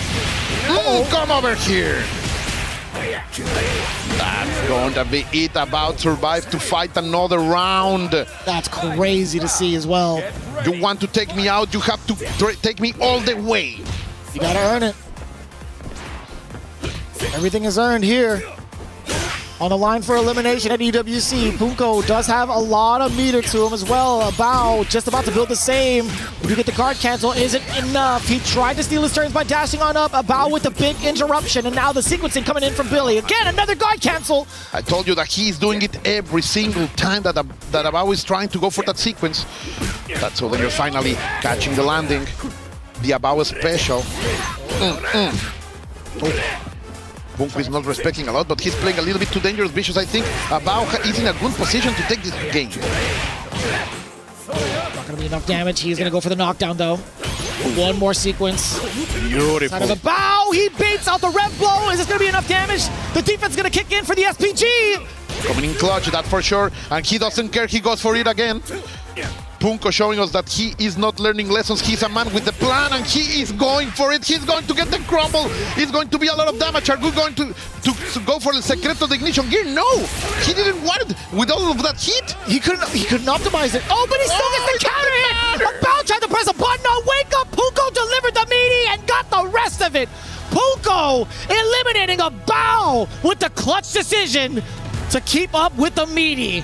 That was insane. He was forced to drop out of the combo. He could not capitalize on a hidden gear super, and he knew it because it would have forced the overheat. He wouldn't get the sequence to follow up the way that he did. But what a series of decisions made for the side of Punko. That's a man who absurd. That's a man who looks into the future Vicious, and so smart from you to detect it. He wanted to go for the Oki situation instead of the damage, and he gets the cash out of it. What a move for Punko. He looks so happy right now. People say that sometimes. I can't tell. I really can't tell. He is. I can't tell. Like normally he is very unexpressive, but right now he is feeling himself. And congratulations, Punko has earned it. Get ready for demolition. Punko eliminating the last chance qualifier champ, Abao. Now we bid him adieu, unfortunately, but that just means we've got our fourth player from Group B. Oh, I like this angle way better. Ah, look at the massacre. Nasty. These are all the shrapnel Vicious. It's so dangerous to be there. Yeah, I think about that a lot, actually. I'm glad they have like the protective glass. Yeah. And they make sure that people are a decent distance away. But congratulations to Punko qualifying out of Group B, joining alongside other players. We have Fenrich, we have Score, we have Goichi. So legendary. Okay. That was simply fantastic, but for us, that's going to be it. But we are not going to leave you alone. We're going down to the analysis desk in order to hear more for those fantastic matches. Vicious, give me that hand. Thank you very much for sharing these moments with us and people there. We're going to break for a moment, and we will be right back.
Man, what a just series of events. 6 matches in a row, and the relief on Punko's face at the very end there almost looked like he was had tears in his eyes. You could tell how much winning that series, staying alive, moving forward to playoffs meant to that very man. Hey, welcome back. I'm Taylor Reflections, Double Course, Yipes, and Logan Sama. Yipes, first time on the desk, man. How you feeling? What's been going on? Man, I'm excited. I'm just so antsy to see more action. I mean, I was here just waiting so we can actually do the analysis desk, but I'm just like literally walking back and forth, just screaming when the keys are being crushed. Yes. You're a menace. I like seeing digital violence, so sometimes to see it, you know, it's a classic thing to actually see it get destroyed every single time. So. Yeah, we've never got to see it in person. That's right. No. You always be like in a tunnel or something. In a tunnel, we're in a different venue. Now we get to hear it, we get to see it. It is violent, it is fun. And let's talk about it, because for the first time in our tournament for Fatal Fury at EWC, we have eliminated our first batch of players. 4 are gone. Neku, Lancer, Basher, and Abao. Abao making it through the LCQ, making it to this stage. For all 4 of these players in general, Logan, it's a massive accomplishment to make it to the biggest stage Fatal Fury has to offer. I mean, it is, but they're not going to be happy with that. Sure. There's very little consolation in that. They're definitely going to want to have held a better account of yourself. You know, Yipes is a fantastic competitor through his years. You don't want to get to the finals and go 0-2, right? That's like the worst experience. Absolutely. Yeah. Well, I'll tell you what, one guy that is moving forward, he battled hard. Fenrich, let's hear what he had to say. Richie, after his epic 2 games to open the day, Lancer was the first match, seemed to get past that fairly easily, but then Goichi was another type of mountain. I'm going to ask him about how he feels about both those games. お疲れ様でした。まずは。お疲れ様です。ですね。まずはランサー選手と対戦してあんまりは問題はなかったんですけども、その5-1戦はかなりきつそうでしたが、その両戦どう思いましたか？そうですね、ランサーさんの試合の時はすごくそのやりたいことが通ったっていうのもあって、そのこちらの空手のやりたいことが通ってランサーさんの空手のやりたいことが通りづらかったっていう、そのちょっと噛み合ったっていう部分が大きかったなっていうのが、相性が良かったですね。はい。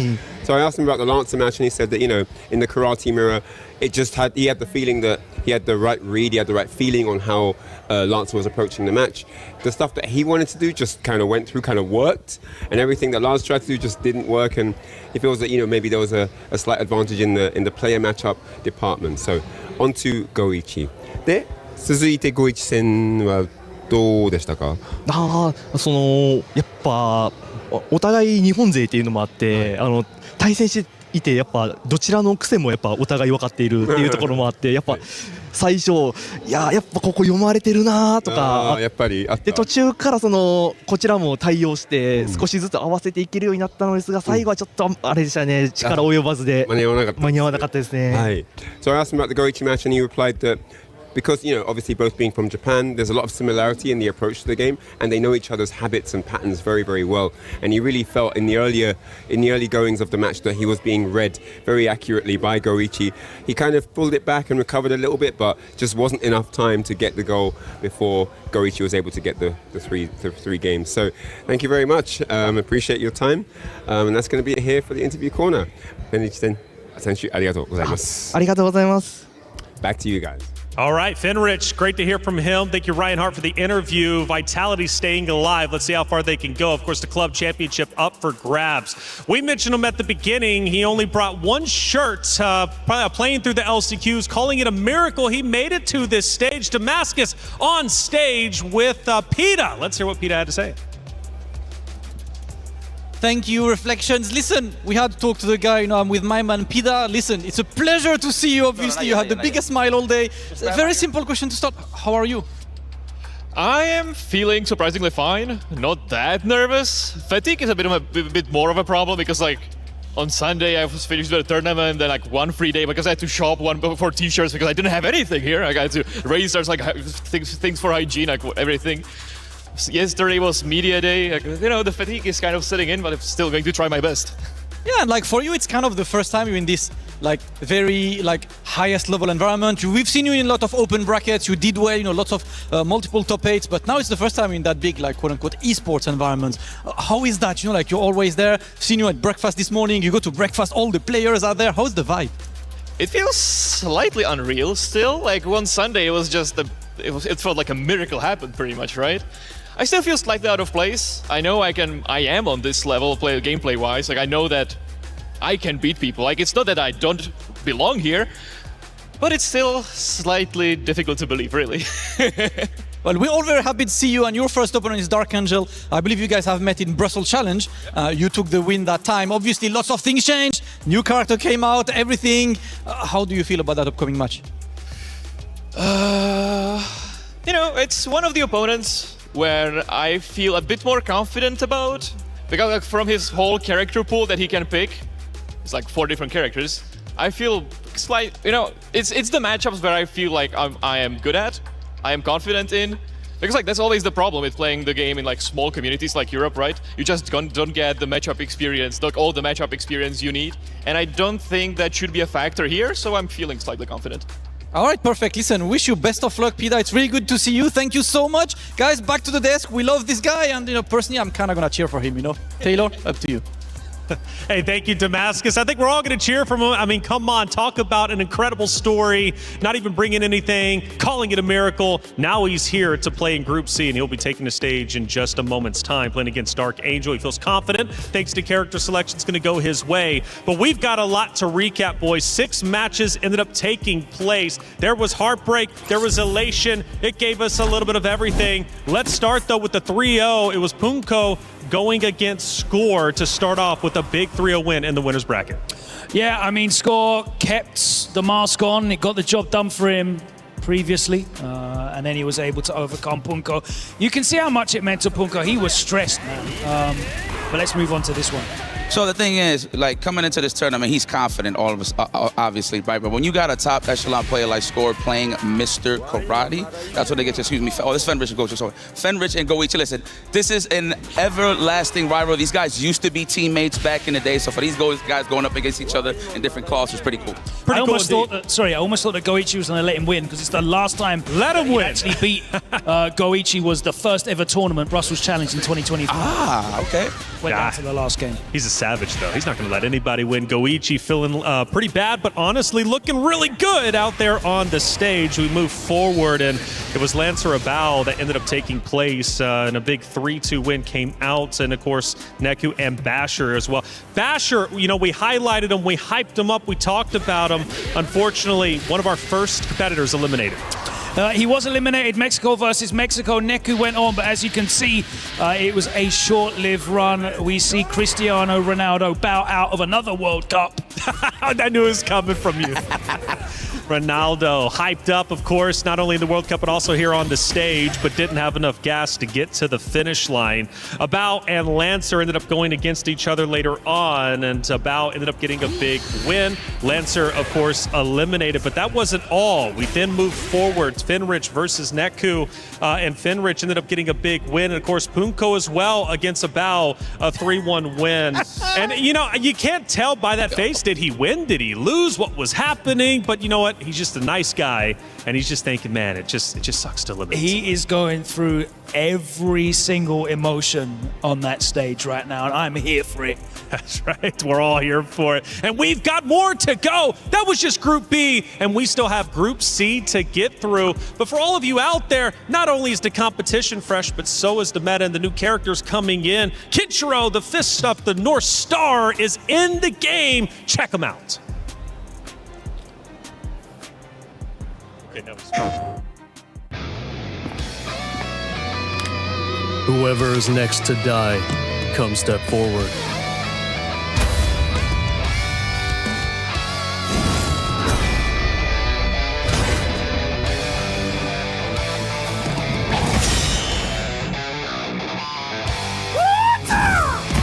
Love will never die.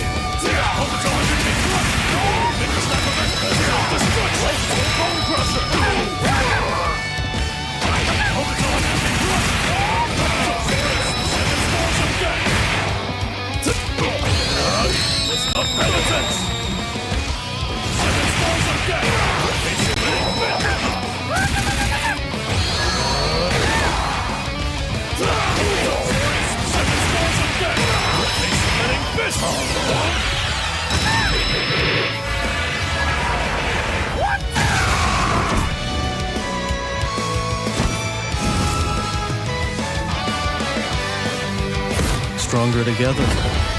Not bad.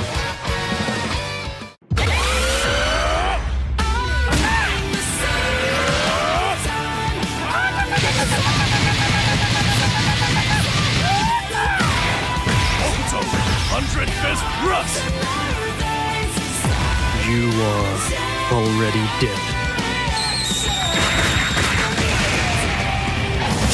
Fatal Fury, City of the Wolves.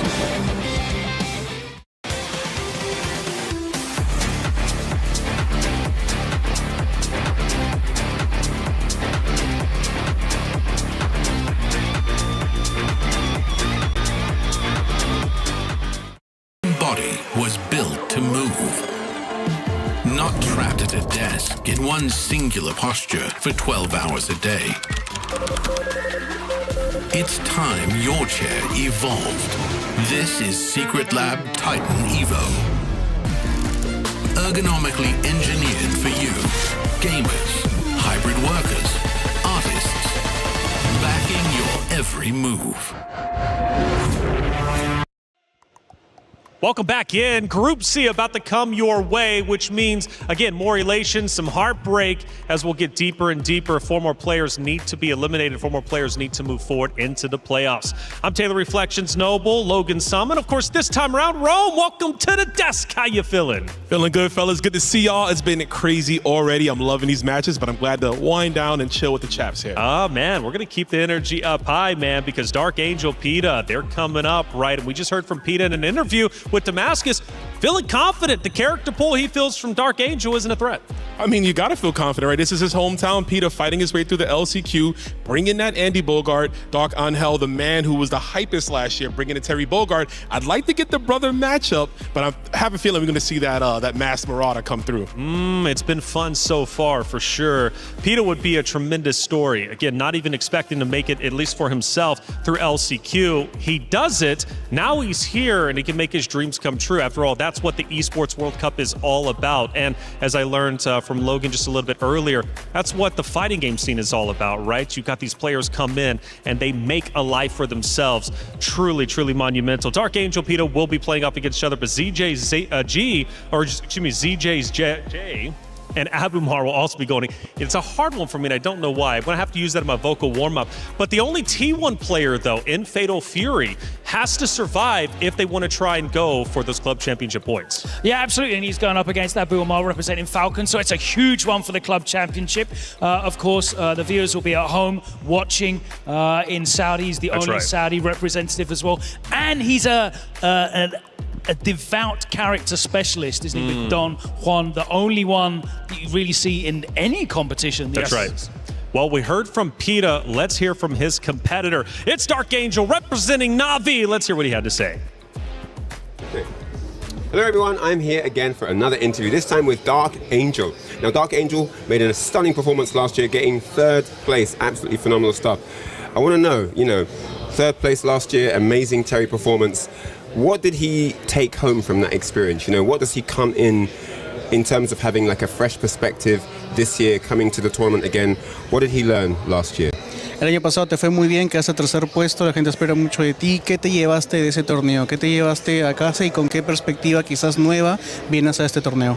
Sí, el torneo del año pasado me fue muy bien, gracias a Dios, se pudo lograr un buen resultado.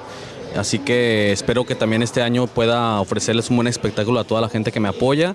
Gané demasiada experiencia porque son jugadores de altísimo nivel y este año experimentaremos un poco más de nivel al ser un poco más de jugadores, que el año pasado fueron 16 y esta vez 32. Y pues nada, voy a dar lo mejor que pueda con mi personaje Terry Bogart. Voy a dar lo mejor con él. Él me dio el pase este año también y pues voy a hacer todo lo que pueda para ganar. Last year, thank God, I had a really good placement, and this time I'm going to be facing way more experience because it's 32 players instead of 16.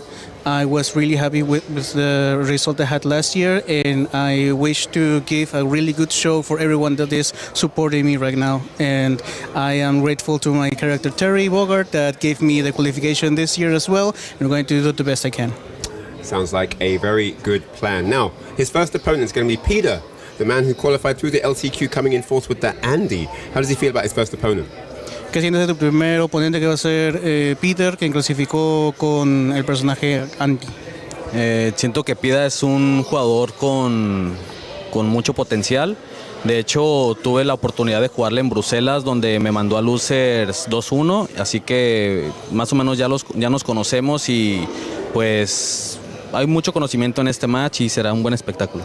I think he's a player with a huge potential. We played once, and he sent me to the losers brackets 2-1 in Brussels. Oh wow! So yeah. I think this is going to be a great matchup, and I'm going for it. Sent him to losers bracket. Wow! So they've got a bit of history.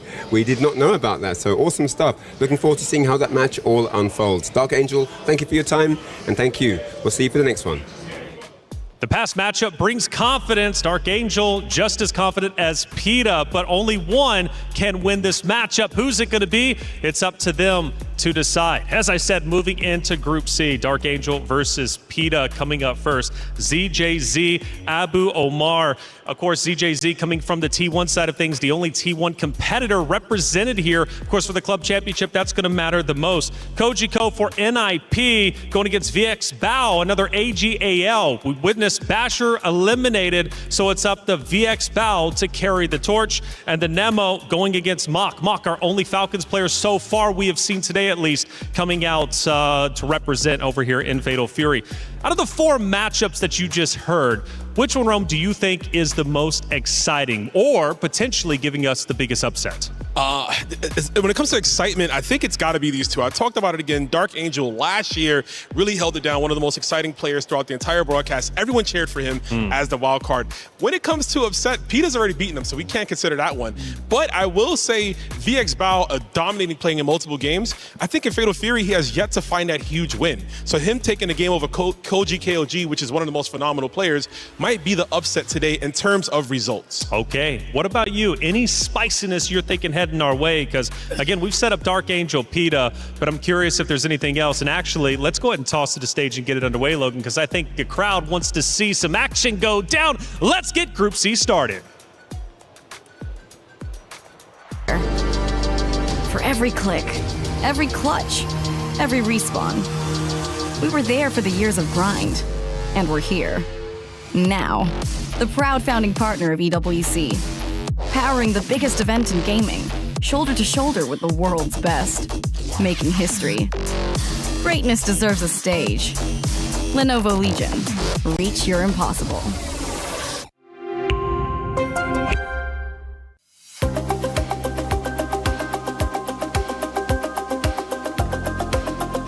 And welcome back, ladies and gentlemen, to more Fatal Fury action. City of the the Wolves is out, ladies and gentlemen. We're going to get to this Group C action. Of course, I'm on the scene, IFC Ice, with my brother, Esteban Sabroso. Oh, you know. Steve. My guy, my brother. How the hell are you, G? Bro, it's a pleasure to be here talking about some City of the Wolves on a stage like this with so much crazy representation, right? We got so many players coming from these regions. One of the reasons I'm super happy that we got Colt here talking about some of these players that I might not be too familiar with. I'm such a fan of that. But even more so, I want to see who's going to be a champion coming out of here for Fatal Fury City of the Wolves, man. I love seeing this game on this stage, and I love that the players have elevated their gameplay to actually make this quite the show. But I feel like this is the football fighting game of the world. Everybody, every region has some players in this game, whether it's a KOF, whether it's a Fatal Fury. They got stakes. They got skin in the game. Oh, absolutely, man. Let's speaking of regions, Europe star player Peter's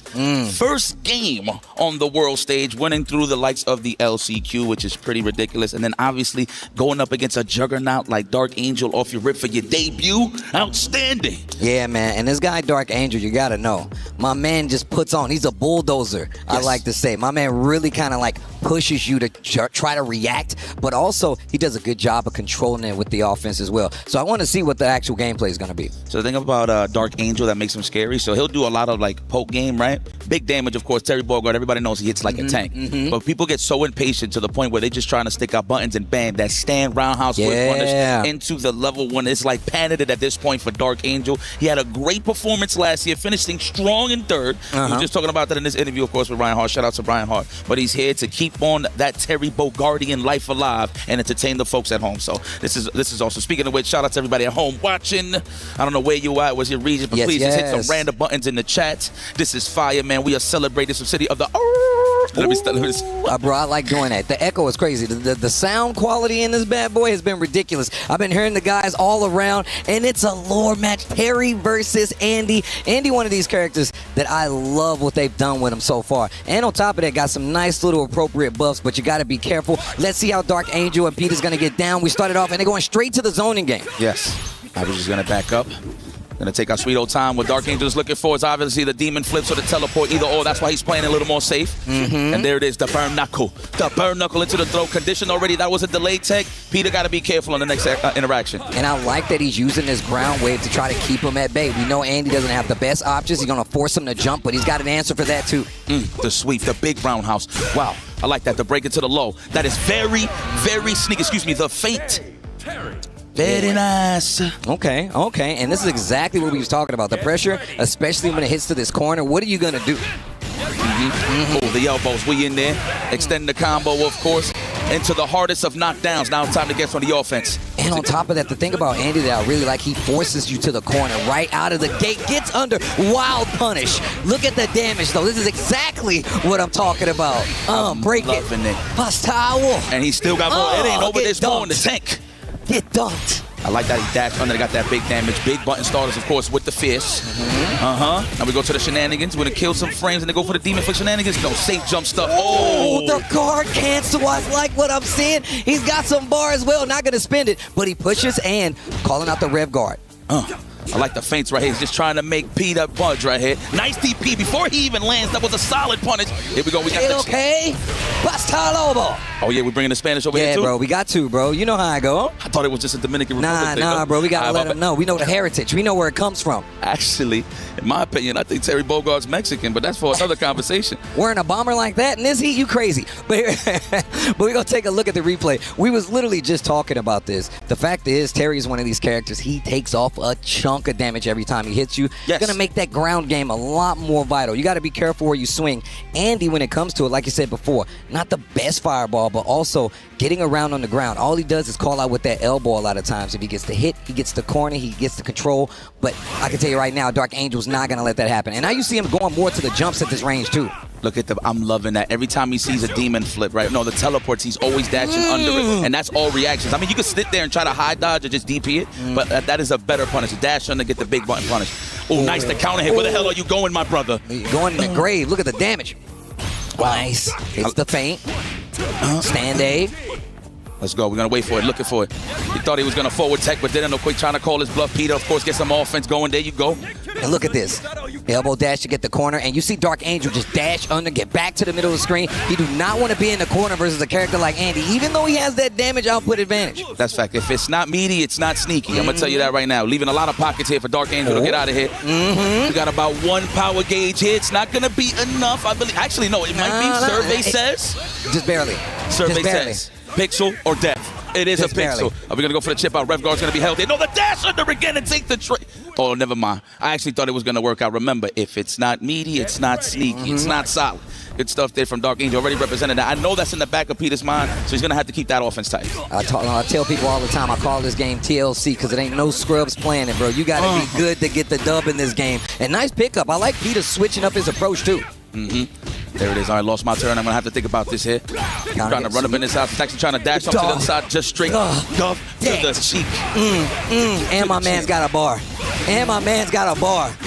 He's going to spend it all, of course. Oh, he still got more? One more. Dunk him. Okay, just takes the knockdown. I'm out of there. Gets the combo. Wait a minute, and you don't want to be here versus Andy. But this combo gets him out of the corner. He's got two of them.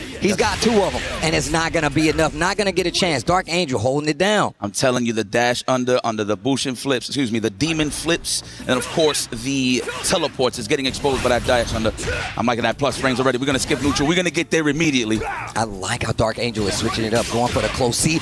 Read on the teleport. Wait a minute. It only works for so long. Dark Angel. Wait for a punish or a DP. He's trying to wait for the DP breaks, of course, so he's trying to expose it. He did the first game, and we saw Peter actually show that example, and now Dark Angel switched up his offense, staggering it a little bit, run up, close B. Oh, man, he almost guard canceled through that. You got to be careful here. For the low. No plus frames for you, sir. Geyser.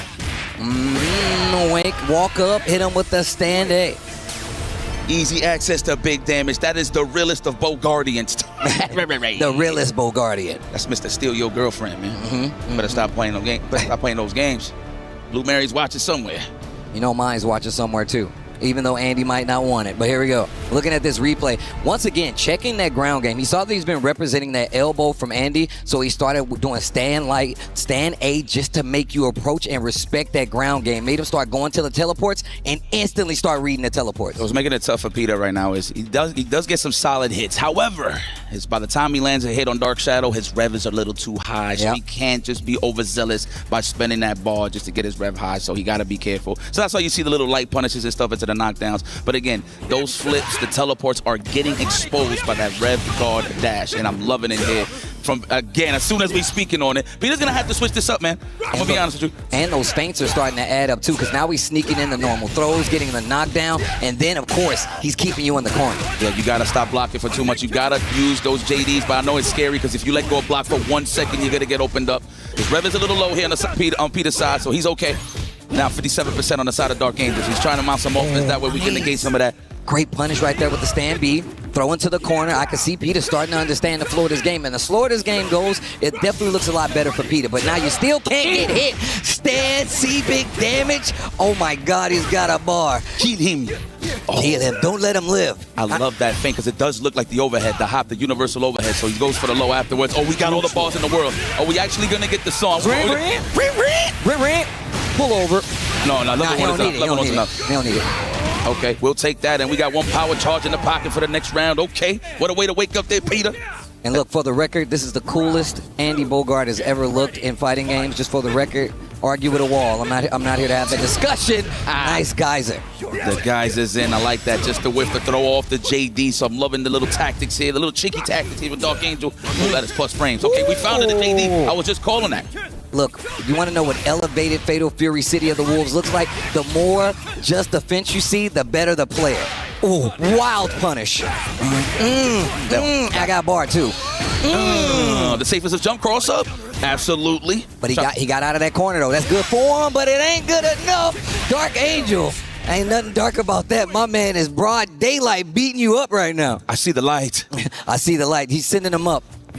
Man, Peter, come on. We're not talking about the bread, but we all trying to get some bread out here. Yes. That's right. Get back and relax. Nice. Okay, what's ready for the JD? Mind you, if he waited for him to just go a little more on the lower altitudes, he could have punished that. Can't JD that, of course. And you can see Peter trying to switch it up and use that rev guard. Dark Angel taking the ground anyway. And once again, he gets the damage lead and then he presses you. Okay. Teleport gets him out of there again. We've seen Peter get these situations, and Dark Angel has always turned it around with a Oh my God, Dark Angel smelling blood. When you see that rev high, he's smelling blood. That's just how he plays. That's how everybody plays, really. You got to. God, putting yourself in danger. 89%. You are close to the guard break range. You got to be careful. The jump in. Wow, you just spent all of that cash. And of course, Dark Angel, designate that as very nice. Okay. Mexico. Okay. Yo, Dark Angel, we talked about just how strong he is with this Terry, and he does not let you breathe. Andy's one of these players that's typically known for being able to skate around the stage, teleport to get out of the corner. You got to be careful jumping on him because he does have a DP. He can break it as well. You got to respect him. And my man Dark Angel was like, yeah, that's cute and all, but how you going to move around these fireballs? And if you do move forward, yo, burn knuckle, what's up? I'm telling you, man. So it's all big buttons when it comes to Dark Angel. You know what that means? We revving up. But that's what he does. He just puts that pressure situation when you're like over 60%. That's when people start panic. Like, I got to do something. I can't just sit here and just take the offense. I got a JD. You mess up a JD, good luck. You're going to get hit again, right? So, but ultimately, though, the full control on the side of my man, Dark Shadow, piloting the Terry Bogardian. And you can see Peter really feeling it after this too. It just seems like my man Dark Angel was like, you not finna stop me from hitting these buttons on Wake Up. And whether it's you trying to lock me down with some pressure afterwards, or even you trying to teleport because you think you're gonna have an opportunity, not gonna let it happen. Big jump in right there and just damage. Dead. I mean, the game plan was kind of chopped in half. As soon as Peter seen that this man was dashing under the flips and the teleports, now he had to think about a new game plan, right? But he didn't get it going. Unfortunate, though, but he's still in the mix. Of course, that was the winner side, so we still get see more Peter. But, of course, Mexico moves on. It's about to be a banger right here, bro. This is exactly what I'm talking about. And we get one of these characters that's really not represented, and I feel like one of the strongest on the planet. You got to say his whole name, though. How we say his whole name, dog?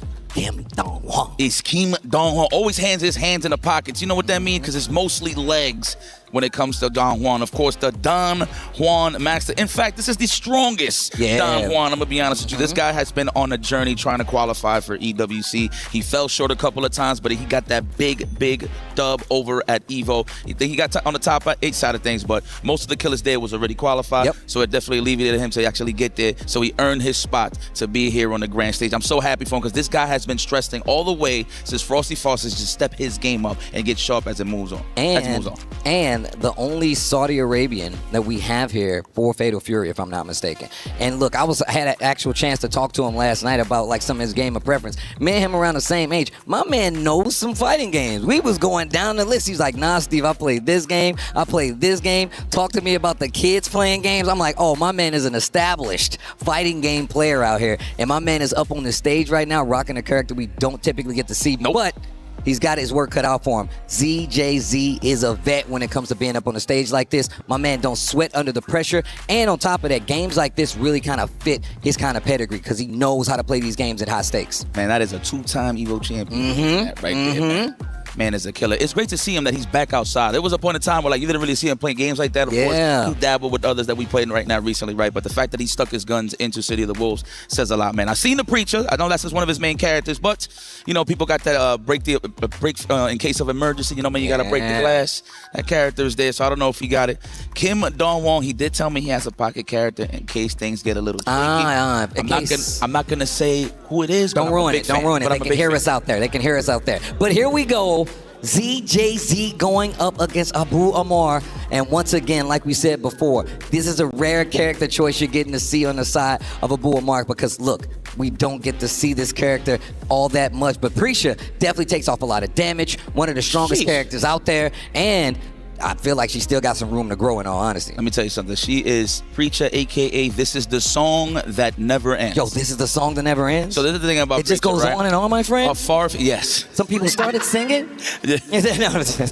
But her far stand fierce is ridiculous, bro. The fact that it can link into revs and then just the corner carry, it's just all, that's all you're hearing, just getting carried all the way to the corner. And of course, let's not forget about the panic stance into the overhead of the low. Yeah, the sway. And we saw that earlier. We saw Preacher represented a little earlier, especially with the sway, the options off of it. Let's see how ZJZ actually puts that into the game plan, especially versus this character, right? Dong-Won has the opportunity to mix you up in the air. My man is hitting you with the NBA cross-ups in the air. You swing wrong, he opens you up, and the damage is crazy.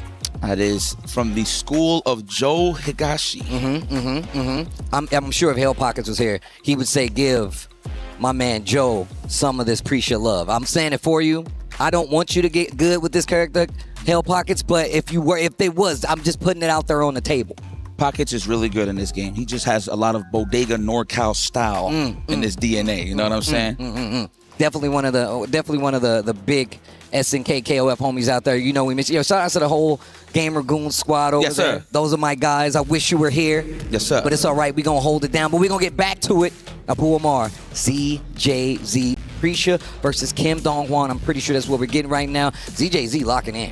So annoying about Kim Dong-Hwan, man. Shout out to my man Dang Dang from New York City. It's one of the only Kim Dong-Hwans I actually bump into online. So the thing about Kim Dong-Hwan, he is meaty heavy, like setup heavy in terms of just like frame traps and stuff like that. However, if you fight somebody that's really equipped to try to anti-air or just playing super reactionary on the anti-airs, thing about Dong-Hwan is he can actually kind of like mitigate that and he just float in the air a little bit with the double just, but it's mostly a cancel on one of his attacks where he could float around and he actually control. There it is right there. I think it's the axe kick mainly, yes. And Abu Amar does this thing. He uses wall jumps. He uses everything with this character to move around in there. And look at the damage he gets. Man, the fact that my man does the hardest combos with this character too, so he gets the proper damage output. It looks like he's cleaning windows with his feet, man. Whatever that is, the multiple kicks. That's it. All right, here we go. Okay, what's the mix? I like that back up. Let him roll to get out in the corner. That way he keeps that corner position, but he gets the big damage output. Nice. Still got a little more here.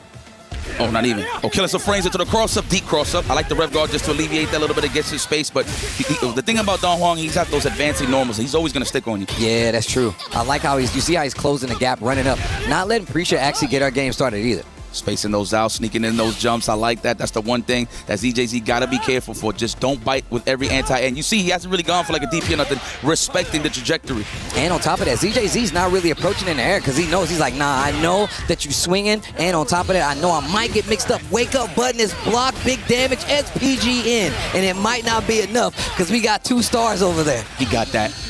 Oh, wow. He knows. Yep. Preserving a little bit of that power gauge. All right. You still got one in the tech. You're still a star, my friend. Man, he looks so serious. Look like somebody stole something from him, man. Right? They're trying to steal this money from him. That's right. It's a lot of ducats on the line. Hey, everybody's here trying to steal from me. If I'm sitting down, all of you guys are thieves, and I'm stopping you. That's nice, JD. Hold on. To the corner we go. Big damage. What's the mix, though? Oh, it ain't gonna be nothing. I want damage. SPG in. You better use it, the overhead. I love how she feints it out. Oh, yeah. Yeah, we're going to get that bar. That's it. Absolutely. Oh, almost. I don't know if he tried to challenge with a crouching lights or a tech, but it got exposed with the counter hits. ZJZ with a good start. Looking out, though, because, look, obviously this is best of 5, first to 3. Group play, they trying to make it out to the main bracket. Everybody ain't going to make it out. That's the thing. It definitely gets sweaty here before it gets sweaty later. But you got to get rid of the threat that's right in front of you, and that's ZJZ in the pre-show. I want to see that Air Ramazan shenanigans, baby. Love that axe kick, too. I think it is an overhead as well. I'm not too sure. Don't quote me on that. Also, they made it a little better this time around, too. That axe kick definitely doing some work. And I feel like even with the recent changes, it really did help Dongwon. It really did. But even more so being, a specialized Dongwon player, it really does set you apart from anybody else. Even if you know how to fight this matchup, because obviously Abu Omar is one of the best out there, if not the best out there. So that is the preacher, man. He has gotten some big dubs and losses, of course. But I mean, that's the world of fighting games. There can only be one, right, at the end of the day. All right, here we go, looking for the open up. The JD is starting to come out, and the scrambles are getting heavy. Close D. Loving the anti-air on the shore hop right now. That was excellent from ZJZ. The anti-airs, you cannot have aunties in the air, man. We're not in a family function. Oh, the air-to-air, love it. If it's a counter hit, of course, you get the juggle, get some big damage. EP break, of course. Spinning it all. And you in the corner. Watch for the sway. You don't know what's going to happen. Stays close, though. And I like the switch up on the pressure from ZJZ. And then sneaks in the overhead, but drops the combo. Oh, the legs. You got to watch the legs. Trying to find that pocket to get out the corner. Sweep the legs. I like that. This is definitely some kickboxer action. He said, oh, yeah? Again, come on. Ooh, that is so sneaky. You think he's going to continue, but with the feint right, but he just dashes up and steal your turn and go for the frame trap. That close heavy is fierce. No pun intended. Perfect. Nah, you did it on purpose. It's cool. I did. Nice jump D. I love that joke. What can I say? Broken everywhere. And man, ZJZ is running away with this. Not going to be able to get the kill, but this situation is not going to be good. Nice block. The Rev 2 gets the wild punish. Wasn't able to do anything with it, but now it's got this corner situation. This is where he can excel at. Finds the hit. It is an overhead. I keep forgetting about that. That is correct. Oh, yeah, overheat. Wow, what a sequence just to put him into that hotness. Oh, my God, you need some water. You need to cool off. Give him a bag of ice. Krisha, baby, you're looking hot. Get out of there. Guard break sequence right here. You ready? Here it goes. Oh, forward tech just to avoid that entirely. Of course, you got to read that on the defense. Obviously, he had the right idea on the side of Abu. Obviously, get some blocks done, go for the guard break shenanigans, the forward tech, of course, from ZJZ. So you got to read those, man. You got to have those layers in terms of tech chases, for sure. And Abu Omar really thinking about it. And we were talking about this earlier. You see a lot of players, they get that knockdown in a corner and they backdash just to try to check the roll, just in case there's a button. You still got to worry about DPs and if they can break it. The fact that he actually went in, gave him an opportunity to roll out, you get Prisha out of there. We've already seen how the mix has been so successful. Bad move by Abu Omar, but now he's got an opportunity to go back, to stay alive. Let's go, man. It's not how you start, it's how you finish, ladies and gentlemen. We've seen it so many times. I've seen a boot down from worse. Look, man, that's video games 101. Competitive video games 101. You've always got a chance. Don't give up. I like that. It's a commercial. You always got a chance. You've always got a chance. Hey, man, whoever's doing that voice in the trailer? Don't give up. EWC is pretty, It's me, dude. No, it's not me. It's not me. But if they wanted me to, though, I'd smoke that, bro. I'd smoke that easy. In the city of Paris, may we. In the city of may we, where the wolves howl, big jump in. West to everyone that I know of bless. Okay, wait a minute. Sticking to his guns. The DP all up in the family jewels. Lord have mercy. There it is, okay? Okay, wait a minute. Cross-up shenanigans. Are we going to go? No, we're going to go for the frame traps first. We're going to condition them first and then ask questions later. When it comes to the axe kick, cancels in the air. Okay, rev guard this time and just defending. Getting a little bit of pushback, a little bit of life back as well. He's got one. There we go, the ringworm. Big confirm there, Oh, the air mix, and one. NBA Street. Let's go for the throw. No. Oh, she said, sheesh. Get the ponytail holder off. Come on. With a sinister smile. Come on now. With a sinister smile on Don Juan's face. Okay, looks like Abu found his footing. No pun intended.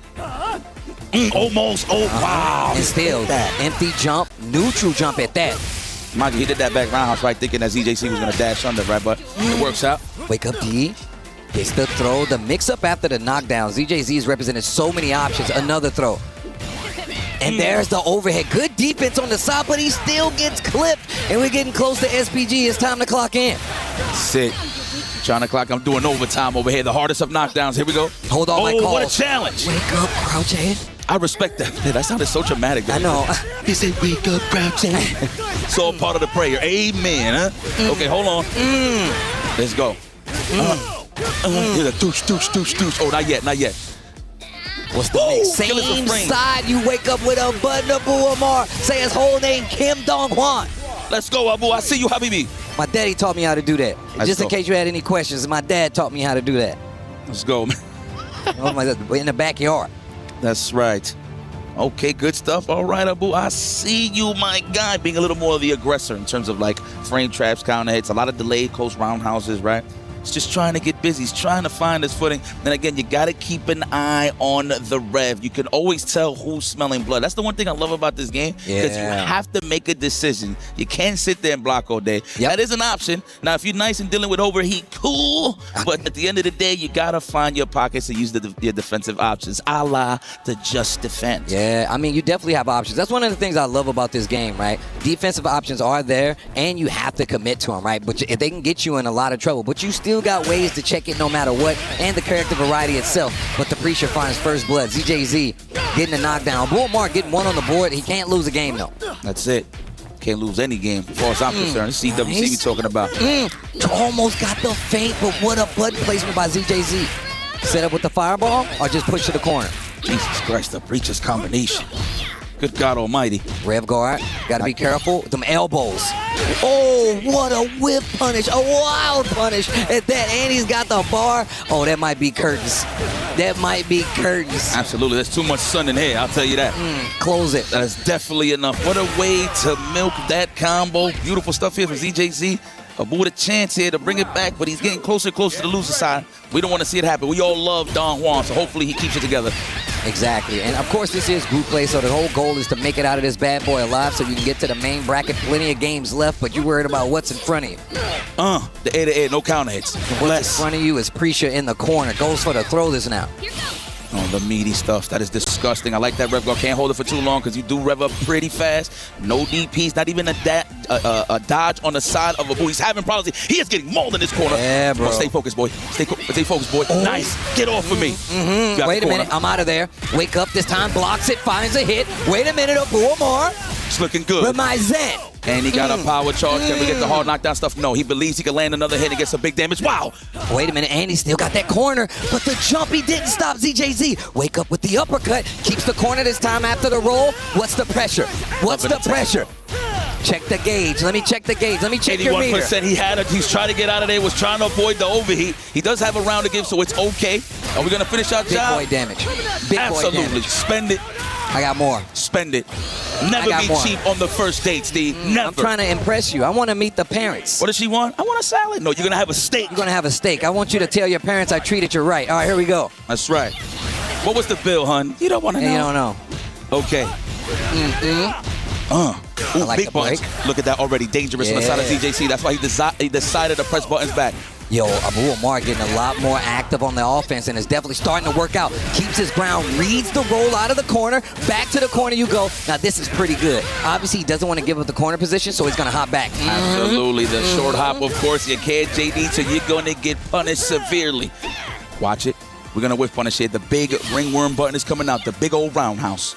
Watch for those jumps. The pickup, and he's got a bar. That was right on landing. Good high dodge there on the side of the Wake up buttons. The button that the stand like this time. You ain't a fighting game player if you don't wake up with buttons. I'm just saying. Sometimes you just got to feel it out. You got to do it. Don't let them trick you out of your own gameplay, bro. Not everything is perfect. Not everything is perfect. Oh, right. Booyah. I mean, Abu's with it. He's like, you know what? I'm getting into over. It doesn't matter. I'm trying to maul you. That's why he's trying to back off a little bit and cool off. No pun intended there. Oh, that was so smart. It could have been so much worse. But I got to get back in. Oh, he got all the meat in the world. That should kill Noah Pixel left. He's going to have to hold that rev a little bit. I like the challenge here. Of course, running up and up back gets him out of danger. And Abu Omar goes down. ZJZ goes up. What a dub. I like it. He had the right idea, but the air reset on the stand light on the side of Don Juan kind of messed it up. Of course, ZJZ was backdash. I don't know if he held up a backdash. Either or, he was airborne. Yeah. Fell right on time, right on cue to finish the job. I know my boy ain't cool with that result, but that was winner's side, so he will be on the losers. Yo, shout outs to the boy Abu Mardo. You see him repping the brand. He got the KOF on his shirt. You know where he comes from. You know where this gameplay stems from. Yo, OG, man, he been around quite some time. I'm just glad that he could have these opportunities to get to the grand stage. I'm glad that he just found a game that he really wanted to play and represent, so in the form of Fatal Fury, so that's what's up. But our winner! ZJZ. Sounds like a rapper, for real. I know, right? Drop a track with him. That's it. Imagine. He just start talking his native language while I'm rapping. I'm just saying, bro, some of the most successful records out there, they have that overlap, bro, no matter where you're from. He's like, hey, it's me. See me? Yeah, I'm not human. That's it. Let's check the replay. I mean, look, he couldn't get it going. So one thing that I want to highlight is that ZJZ kept the pressure going so well that he had most of the control. He was hands on the steering wheel, right? A lot of the things that Don Juan loves to do is obviously just switch it up in the air in terms of the axe kick cancels, right, to actually go to the other side. It goes for those cross-ups, right? But in terms of ZJZ, he was just so patient that, of course, Abu notices that, right? So now you have to play a solid ground game, and that's how they turned into. And then if you see how this game turned out, right, Abu Amar was still in there. He got that game on the tail end, and it was because he turned up the offense. He got a little bit more active. But as soon as he did, that's when you saw ZJZ start to wake up buttons of his own, start to challenge on wake up himself. And you see situations like that, and it's going to be the end of the game for Abu Amar. Why did it sound like that was exact? Nah, it looked like somebody like stepped on his toe or something. Like he stubbed his toe. He stepped on a Lego. He's got kids, bro. He stepped on a Lego. He's made that face before, but of course, oh man, Koji KOG coming up against BX Bow. That's my guy. Bow, get off my lawn. That's it. Oh man. BX Bow. Man, listen, credit to him. First time I actually seen him play Fatal Fury was in DreamHack. Okay. Birmingham. Yeah, I think it was Birmingham, but that was the first time I see him play, and I was like, wow, okay, you dabble. And mind you, you've seen the games that he's playing in terms of tours and stuff like that, so you would think that he would like just rock that game, right? But he's actually locked in on his Fatal Fury as well, man. Now, I found out at Evo this year. When I was just watching Fatal Fury City of the Wolves. I was like, is that BX Bow playing some City of the Wolves? But the fact is, he has that kind of neutral control where you gotta respect him. And even more so, he's been on stages like this before, whether it's a team game or not. My man knows exactly how to get the game started in an advantageous situation. But also, Koji Cog, we've seen the crash outs. There's pictures, videos of it. And it's because my man plays with his heart on his sleeve. He puts a lot of emotions in the game, and he's been around in fighting games for a very long time. And once again, like I said before, City of the Wolves, I call it TLC, tough love and care. There's no scrubs playing this game. Not one. Zero. Yeah, I like how you put it, man. It's very dense when it comes to the competition. Any corner you look, yes, there is no scrub. Everybody has money. So it is what it is. But you know what? Technically, though, if you really look at it in terms of track record, VX Bow on paper, when you look at it, if you don't know him, kind of a dark horse here. Oh, free. 100%. So if I'm going up against a seasoned veteran like Koji Cog, this is a bit of a test here. But of course, he's bringing my man Nostrils, a.k.a. Mr. Karate. Don't need no gi. I just need a suit. Holla. Look, and I know we talk about Mr. Karate quite a bit, and obviously, like I said, everybody who plays this game is really good. But Mr. Karate, he takes a little bit of input. I know he got the damage. I know he got a nice little fireball. The conversions are nice, but you got to be nice with the fingers to actually make my man work 100%. And all it takes is one drop, and you might be in trouble. You could deal with the stance, you got a chance, man. That's just what it is. Love putting yourself in people in them -2 scenarios, and then just bang, the Draco come out. Draco. Yo, the Draco. The Draco. Look at my man. This is my OG. Looking like my neighbor too, man. I do have a lot of Asian neighbors. Bro, I mean, where you stay, it's a very diverse place where you stay at, bro. You got, I mean, that's why I'm trying to visit you right now. But here we go. I got you, man. I got the guest room and all that, brother. Wow, straight up, run up in their house. Front door was open, but of course, Koji Cog closes the door. My man said, I ain't ringing the doorbell either. Instantly calls out the stance and gets the big hit confirmed. Let me in. I love the muffled sound effect. It does feel like it's pain. It's like you're getting punched in the hallway. Bro, old Kung Fu movie. Ooh. That's what I hear. Yo, he put that stick right up his nostril. Jesus. He's trying to knock the mask off his face. The end of that stick got boogers. Oh, Lord have mercy. Let me go for the throat. No, just goes for the legs. He's trying to check the defense if it's a backdash or a jump. Oh, you try to rep blow? How dare you? And look, Billy is definitely still a public enemy. of the City of the Wolves world. Yo, I like that. JD, VX Bao still fighting. And look, that SPG area, Kojikok playing real calm. I think one of the things we got to talk about, Mr. Karate's that up-close game. You got to work for those hits. You see him running up in there, but that's where Billy is really good at. My man can keep you at range for so long. Yo, watch the stance. Watch the pants. Bong. What a... Bong. My man be hitting you so hard. What a call out there on the JD attempt. VX Bow on the side of Koji. That was ridiculous, VX. Where you going? Backdash, close D, and you still get caught with the Cadillac kicks. What my man got down there. You might be hurt right now. That good level. For the cancel. I like that reset.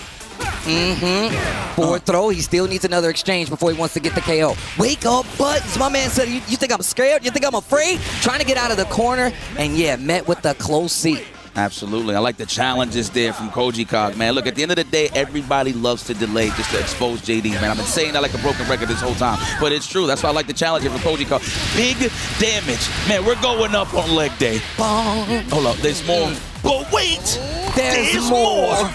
Hold on. Uh-oh, it's almost time to clock in. SPG, where you at? You're running late. I need you now. I like how the ref guard kept him in the corner. Kojikok actually tried to cross up out of there. No, hard call out here from Koji. No. Let's go. Hit him with the mop stick. Let's go. Turns into nunchucks too, huh? Yo, bro. That's a three-way staff, bro. Oh, super stagger. He's waiting for the stance. The respect here on the side of Kojikok. He knows. He knows how to deal with the Draco. Nice just the fin. Calls him out with the stance. Just as I said, my man's got two up. Brent. I think so. Are the police coming? We might get the song. Brent. I wish I knew the song. You die, you hold up. You die, you hold up. Peep the match. You see how he throw up the peace sign? I'm a real boy. K.O. Man's doing the Jalen Brunson. I see you. Man, still pose on a dead body. That's crazy. Look, I would too. That's why me and Mr. Karate are just the same. I just don't wear a mask. Imagine just walking down the street. His name is what? Mr. Karate. Mr. Karate? So that's the father of regular karate? Is that what he's... But then the guy's going to be like, but he has no gi. He has a big nose, but he has no gi. Let's go, VX Bow, thinking about it. Remember, on paper, you really look at this match. In terms of just results and stuff like that, he's the dark horse. Yo, the throwback NES? That's looking like dooney. Let's go, man. Let's take a look at that, man. Nothing but cinematic supers. Yes. Nixon 5. Oh, I wanted to see it. I wanted to see it. All right, so I feel like we're going to have to be a little more, I would say, defensive. Pick your spots when you want to jump in short hops and then hit them with the frame traps, of course, to snipe out the JDs with the close roundhouse on the side of Billy. There it is already. And representing the Rev Guard on the side of VX Bow just to get a little bit of that espacio. Very nice. Oh, almost. The cross-up didn't land. Conversion. Cadillac kicks to the corner. Oh, I like that. Target reset to the close seat. Catches him swinging DP. Full conversion. So he's going to get this knockdown as well. Now, mind you, he held up in that scenario on the roundhouse because he thought the command throw was coming. Oh, I like that. Almost had all of them. Just missed one more. It's almost time to clock in. It's the exchange. SPG clock in. He's got a bar. It's not going to get the kill, but the situation's not looking too good for VX Bow. That's crazy. The wild punish juggle worked out on the side of Kojikok. Dominant return here. Return to sender. Yo, the stand A's, bro. The stand A's. They messed with it a little bit, if I'm not mistaken, in the most recent update, but it's still good. His crouch slide, his distance got killed a little bit, but it's still good because usually you use it more so for rush down in terms of like dashing in and clip the legs for people trying to walk back, but it's a great check button still. So like, in all honesty, they ain't do nothing really to it. Okay. It's still good. Yeah, it's still good. It's just a little dirty. It's still good. It's still good. I'm here to maul you. Yo, guard cancel? Of the Peaky Freaking Blinders. Of the Peaky Freaking Blinders. Oh, nice high dodge. It was not a counter hit. That's why you empty jump sometimes to fill out the anti-air pressure, or pattern, I should say. Okay, wait a minute. Scoop. Whoosh, whoosh, whoosh, whoosh. Pass. Let's get some more. Yo, the mop clean. The mop is clean. Them up a little bit. The mop is clean. Man, cleaning his ceiling. Wait a minute. Overheating. Get my man some water. My God. Get my man some water. The big jump in. Really? Brent. He was that thirsty to put him in guard stun scenario. This man just said dash up and I'm jumping in, and it worked out on the side of VX. Bow. Bow. right. Nixon 5. Yo, that's crazy. Man. I'm a real boy. That's it. And then there's a basketball court in the background. What are the odds? What are the odds? And these guys got some stone cold killer faces, poker faces for sure. Saying. Watch the legs. That is what Koji Kag is represented here. Ooh. Oh, no, you trying to get away? Stay close. Like a parent at a theme park. Stay close. Man, Koji Kag is riding spinners. Bro. I like that. Don't Yeah, rep don't guard stop. yet. We want to keep that nice and healthy on the rev side. I see you because I know you about to let go of a lot of revs. No. Oh, man. Oh, no, you're He cooked. dead. Hell yeah, You're tie cooked. this up. Survey says. Throw him back is on the it gonna grill. kill? Yes, sir. Say, that's right. Dad, why am I giving him an Australian accent? I'm so sorry. You know what? That's just translation. Give him back the bandana. That's I it. was definitely a fan. I heard y'all talking about that earlier. Yeah. Bandana Billy? I mean, just saying Bandana Billy, but we need the outfit at least, bro. Take a look at Bandana Billy. They call me Bandana Billy. I keep the stick and the fire. Listen, you have a mix? Well, listen, I got a stick. Yo. Man, so you got mix? I got a stick. That's cute and all, but I got a stick. It's like, yes, me, Koji Kag. Yo, that picture is crazy. You know, it's like, yeah, you owe me money. You owe me money. That's my money. That's what he's saying. Yeah, and yeah. I want it now. Man, but speaking of the ducats, bro, it's out there. Woo! Somebody's gonna go home a happy man. Okay, close. You can buy your girl the best steak. There we go. Check Chase, no. Oh, get in here. Almost had the JD. He almost had the guard canceled, but he's missing a couple of hits. You got to keep count of that. Real brave calling it out with the DPs as well. You can see Koji Kag's been kind of like fishing for him, but every time the call out by VX Bao has worked out so well. And I like the reset right there after the target combo, the 4D. Then you see him taking him. He playing that 9 ball with that cross jab. There we go. Where you going? Staggering the pressure, mixing in the grabs. And we've seen VX Bao try to jump out of this corner a few times. You know Koji Kag is looking for it, but he didn't scout the neutral jump. But I like the different approach from VX Bao, and he is in danger though. My man is in the corner. Put him on the hibachi grill. Cook him up. Yo, he really trying to get out of there to avoid that scenario right there, the overheat. Please give him a pack of ice. Give him some suntan lotion, something. This man was getting mauled in this corner. Put him in a suntan bed, bro. Like, no more. That's how it feels like when I'm about to hit 100%. I'm like, no more. No. Ooh, Cadillac kick. Is that the actual name of it? That's Nah, fire. I think that's fire. No, I'm calling it. Works for me. The 100%. Cadillac kick. That's old school Mr. Karate. That's what I used to say. Nah, I love it, man. That's that good leather. Because he got the arm out the window when he do the kick every time. Oh, yeah. that's He ride the Cadillac, bro. Yeah. That's barras. Oh, speaking of which, we got 1 power charge on the side of Koji Kag, 2 on the side of VX Bao. He's going to be using that immediately. We're going to skip the neutral. Skip it. JD gets to throw this time. First time we've seen him really represent that throw option, especially after the up close. Close D. Bong. Hold on. We got to start down there. Ferret. Oh, no. Now, we're going to say we want to kill him. He got that SPG, that final. So you're dead now. Now he's going to spend it, yes. Now you're dead. Why it sound like you getting punched in like an open hallway? That look crazy. Old school karate movies, bro. That's his.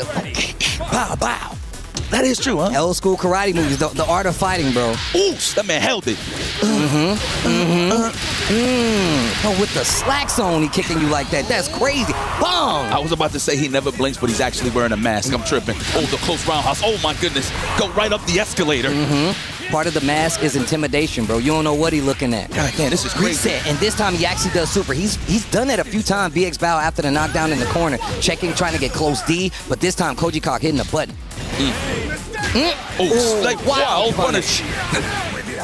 It's wild. Oh, look at the damage. Look at the damage. VX Bao about to check in. Spend it immediately. You're going to have to keep that. Oh, looking for the throw. Bait. Ooh. No bite. Still okay. Oh, my God. It's going to get dangerous. He's going to do something. He's close to the overheat. 90%. Not dead. Oh, my God. This is it. This is the sequence. Big buttons. Big buttons. Nice JD. He wants to win. Yo, you're dead. That was godlike. That was godlike.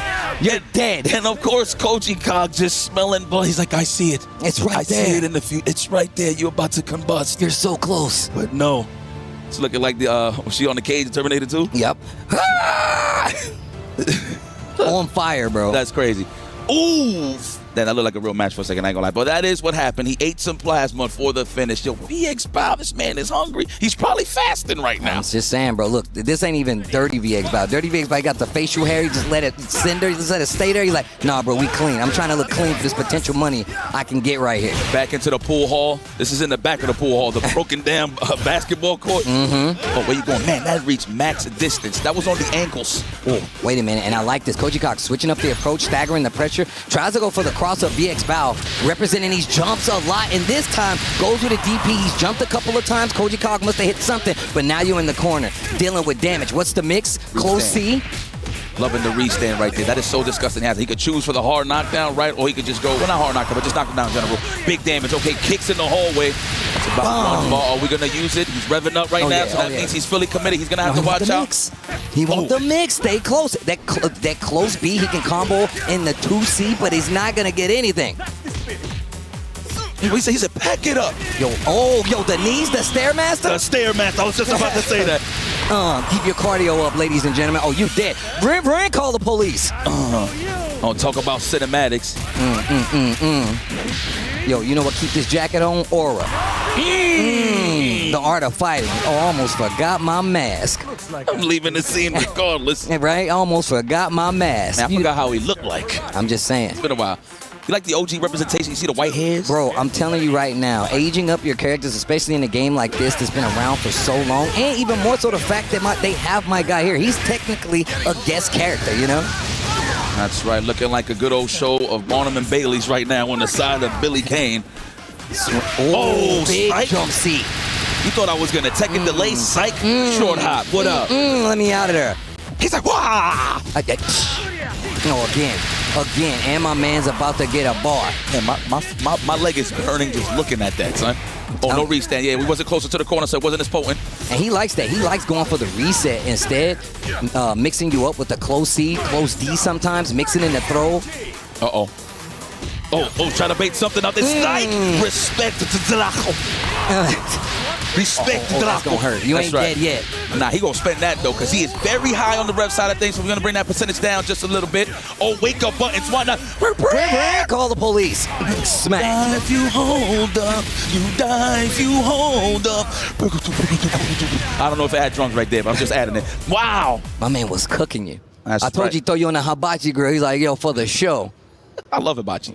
I mean, look, man. I do too. Who doesn't love? But both of these guys are chefing it up, though. Great matches right now so far. Wow, full send run. He wasn't even scared of a button on the jump back. This man, he's a little local, man. Ooh. My man's cooking.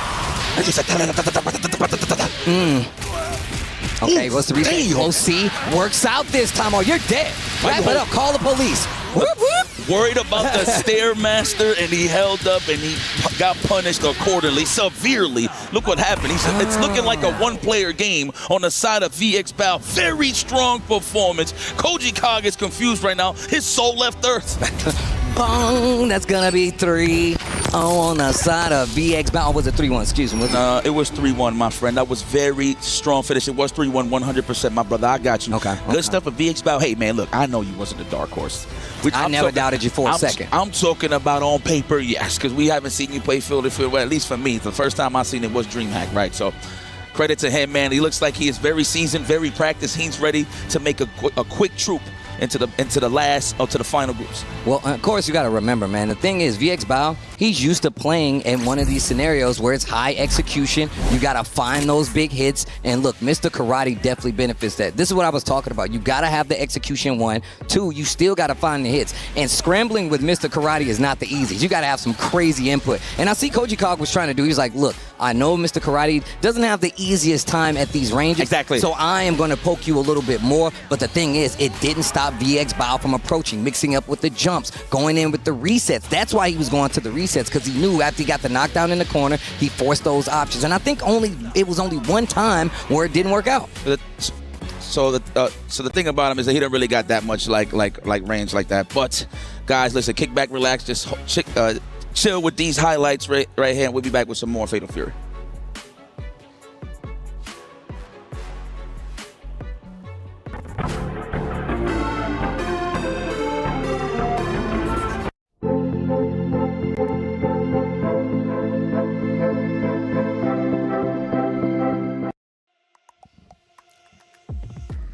And And already we're back at it. Group stage on display. You see them up there right now as we get into it. Once again, this is group play. So look, it is best of 5, first to 3. You get 3 games, you're looking good out here. But you got your work cut out for you. MOK, Nemo, coming up to the stage. Nemo, once again, a known threat to any fighting game that he's playing. He loves grapplers. That's not true. He hates them. But also, he has the fundamentals to play any character at a high level. I'm going to tell you right now, the big might be coming out. Listen, there's a lot of, I would say, gluteus maximus spanking between these two. Just throw a little record out there. Head-to-head score, it's 1-0 right now on the side of Nemo, right? It was 3-0 at Combo Breaker 2026 in the loser semifinals. Now, if we include the online side of things, Nemo has washed Moke 10-1. Okay. Okay. Beating him in the road to ENC and SCS Week 6. Okay, I see. Okay. Getting busy out here. Nemo San, listen, that dude is low-key one of my personal favorites. I'm talking about as a competitor and me dealing with him in the competition as well. I have played this man many, many times in tournament. It's the way that he pressures you. Like, you kind of, in a sense, you feel like, you know, when you get that aura, like somebody got that aura and then you know they're trying to instill their will, and you like stuck up in the zone and you're like, man, why am I respecting this so much, right? Because you're fighting the name, you're not fighting the character. Exactly. That's how I kind of feel when you fight Nemo, right? Representing that Mr. Big. I know at one point he did have a Billy King, but it was more so for the mirror match side of things because, you know, him, he wants to play the characters that he really like. Ever since Mr. Big dropped, he has been rocking them every single time. But of course, man, one of my favorite things about City of the Wolves is the fact that, like, they have so many characters to fit these different kind of, like, pedigrees of character, right? Mr. Big, one of these characters, locks you down, fundamentally super strong, right? Yes. If he gets this knockdown, you got to hold what's coming next. And he's got great buttons, too. And I think that's what Nemo does very well. He does such a good job at representing the buttons his character has, but he's so strong at locking you down and making you respect it that he just stands out that much further ahead of a lot of other people out there. Listen, Mark, this man is legendary as well in his own right. I seen him on the KOF side of things. That's why I seen him the first time. So him bringing his talents over is pretty sick. Of course. Now, it's all about a knowledge check against Nemo, right? Especially against Mr. Big. So, I mean, it's damn, shout out to Moke. Of course, he's trying to make it very far in this tournament. Of course, he has a Hoku tomorrow as well, so I'm pretty sure we're going to see that in certain matchups. So, but him going into the... Oh, no, there we go. I was about to say, you gassing me up. I was about to say, there it is. Right out of the gate. Oh, another thing I really like about City of the Wolves. So, we get quite a bit of character variety, right? Everybody has like their strong, and I feel like the regions are so much more prominent with some of the characters that they represent as well. And I feel like we don't see that many Mr. Bigs out there anyway. No. They okay, I see. As of recent, yes. I would agree with you with that, 100%. The thing is, again, it's a big knowledge check, right? Mark gotta watch out for the forward heavy, the double hits. Yep. So you could block the first one and hyper defense the second one. So we're gonna see he's gonna knowledge check because if he doesn't stop this, he's going to abuse the hell out of that command normal. So we're gonna see what Nemo brings to the table. Nemo's one of those guys. If he says that if it ain't broke, you don't fix it. He will 100%. He will 100% keep spamming whatever it takes to get the job done. We're going to game 1. Let's MOK, go. Nemo, the Hokutomaru versus Mr. Big. How you doing, Mr. Big? Mr. Big. What the hell is going on? What you mean what's going on? It's Mr. Big. This man got the cleanest baldy in the building, and I'm not gonna throw no names out there. I'm just saying, you just gonna throw the Listen, let me tell you something, man. I don't see no 12 o'clock shadows, 6 o'clock shadows, nothing. Okay, all right. Street clean, bald dome. Yo, shout outs to Lee Chung. All right, here we go. Ooh, wake up. You gotta respect that. The taser. Oh, no, that's a punish. He's going to make you punish. No. He's so cool. This guy was a villain in the lore, yeah? Yeah, man. This is a bad guy, bro. South City got a lot of crime, bro. I like that. Stand light into the plasma just to get a little bit of that spot to size up that forward H or the high dodge for an anti-air. I'm pretty sure he's going to stop them up to wait for that teleport. Wake up, Buttons. I don't believe in your meaties. I'm a vegetarian. Swung a little too early. Messes up the meaty. Jumps over the projectile. Gets the throw. Oh, that's right. He got a double jump in. Oh, wow, the reset, looking for something, Buttons from Nemo. What a jump back. Hokutomaru actually gets to stay in the air quite a bit, so you got to be careful. We talk about characters being able to change their trajectory in the air. He's one of them. You got to be careful on the air approach. That neutral game, a little tougher versus a character like this because he can move around in the air. Double jump. His mix-ups is super potent on hard knockdowns, by the way. That is, of course, if he gets into a level 1 or the rev blow, so we'll see what happens. Speaking of hard knockdowns and having good setups after it, Mr. Big. I hate that button. I always try to JD it. It's very, you don't think it's going to cross up, but it crosses up. Oh, nice JD in the air. And takes back that momentum just with a jab. And now he's in the corner. SPG check in on the MOK. And he spins it all, man. My man said, I don't care how close I am to getting revved up, to overheat. You're dead anyway. Man, treating Monk like a Congo right now. Like beating him like a drum. Bing, bing, bing. No, Congos is with your hand, right? Is it? It is. Yes. So I would have to agree, yes. Or beating him up like a snare. No, it's like a taiko drum. Taiko drum. That's exactly what it is. Might as well hire Mr. Big as one of the drummers at the opening, ceremony. Bro, they should have had a cosplayer out there with the Mr. Big. Got to hold this. This man is holding 2 sausage links right now, getting busy. Let's go, Mr. Big. Mr. Big. Looking for that forward H. Looking for that range. I like the backdash. He's trying to force out the teleport, man. I like how Moke's not giving it to him. Oh, no. Oh, no. To the corner we go. And keeps the corner. And I like Nemo just keeping his ground, knows that he's probably not going to go for the mix in the corner, and he still finds his big damage. The taser. Hold this. Bro, his close buttons are crazy. But good knowledge check there from Moke on the close fist, right? Just mitigate that pressure a little bit on the break with the rev guard just to get some exposure. Let's look like Nemo tried to do the same thing, but we found the hit here. Moke, what we going to do for the finish? That was a fast fall. Oh, nice dodge. Wait a minute. Nemo's got a chance. Nemo's got a chance. Let's go. Oh, Rev gets the knockdown, finds the hit. Nemo. Don't move, bro. That was godlike. Don't move, bro. Man, kill frames with the sausage links, boy. The meaty stand, the close stand light. Yes. Everybody loves sausage. I do. Resume. Yes. Very nice. Look at that, man. My man Nemo don't age a lick. I'm just saying, though. He's not stressed at all. He's looking confident. Definitely one of the best dressed out there, not only with the character, but in just IRL. I remember he used to rock the suits. Bro, the call-outs have been crazy. And this is kind of snowballing in favor of Nemo, especially now that he's doing a better job of reading these jump-in scenarios. Oh, the ninja stars come out. Obviously, you can actually hit those with normals just regularly if you see the ninja stars out. But it's been more of a CQC kind of battle. Because who wants to establish the offense first? That's what we're seeing here. That is the story being told. Oh, nice hyper defense. Now, if he had a Rev, that would have been perfect. But, of course, he has that SPG, Rev low, but he has that SPG final. So he's going to have to hold that. The big jump in is getting close to clock in for MOK, though. He probably tried to super after that guard cancel. Just hovering in the air, man. Has a jetpack on. You don't see it. I like the fact that Nemo does this thing where he sees him jumping, he dashes under him, makes him commit to a big button. Doesn't give him a clear chance at being able to close out. He doesn't have meter, so he takes the knockdown. Excuse me, he does have the meter. Still takes the knockdown.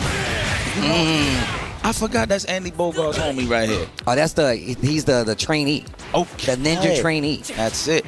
Man got a scarf like a superhero. Wow, what a way to stop that. But we still found the pocket for the big wild punish. My man said, yeah, you could be a superhero. I'm the villain. They ain't tell you about me? Oh, you're new around these parts of town. That man said, cool down. Oh, yeah. Love it. Okay, Rev guard just to buy some space and go for the JD. He wants to keep his Rev nice and healthy. And nice beat on the drum. And this is what I was talking about. Just the way that his strong fundamentals. He knows some of your tendencies. He's actually going to take advantage of it. Nice conversion here. Let's go. Throw him off on the anti-air side of things. And now you see the jump starting to come out a lot more. No stalling, just straight jumps. And he's calling out Nemo's options. Nemo doesn't want to engage. Back dashes instead. But great placement on the button and the JDs. We got it. Okay, I like that. They continue to pressure, just trying to find a little cheeky cross-up. I like the dash under. A lot of people has been representing that a lot throughout this tournament in terms of jump-ins. Oh, not dead, but mix. The corner. He's mix. He's good mix. Oh, the neutral. He's trying to keep the corner in his favor. Nemo's been so good with the buttons just to fend. Almost had his way out. Picks up and snipes the jump. What's the mix? Oh, empty low, the block. Good defense. First team all defense on the side of Moke. The jump in. They're going to press those buttons while they both close to the overheat side of things. Oh, my God. And the check-in. Teleport. I'm holding the guard. I'm holding the guard. Yo, we're both overheated. Look at the dashboard. He's sizing them up right now. He's just want to hit him with some block stun, and then he's going to get the party started for the guard break. 14 seconds on the clock. It's getting a little shaky here. And, of course, Moke ain't trying to let Nemo stick on him like white on rice. This is like, oh! The stall in the air. That's exactly what I was talking about. Mixing up his options, falling down, and you can see MOK taking a breath of fresh air because he knows he's still got a chance. That's only one game. The pace of this is slowing down considerably. Big damage. The taser. Don't tase me, bro. Don't do it, man. Loving that the high. I see you, my boy. Okay, wait a minute. Okay, this is a big opportunity right here, especially now that he's been finding success with these jumps and not getting big damage cash out, but the scramble, Nemo has not been doing so well in. Oh, the HD. I'm pretty sure. Wow. Nope, you're not going to overheat me anytime soon. I'm loving the JDs on the side of Moke. The lights into the super. Safe jump stuff, of course, as usual. The buttons on the side of Nemo. He's like, bro, you can't scare me. MOK, check in with the SPG. The dropout. Counter hit. Oh, you're done. That's right. Into the level 1, of course, had the power charge available. Nemo with a strong start here. With me, Mr. Big. Mr. Big. How you doing, Mr. Big, though? Man said, hey, you know what? I was in the slums of Southtown. Let me just come back outside. It's EWC. Might as well have a conversation. And I'm getting piloted by my guy, the legend, Nemo-san. Exactly. He's like, you know what? I can do some damage with this guy. I like how Nemo's like, you know what? I'm going to be a coach in the other games.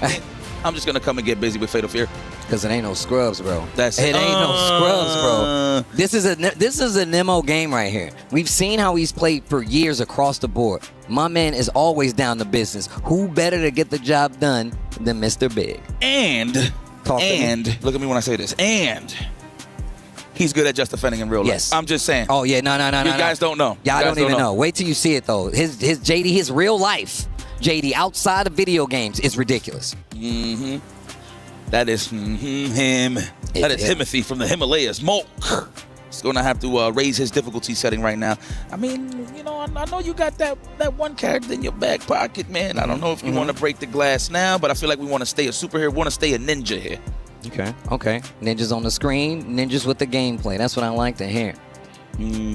I've seen a couple of instances from Nemo. I don't know if that's an actual option. He would do, when he gets hit with Moke Super and then Moke goes for the safe jump, or he's going to go for like the double jump shenanigans. I always see him wake up with a stand light. I'm not too sure what that is, unless, of course, that's just a layered defensive tool, right? But let's see how it does as the match progresses. Damn, with the good shoe. Yo, everybody got good shoes here in Fatal Fury, huh? Everybody knows how to dress. That's one of the coolest things about it, though. That was guy like the fire to make it look like a throw, the fireball, to make it look like a throw, but got the counter hit on the launch. And there's the red blow early on. This is when things are going to start getting annoyed. Oh, wild punish. Put it in a zoo. Hold on. Pressure. Pressure. The neutral jumps up there with him. Yo, MOK says, nah, you're not getting out. That man said, give me quarters. Let's go. He's in the arcade. He's trying to put it back up. It's still his turn, obviously. Trying to turn this into a one-player game. Oh, he had the solid hit. Spinning it all. Cross up in the corner. Back throw. This next exchange could be it. MOK could get on the board. And you got to respect the Super O wake-up, bro. You got to be careful. It's so fast. My God, I thought he was just going to go for a straight-up throw, but just dove in there, Psycho sausage links. That looked crazy, son. That was like max distance the way it reached. What's the name? This is what happened, brother? You okay? Psycho sausage links. That's the name of it. Yo, I can't listen, man. I'm hungry. All right, I feel you. I'm getting there too, actually. That's it. Safe jump up. What are we gonna do here? Whoa! I actually thought he was gonna hit him with the command throw super. JD in the super. The throw's coming back out again. Damn! Overhead. Damn, what an overhead. Man said you gotta be bold, just like me. Great overhead right there. Great offensive sequence from Nemo. That's why he didn't block it. The shine from his bald head made it so he couldn't see. So notice how high level this is, right? Oh, I was literally about to speak that because we barely get to see the forward heavy, but he landed it right there on landing for the punish. Great stuff there from Nemo. Okay, there's the throw out of the corner. Big damage on the side of Nemo. Rev guard just so he can kind of push back, take his turn, dashes back to the middle of the stage, and a check once again. Nemo spending it all, and that's all it takes. The game was slow, but the pace was 3-0 in the side of Nemo. Yo, I was just about to highlight that. It didn't feel fast at all. I'm actually surprised that it was a 3-0, but at the same time, this is the legendary one. This is Nemo-san. Yeah, Nemo is one of them. Look, even if you don't know, you should know. Nemo is one of those guys. He's been around fighting games for quite some time, and it don't matter the input, it don't matter the control scheme. Nemo can play it at a high level. Man, let me get one of them laptops, though. Yo, I'm saying. Talk to me, man. I know they fire. Legion. I know they nice. I got homies out there. I know they nice. Oh, man, pass Talk me to one your of boy. those. I need to play some City of the Wolves on the go. Let's go. Let me get one of the Lenovo's. Damn, Nemo is still in the game. Dude, you guys have no idea how prestigious this guy is, man. I'm talking about he has gotten smoke from everybody in any fighting game, but we're talking about Fatal Fury hit. I love how he killed that frame for the meaty jab. I got to see that set up once again. I mean, I don't play Mr. Big, but I can appreciate some good technical, savvy stuff on the screen. But, man, Moke definitely Bruh, it's so crazy to see how well Nemo has done this, but he's going to take the set 3-0. But look, man, we got more games on the side of this coming down the pipeline. Nemo's going to be our winner. He's going to stay on this winner's side, but we're going to take a quick break, throw it to the desk, see what the guys have to say. They've had some great input anyway. We'll see you right after. Play is in our DNA. Whenever we let it out, it becomes our superpower. Now imagine an entire city being built to supercharge it. Kadir City, powered by play. Welcome back in. 4 games done, 6 more to go before we conclude Group C. I'm Taylor Reflections Noble, Logan Sama, and now Vicious on the desk with us. We've been rotating them in and out. Vicious, great to see you, brother. You've had a chance to cash, you've had a chance to watch. What are you thinking about today? You know, some of these matches have pretty much flown by, but one of the things for certain is seeing some of the character selections and also seeing what the thoughts have been from the players early on. It's like, you know what, I'm anticipating a lot of Mr. Karate, but a lot of the players have pretty much stuck to their guns, stuck to their mains prior to that character coming out. Yep. And I've loved seeing it so far. Yeah, you know, going into at least this series, or series of series, we had PETA, Dark Angel, we had a chance to listen to them, and one of the things PETA was pretty confident about was Dark Angel didn't have like a big character selection, according to him, only 4, but it was Dark Angel who gets a big 3-0 win. PETA came with 1 t-shirt, he bought some more. I'm hoping he gets a chance to continue to use them, Logan. Yeah, I mean, you know, he's moving down into the lower bracket. He's going to have to face Kojikog, so that's a very, very experienced player who has also been traveling as well, so it's not like he's going to be surprised by the play style. Yeah. It's a very difficult draw for him. It is difficult indeed, but that's just the way the tournament is. You know, at the end of the day, you've got to beat the best if you want to be the best. ZJZ, though, ended up playing incredibly well, coming out with a big win, and it's actually ZJZ that Reinhardt had a chance to speak to. Let's hear what he had to say. So, great performance from him. Is he feeling he's able to really let loose and play his game? Is he handling the pressure? What's it like up there for him right now? 好，大家好，我们现在有我们的选手 DJG 在这里，我们有几个问题要问他。刚才这个表现呢是非常棒的，但在这个比赛的过程当中，你是什么样的感觉呢？有没有觉得很紧张或是很自信？您跟我们讲一下。就还是蛮紧张的，虽然参加过这么多比赛，但是这种大赛每次都还是蛮紧张的。Well, although I joined the different competitions and I done many matches, I still feel a little bit nervous. Oh, actually, yeah, the nerves are there. Okay, yeah. You wouldn't have thought it from the performance. It was really good. DreamHack Birmingham champion, top 8 at Evo, 3rd at Evo Japan. Like, your results are definitely up there. As a multi-game specialist, what do you feel gives you an advantage coming into City of the Wolves? 我们一点都看不出来你很紧张的状态。那么我们知道您是会玩很多不同其他的游戏的。那么这些不同的游戏给你带来什么样的优势呢？就打各种游戏的角色都差别很大，就是可能练对策会比较快。Different characters, they have different tactics, so I'm used to most of them, and I think that make me to respond faster in the matches. So it's easier for him to create strategies and stuff. Oh, very interesting. Yeah, cool. Well, thank you and congrats once more. Wish you the very best moving forward. Well, that's going to be it from the interview corner. Stay tuned. So interesting to hear from ZJZ, multi-game specialist, champion in his own right, representing T1. Still gets nervous when he goes up there to play. Yeah, it's incredible. He's got so many titles, so his name is a multiple Evo champion in KOF 14 and 15. He's qualified for Capcom Cup, I think, in Street Fighter 5 back in the day. So he's very, very, very familiar with big finals competition. It's great that he does still feel the butterflies, though. The pressure's still there, but he turned out a fantastic performance. Yeah, word of encouragement, honestly, I think, for any of the younger competitors. Even the best of the best get nervous out there.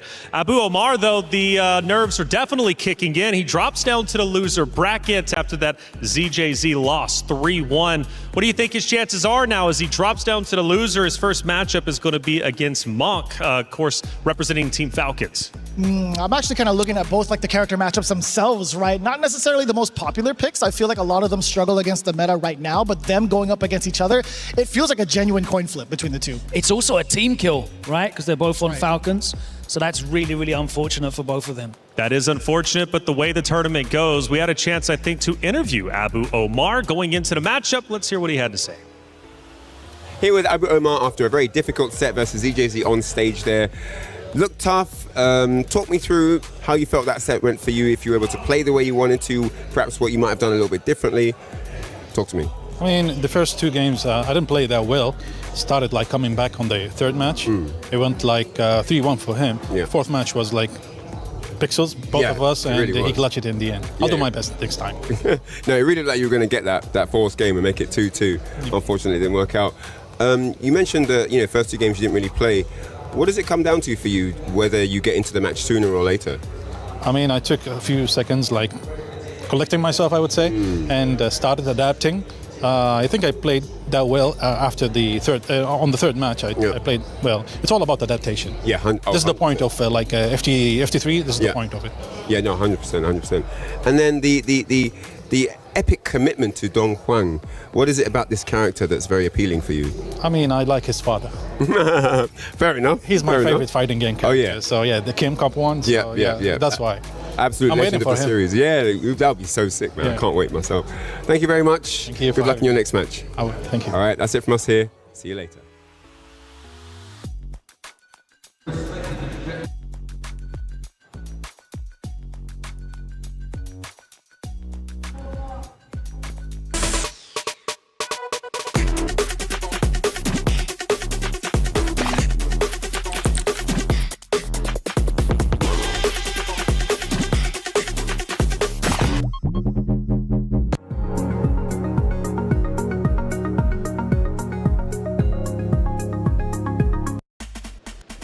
Yeah, it's good to see even the nerves starting to heat up out there on the stage. And man, some matches are about to be underway, and of course, some more keys are going to be crushed. And speaking of crushing, let's move on to our loser bracket matchups. One we didn't discuss is Pita Kojiko, NIP, now about to face off against each other. NIP's chances of earning those club championship points still up for grabs, but Kojiko has to survive against Pita, Logan.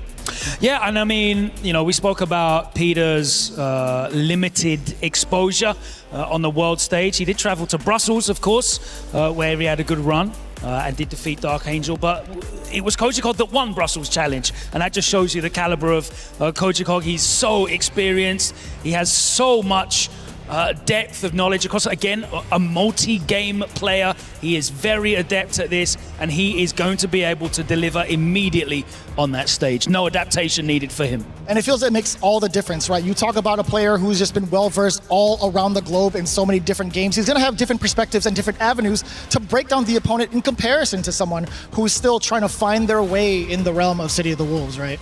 It's definitely tough, but for Pita, he's going to have to make it happen. Kojiko as well. This would be an upset. I mean, after all, we've been looking at our LCQ contenders, and some of them have had some success, but some of them haven't made it through. The keys have been crushed. For Pita, is his chances of going forward good? Well, it's up to him to decide.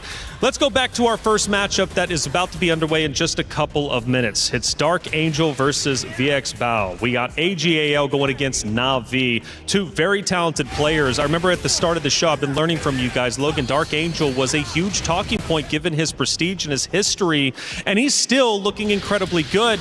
But how's his chances looking against his opponent? It's a fascinating matchup because, of course, Dark Angel had a breakout performance at EWC last year, finishing third. VX Bao has only very recently put most of his focus into Fatal Fury. He qualified, and of course, he's using the right tools for the job. The Mr. Big, we saw the karate come out as well, so he's taking it seriously, right? I can't take the grin off my face when you say that, because when it comes to winning, we talked about this with Colt on the commentary desk. Like, if you have a character that has all the tools, why not use it against your opponents? Like, why not take advantage of that? You have Dark Angel in the current state of losers bracket. He could turn it up like the way he did last year, but with Terry Bogard, a character that's been a part of the mix for so long, it might be a little bit difficult to shake up something new against VX Bao. Well, speaking of shaking up, we're going to be shaking it up right now as we head into our next matchup. Casters, take it away.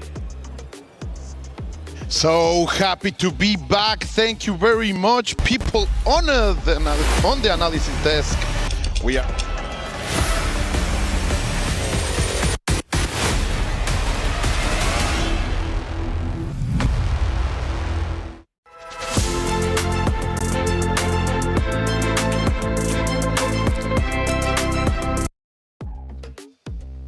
Oh yeah, we are back and we are enjoying our time over here at Paris, France, the City of Lights, as we are going to see Dark Angel against Bixbao.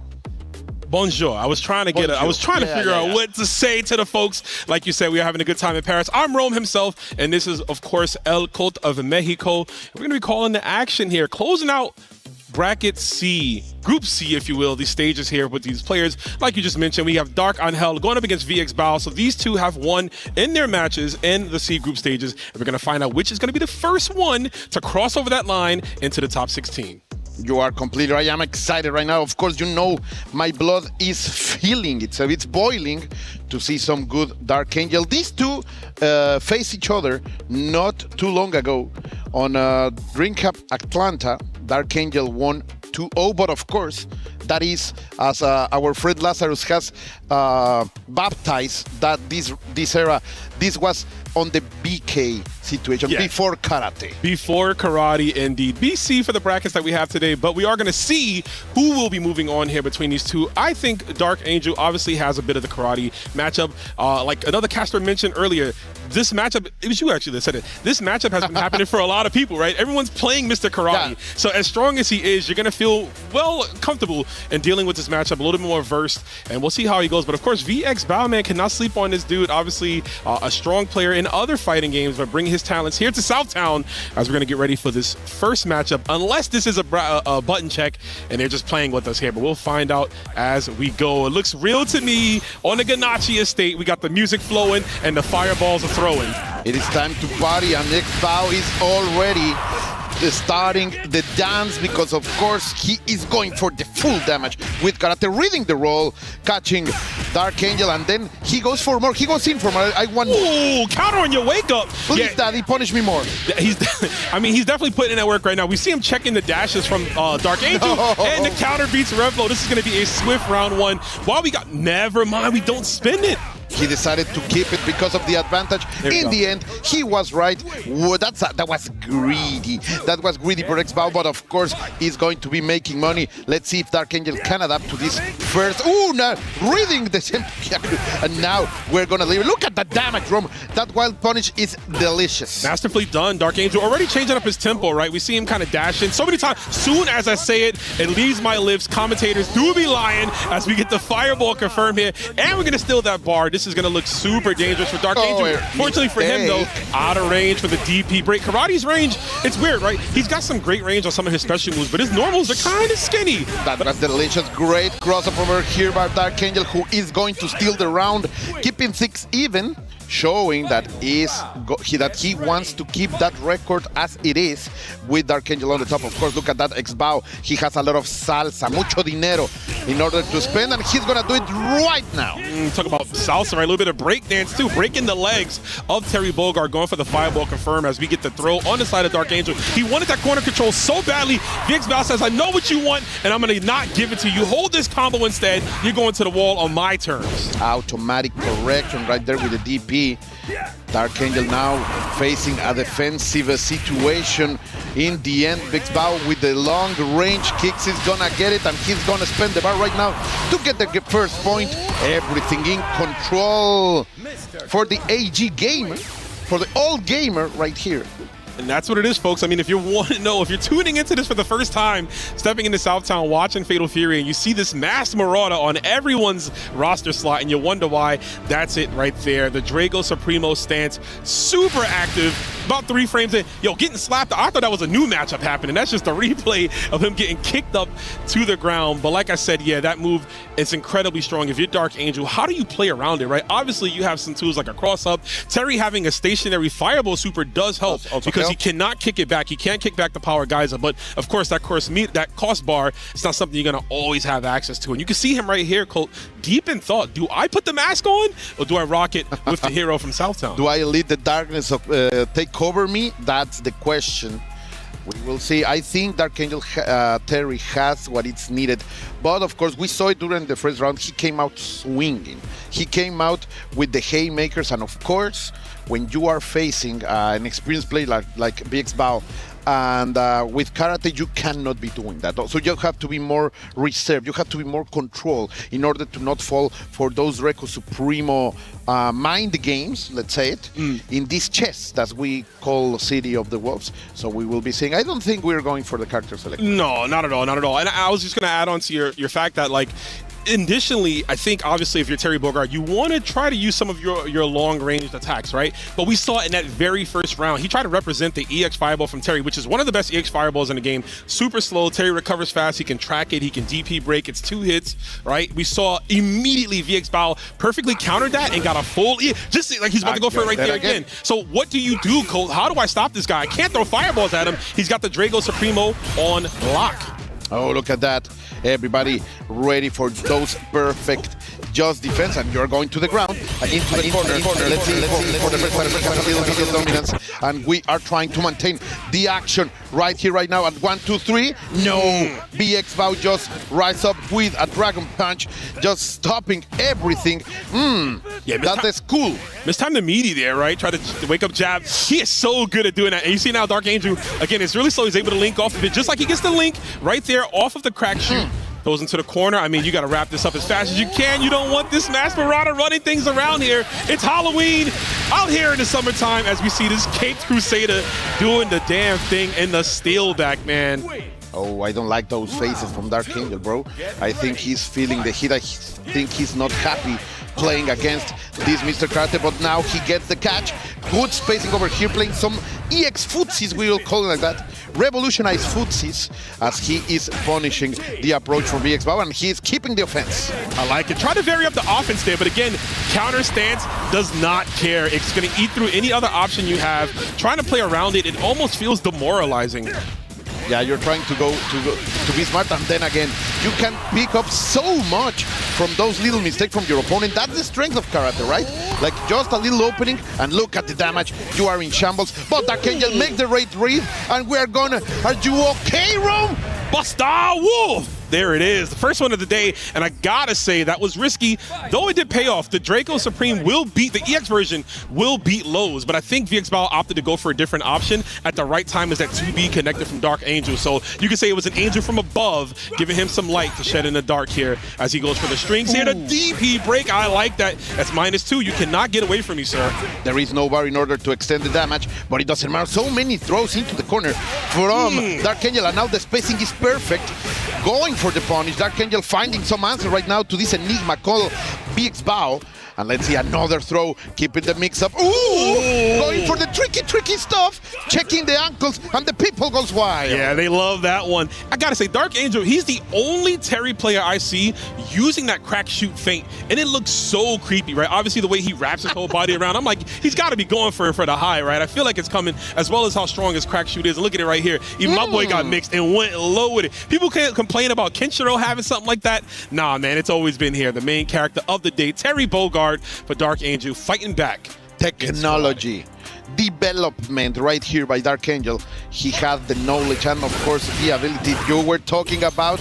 Exactly that. VX Bao is so ready to counter the fireballs, and Dark Angel is needed to mix again the perfect spacing and the ideal punishment. This is optimal gaming right now. Yeah, that FRD has got a lot of startup on it right there. And he gets the wild punish just in time to land, getting the full confirm. Not going to build the bar in time, but the next one will definitely do the trick. Tries to go for the DP break on block, but we get guard, cancel, Drago Supreme. Insane, man. Like, imagine guard canceling into a counter and then going to get a little bit of extra hit in Dark Angel. Take him out to 12%, but that's the speciality of Dark Angel. El Angelito Especial, power geyser out of nowhere. Sir. And that's our Mexican champion going first. Look at him, bringing the heat that he did last year, right? Dark Angel, one of the most exciting players of the EWC, representing again with Terry Bogard, putting the mask to the side, which you'll love to see. But VX Bao not over just yet here. Obviously has the corner control, ran into the far D, and I love the composure from Dark Angel. Too early in the throw though, Colt. The recovery frames are still there. You're completely right, but I am feeling a little bit of predictable movements over here by Dark Angel, throwing those, as you were saying, far Ds. That could be very dangerous for him because Expo has fantastic options, but look at that, not caring the world. Stay out there. You're not going to skip neutral right now. Ooh, he tried to position. He gets the far D, and you got to give it up to Dark Angel. He was looking for that. Challenges. He knew that VX Bao was trying to close the distance there. Obviously, EX Tatsu, the other super scary move of the karate, and he saw that. He was looking for it there. Dark Angel tried to properly space himself out, and he does get the option and the Look at that. win. He's telling him, no. You're not skipping this. You are playing the game. You are required to play the game right. And look at that. Expo look like he's programming the code, right? Hacking into the matrix. Hacking in the system, the mainframe. I'm saying, man.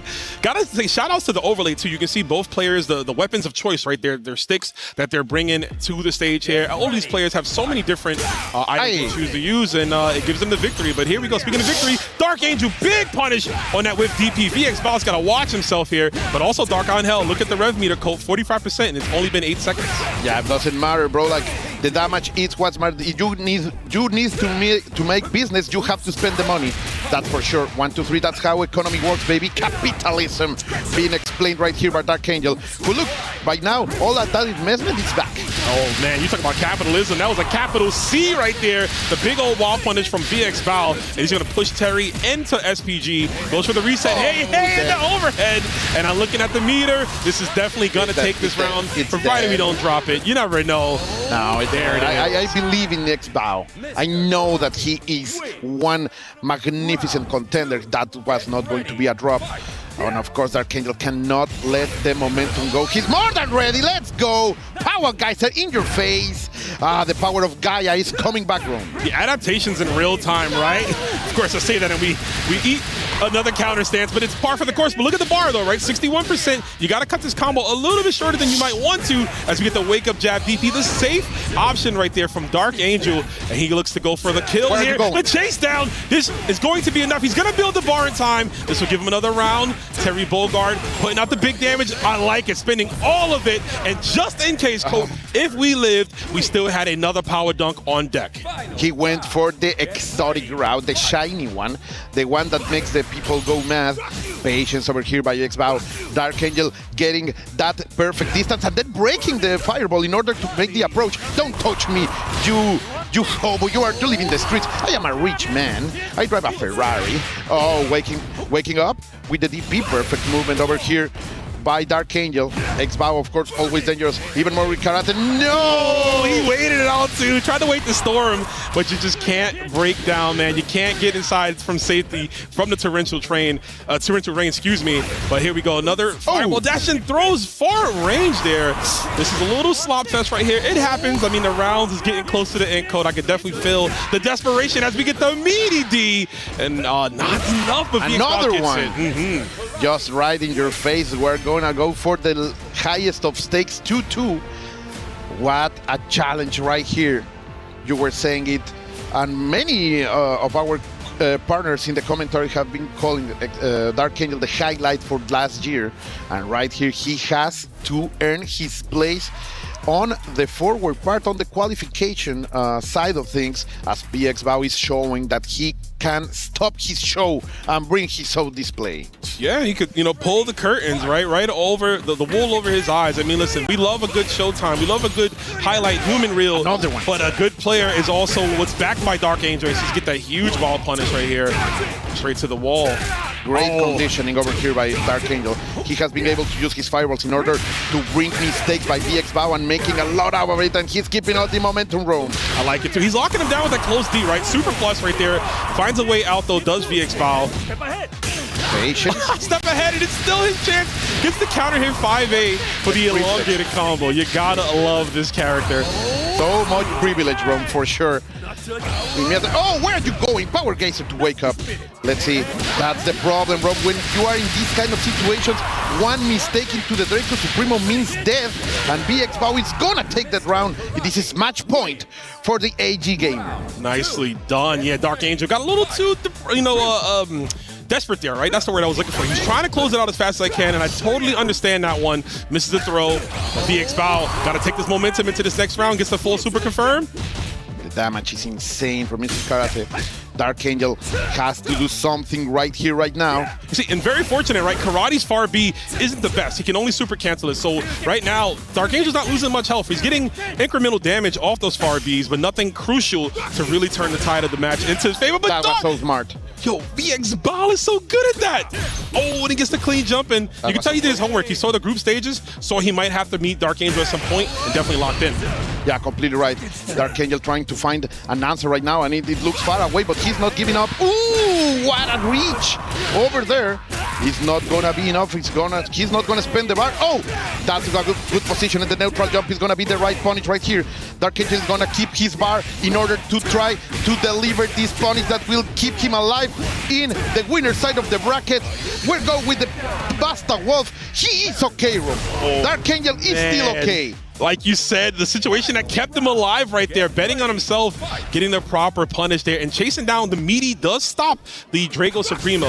But it is the last game, last round. Winner of this will advance into the top 16.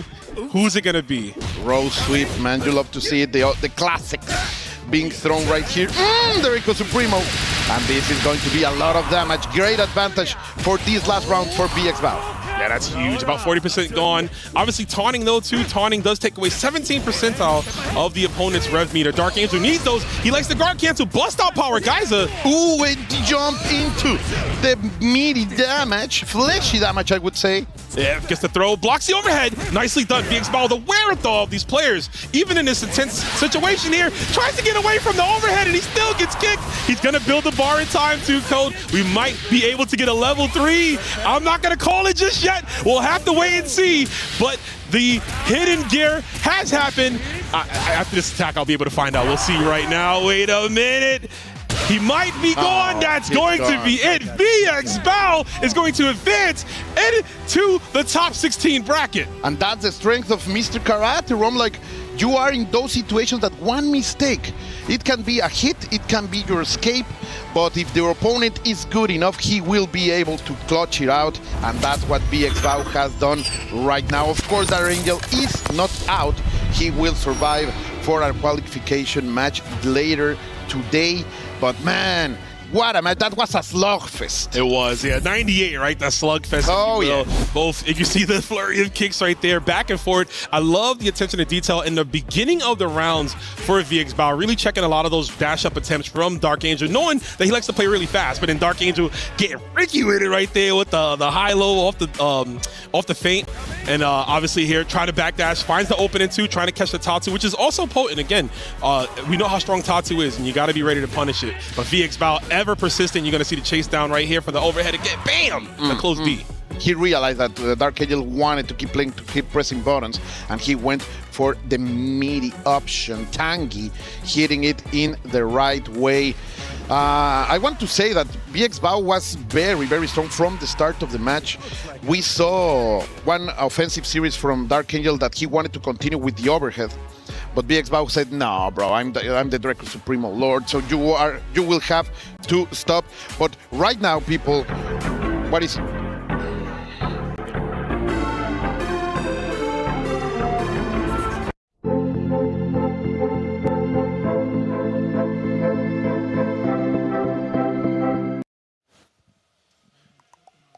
And we are back, folks. Had to, take a little bit to decompress right there from that high velocity in the set between Dark Angel and VX Bao. We saw VX Bao Colt just qualify into the bracket. He's chilling. He's good. He ain't got to play again until Friday, so yeah, you can relax. That's a lot of time, a lot of opportunity to study your opponent, right? You are in that position when you can take out the notebook, make some notes, learn about them, and of course practice. Because right now, Rom, I gotta tell you, like that player lounge over there where these guys have access, comfy, that's pristine, bro. It is. I was in there. I was hanging out in there, taking a nap on the beanbag chairs. It was dope. But yeah, definitely, while you're here, you want to get as much as you can. That's one of the great things about events like this, right? Is that it's like such an international showdown. So players you don't always get to play, you have some chances to run reps with them. Maybe there's characters you might not be familiar with, and the best player is here, right? Like if I want to learn how to fight Andy, Score and Peter are here. So let me lab with those guys so I can get comfortable in that matchup. But we're going to be moving on to the next matchup as we have Nemo going up against ZJZ. Two strong players in their own right. ZJZ, a former world champion, a guy who is like, it's weird. I feel like he doesn't always get the respect he deserves, but he's always in the mix. No, man, I don't know why you say that he doesn't get respect. That's a man that I am fearful about. Fair enough. He enters into the venue, and you know that he is going to be taking some names. And the one that he has in front right now, Nemo, he is one of those guys that we like to call the gods of the FGC, being such a big representative for Japan in so many games. An execution beast, right? Yeah, in his for own sure. right. And he's playing the right character for it. Mr. Big, some of the best guard cancel confirms because his damage is just so high, right? He doesn't have to rely on EX meter all the time. His combos loop so long that you kind of refund yourself the bar that you're using in there. So efficient. It's efficient. Yeah, that's the word. Yeah, we're using that. He's efficient out here. I almost said Mr. Bald because, you know, that head is a little clean. But yeah, Mr. Big, the villain of That's all because villains. of the efficiency. It's even aerodynamic. Yeah, they're just passing on through. Passing No friction. For Gato here, but this is going to be a fun one here. Of course, we know ZJZ has a Preacher in his pocket as well, so he's got multiple characters, and we're going to be getting into this matchup. Button checks are done. We're going to find out who's going to be joining VX Bao on the other side of this Group C. It's gonna be a fantastic match. These two legends are facing here on the EWC 26 scenario. For your entertainment, people, let's go maximum rage over there.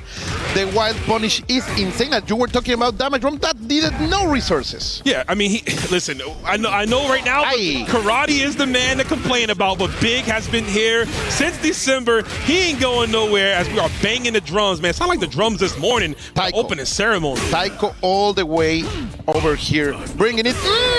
Where are you going? And I like that. Yeah, he knew at some point DJZ was going to bust out that DP, right? He was getting pressed, wasn't able to get out of the pressure there from Nemo, and Nemo knew that, yeah, I just waited out, and it'll secure me the round. And that throw is going to whiff. You do not want to whiff on this character. Jump C, the double hitter, gives him extra time to confirm. That's for sure. Oh, playa. The big Ritz player over here, Nemo, is doing some moves. I love that kind of instincts, but look at that. CJC waking up, just pressing buttons, trying to bring the extra damage and finishing with the Stairway to Heaven. As we are keeping the heat on, like Nemo tried to stop CJC from feeling comfortable, but no, this man is experienced, this man is a beast of his own, and he is bringing the fight all the way to Nemo. He is, and I gotta like the philosophy of ZJZ. He's gonna get the knockdown here. Let's see if he guesses before I start to finish up my train of thought. Doesn't get the opening, but yeah, I was gonna say, look at the meter from Mr. Big, right? He was willing to spin his own rev meter to force Nemo into overheat, to take away guard cancel as an option for him. Is one of the things that you have always to be checking out.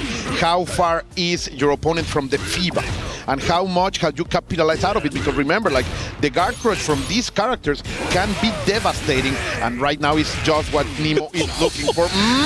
Dog, he just sent EX cross dive? Yo, I see you, Nemo. We're finding Nemo to be in his flow state right now as he gets the far D confirmed. Where are you going? Oh, good block on the overhead. You were ready for that, ZJZ? You're not ready for this, though. This is going to be it. We have that extra bar. Tap him up. Uh-oh, Pixel left. Oh my God, are you gonna be a hero, CJC? Is it gonna happen for the highlight reel? Let's find out, Colt. I just want to come. I want it to happen. Let's see. We're going to rise up all the way to the waterfall, becoming the Tiger of the Legend. No. Yeah. The choice of champs. Wake up, Super. All the way from the Bronze Wolves. Put that on a box of Wheaties, right? Just big old mug up for breakfast there. Wakes up with that, and that's the right option to do, right? Because, like, even if he blocks it, he has to rev guard, right? Yeah. He didn't have much rev meter to ignore the chip damage there. So either that, he would have had to be nice with it and just defend that entire sequence. That's the one play I can do that these players also do. The only one. That's the only one, yeah. The wake up Super at the right moment, yeah, that's my call. Oh, that's why you're here, and they're there, right? Exactly. There it is. Exactly. Ooh, 1-2. The big hitbox on the air C, and going for the chase down, not allowing the rolls to get out of there. Nemo wants to keep the corner, but CJC is going to fight his way out. What a warrior. Yeah, he's going to push for control right here, which he hasn't had really in this entire set so far. But he got that long game. You see, again, delaying the EX palm right there. It's such a beautiful frame trap in a way for Gatito as we get the knockdown here. CJC showing us that his Gato is a Kung Fu master of himself. No.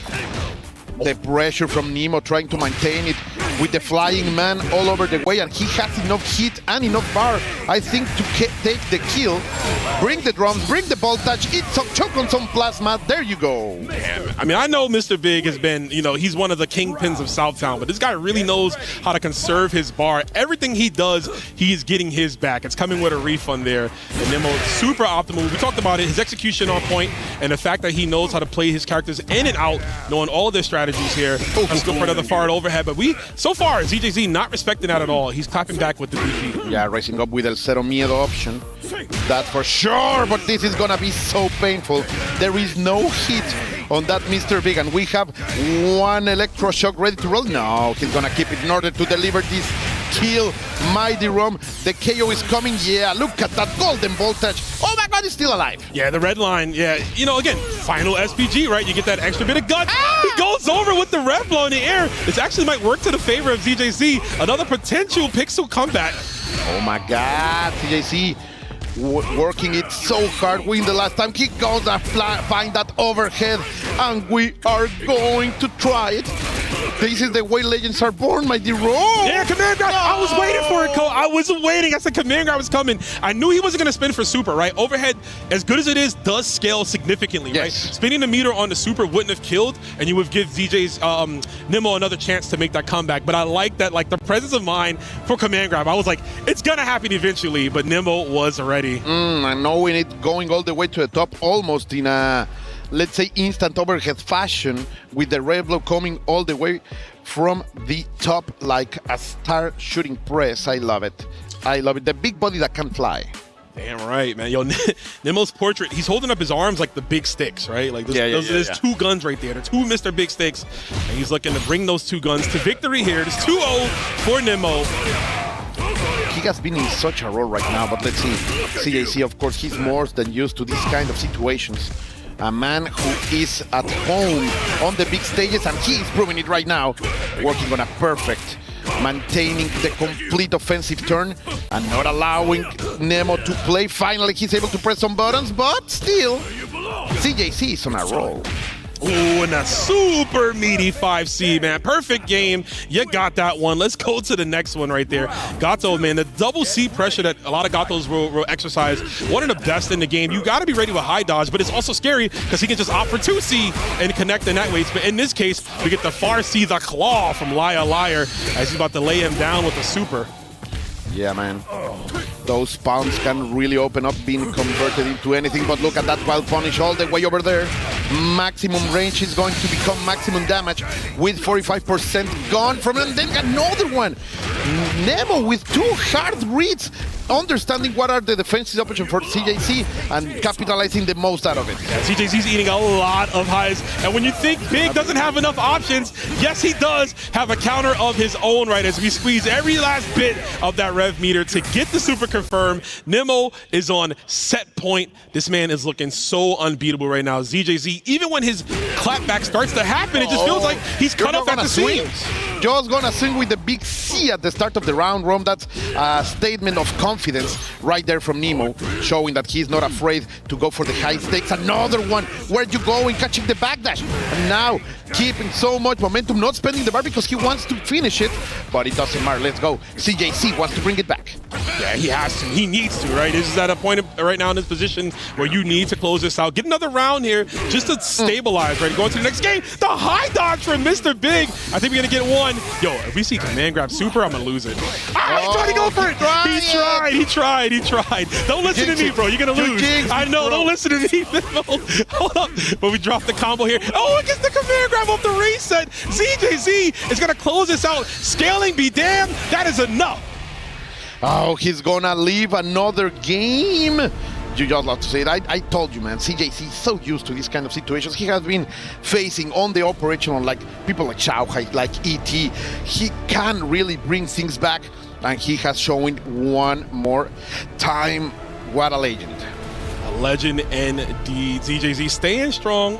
We have to say it, man. He's a world champion. He's done it before. He's been on stages like this. He's played with the best of the best, and he's been able to outcome the rest. And he can do it right now. It's not completely over, even with this life lead. But what a beautiful guard cancel. Guard cancel starting with drums does so much damage because all your damage is front loaded to the drums, right? So you have less scaling for the rest of your moves. Breach, Rome, breach. As we can see, you're talking only for truth.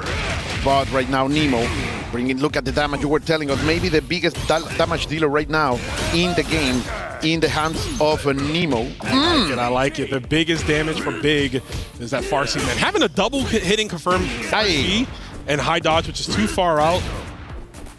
Maintaining the middle range, of course. Nemo wants to win the footsies battle with that standing C, and he finally needs not the option to open it, but one more chance. This is where he lost the last time. Can he close it out? He gave up the corner too. That's kind of scary as he eats another meaty 5C. ZJZ, if he's not going to be cheap, I was going to say, don't be cheap, man. Spend it all. You'll get it back. Closing it out with the hidden gear. Yo, double pistol chest. And never opening his eyes. Look at him. Oh, you can smell him. That's all. You don't deserve to be seen. I don't want to waste my eyesight on you. Let's go. Let's go. CJC gaining so much inertia. He's moving like a complete freight train that has lost its brakes, and he's not slowing down. Look at that, the damage from Gato. Yeah, like a locomotive, man, chugging on. And it's kind of hard to stop players when they hit this momentum shift, right? As you see ZJZ on, everything just starts to work, and you know he's trying to get a whiff punish on Nemo. It's hard to whiff punish Big, though, even with how good Gato's buttons are. Oh, my God. The punish is optimal. Go, room. Delicious. I'm just going to say all that, man. I'm going to repeat what Big is doing because we got some big damage going on. 18 hits. Oh, he tries to go. So that is such a good string right there, right? Obviously, you go for the blaster wave to keep them locked down. There's the empty grab. Making it double, going for the full series right here. You are going to see some voltage being applied, that's for sure. We are going for another match point for Nemo. Can he close it out, Rome? I mean, we'll see. He was looking good last time, right into that last interaction. He got a little too relaxed there. Went for the command grab. DJZ was on high alert, not sleeping, but fully awake here. But it ain't over till it's over, man. I've seen some great comebacks here. Breaking it into 2 throws in the straight. Are we going for the third one? No. Nemo said you have to respect me. This is not that game. You can't be doing that. Yeah, you got to watch that, man. The DP getting exposed. Big is the one character you do not want to waste any motions on. You need to come correct when you're coming up to the boss. Oh, and he's going to do it again even when he is facing the loser bracket right into the eyes. But it doesn't matter. Look at that. Going forward. The punish is so optimal right now, and we're going to race like a rocket. Got the 50-50, and we go for the high, but he doesn't complete it. Huge drop from DJZ, and that is indeed cold. We'll come back to bite him, because Nemo is going to be joining VXBOW on the other side of Group C. Oh, Nemo knows that he runs out because of a big mistake. You hate to see it happen, but that proves that even the best in the business can be human. And we want to see that, right? Like I said with Yipes up here earlier, man, I love to see the emotion on the players' faces. I want to see who wants it the most, obviously, when it comes to winning this big tournament here, the EWC, but also just the incremental matches of players just having that emotion after every round. And, you know, really, it forces that every moment in the match is important, and you can't waste it. Yeah. We saw one mistake from Nemo once. It costed him the round, and then CJC is going to commit a terrible mistake, and it's going to cost him the game. That's how it goes over here. As I have said many times on the upper echelon, when the stakes are the highest at the EWC 2026, you cannot do that. You cannot be giving those gifts. Not at all, man. And you will find Nemo in the top 16 for Friday as well. I got to give it up to him.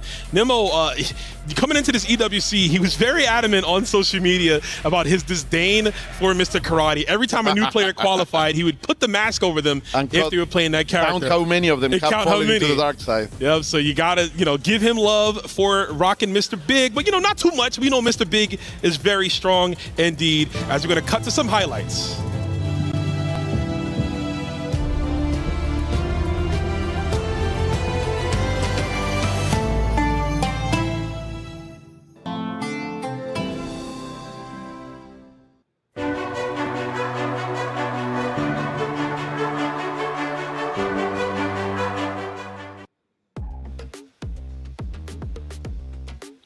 This is how we fly Rome back into the stage as we are going to see the man, the legend, the monster, Koji Kog, facing one European defender. Of course, we are talking about Pida. Big Pida coming through from the LCQ. If you've been tapped in watching these online brackets, Peter's been kind of running roughshod in Europe, right? He's one of those guys who you know he's good, but you know a tournament like this is going to mean so much for a performance, for him to have a strong performance, to be in that conversation of these great players. I feel like if you're not that tapped in, you might not be aware. But for those at home, you guys are going to be in for a spectacle. Like you mentioned, Koji Kog. What can be said about this guy that hasn't been? Obviously, one of the most expressive players, right? You just love him. Yeah, just love him. Yeah, he's a nice guy coming through, playing Billy Kane. Obviously, a bit of a rivalry with the EWC champion Goichi, a matchup I know people would want to see, but Pita could be the one to actually shut down that dream. You are completely right. You were talking about Pita, about his online experience, but that's not all. We have been seeing him all over Europe in different tournaments, from Brussels to Paris and all over Europe. This man from Czechia has been pursuing this dream, and we already know that he is here by a maximum effort situation, forcing it out, como as we say in Mexico, la forzó, and he is even taking some extra free time from his job to be here. What a champion. Listen, bro, there's a lot of money on the line. I would have called my job. Listen, I'm calling out because I'm nice at video games, right? And I'm trying to get this bigger bag. So I'll see y'all on Monday. You got to do that if you qualify through the LCQ. And again, like you said, taking a risk, right? Entering an LCQ, there's so much pressure, right? Because you feel like you're already backtracking. Like, man, I'm in last place to get here, to try to fight my way out. It ain't easy. But if anyone could do it, it can be Pita. This could be a bit of an upset in terms of results land, just because we've seen Koji Kog around the world at all these other tournaments. Obviously, EWC last year. But we will see. Is he turning to the bad side? I think he is. He saw the Andy Bogart and immediately went to the counter pick. Koji, what is happening? Well, here's the thing. I personally feel like the ninjas fight karate really well. Hook Tomorrow and Andy, right? Having those kind of like different air trajectory moves that they can go for, right? Andy has command, he has teleport, demon flip, which will help out a lot to get through some stuff, whereas Hook Tomorrow has a double jump. So we'll see how things go out, though. There's a card cancel Tatsu to close the distance already. Very, very disgusting. Try to go for it. The rainbow kick is not gonna hit, and the Draco Supremo just to keep Pita in check. This looks a little bit like a study round. The players little by little trying to find out what's going to solve the equation in front of them, the enigma that their opponent is placing on. I love to see those combos that finish with the sweep, bro. It's so efficient. Yeah, the target combos are good. Everyone has access to them. Pita representing that EX Kuhadon from far out a lot, trying to catch maybe a dash up Tatsu, possibly. Yo, the dash up low confirmed though. Gotta watch the legs, my guy. Tries to go for media overhead. Can get a follow-up afterwards, but good defense from Pita. Waits it out. The Storm goes for the rev blow. High dodge. So that's the tricky thing. Karate's high dodge pops them high in the sky. But speaking of, you're about to be sending him all the way to the skies, putting him on a t-shirt, possibly. Demon flips out, though. Hold up. I just love to see it. That option that is normally so... Oh, look at that. The last... Those are big heel shoes. I love it. Pixels are going to find that the forehead of Andy, and we will see such a nice approach. I see Pita as such a reserved and well-controlled Andy player, but we will see, because Koji Kog wants to force out something more mistakes out of him, and he's not going to allow that, like the DP Zero Miedo option, not respecting any kind of approach. Yeah, like you say, he went right back to just neutral stance, right? He's not even blocking. He's just leaving him in neutral. We're seeing a bit of the stance right there. Speaking of stanced up, goes for the super. Ooh, I like that option. You don't really see that option often. The low, unless it's going for the meaty setup there. Mostly it's cross up or the grab, which is strong moves from Andy. The coolest version of Andy Bogart, if you ask me. The SNK team doing a fantastic job with the man of the clan. Let's see. I agree. They give this white boy some motion. I always say that. But hold up. He's about to get motion sickness, man. The way his head was swiveling around off that cross up. And you gotta watch it. He's an overheat, right? You can't risk anything. Don't approach me. I'm not going to respect you. It's not going to be enough. but still getting 50% of his life back, and he's gonna let it rip. Not pressing any button, going for the sweep. Good stuff over there by Pita. Now Kojikok knows that he has to respect this boy. Yeah, now that option is on the table, right? Do we start peppering in those cross-ups? Do we pepper in the command grabs, maybe even the flip kick that stays in front? Oh, there it is. And now you got Kojikok guessing what's coming next. The cross-up, Kojikok with good reactions into the defensive, jumping out of there in order to just avoid any kind of the shenanigans of the Draco Supremo, but in the end, it's unavoidable. A beautiful option there, right? Opting to not continue his combo off the overhead, not just for the scaling, but he knew that Peter, there's a chance he could go for a DP, right? So you whip out the Draco Supremo, you get the counter hit collect there. Oh, he waited again, but Kojikok have seen that technology. He's more than ready, not going to fall for it, but in the exchange of the rev moves, it's going to get the most out of Pita, and we are going to slam this man into the ground. Respect me, bro. Give me that arm. I would have put him on his nose. I would have put that nose right in the dirt right there in front of all his students. Kill him in front of everybody there and show them your karate is false. It ain't over yet as he eats the fireball to the face.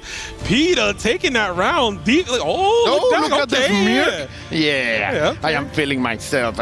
You get out of that character. Bring me your true self. That's the good thing about, having a tournament near, like, in your country, right? You might have your homies in the background watching you in real time. Well, speaking of real time, we saw right here the fireball, the dash up. Andy's fireball is so explosive. It's very volatile, right? It doesn't go full screen, but it has a nice blast velocity on it that it can catch anybody from even close up, right? If they think they're in enough space to dash or try to hop over it, the hitbox is deceptively huge. You're completely right. Unsponsored, by the way. Just saying. Well, yeah, it would be nice to see those are some good championship points that could be left behind. I'm just saying. Or my man's can sponsor himself, right? He could win this whole thing, the $1 million prize pot, and be like, I don't need a sponsor, bro. I can just fly myself out. So he's also going to go for the Dota Championship? You never know. You never know. Look at that rise up, going incredibly mad. Right here, Pita is feeling himself. The confidence have been gained. The self-assurance from that victory could be going forward. And of course, Kojikok with the character change, showing Pita that he has earned his Billy King. Yeah, this is the real Koji, like you said, earning to fight this character. Try to scum him out with karate, and I do agree with at least giving it an attempt, right? But now it's for the real deal. With the double D pressure right there, and I ain't talking Ed, and Eddie, but you might get your wig split off the throw.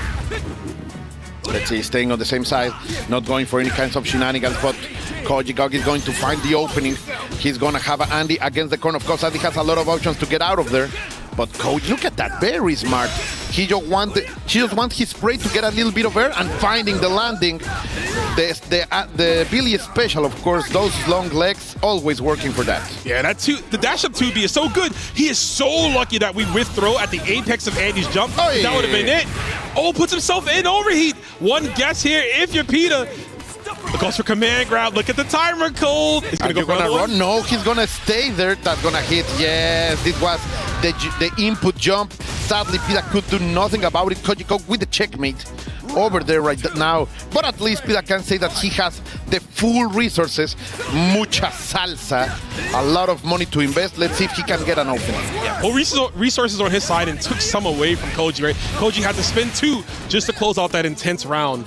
Pita's right back in the game, like you mentioned. Line to lock down, but the defense from Koji, it's working out. And look at the meter difference, though. Pita has to be very wary of his strings. You don't want to put himself in overheat, especially against Billy Kane. You want to watch those fireball attempts, too, as well.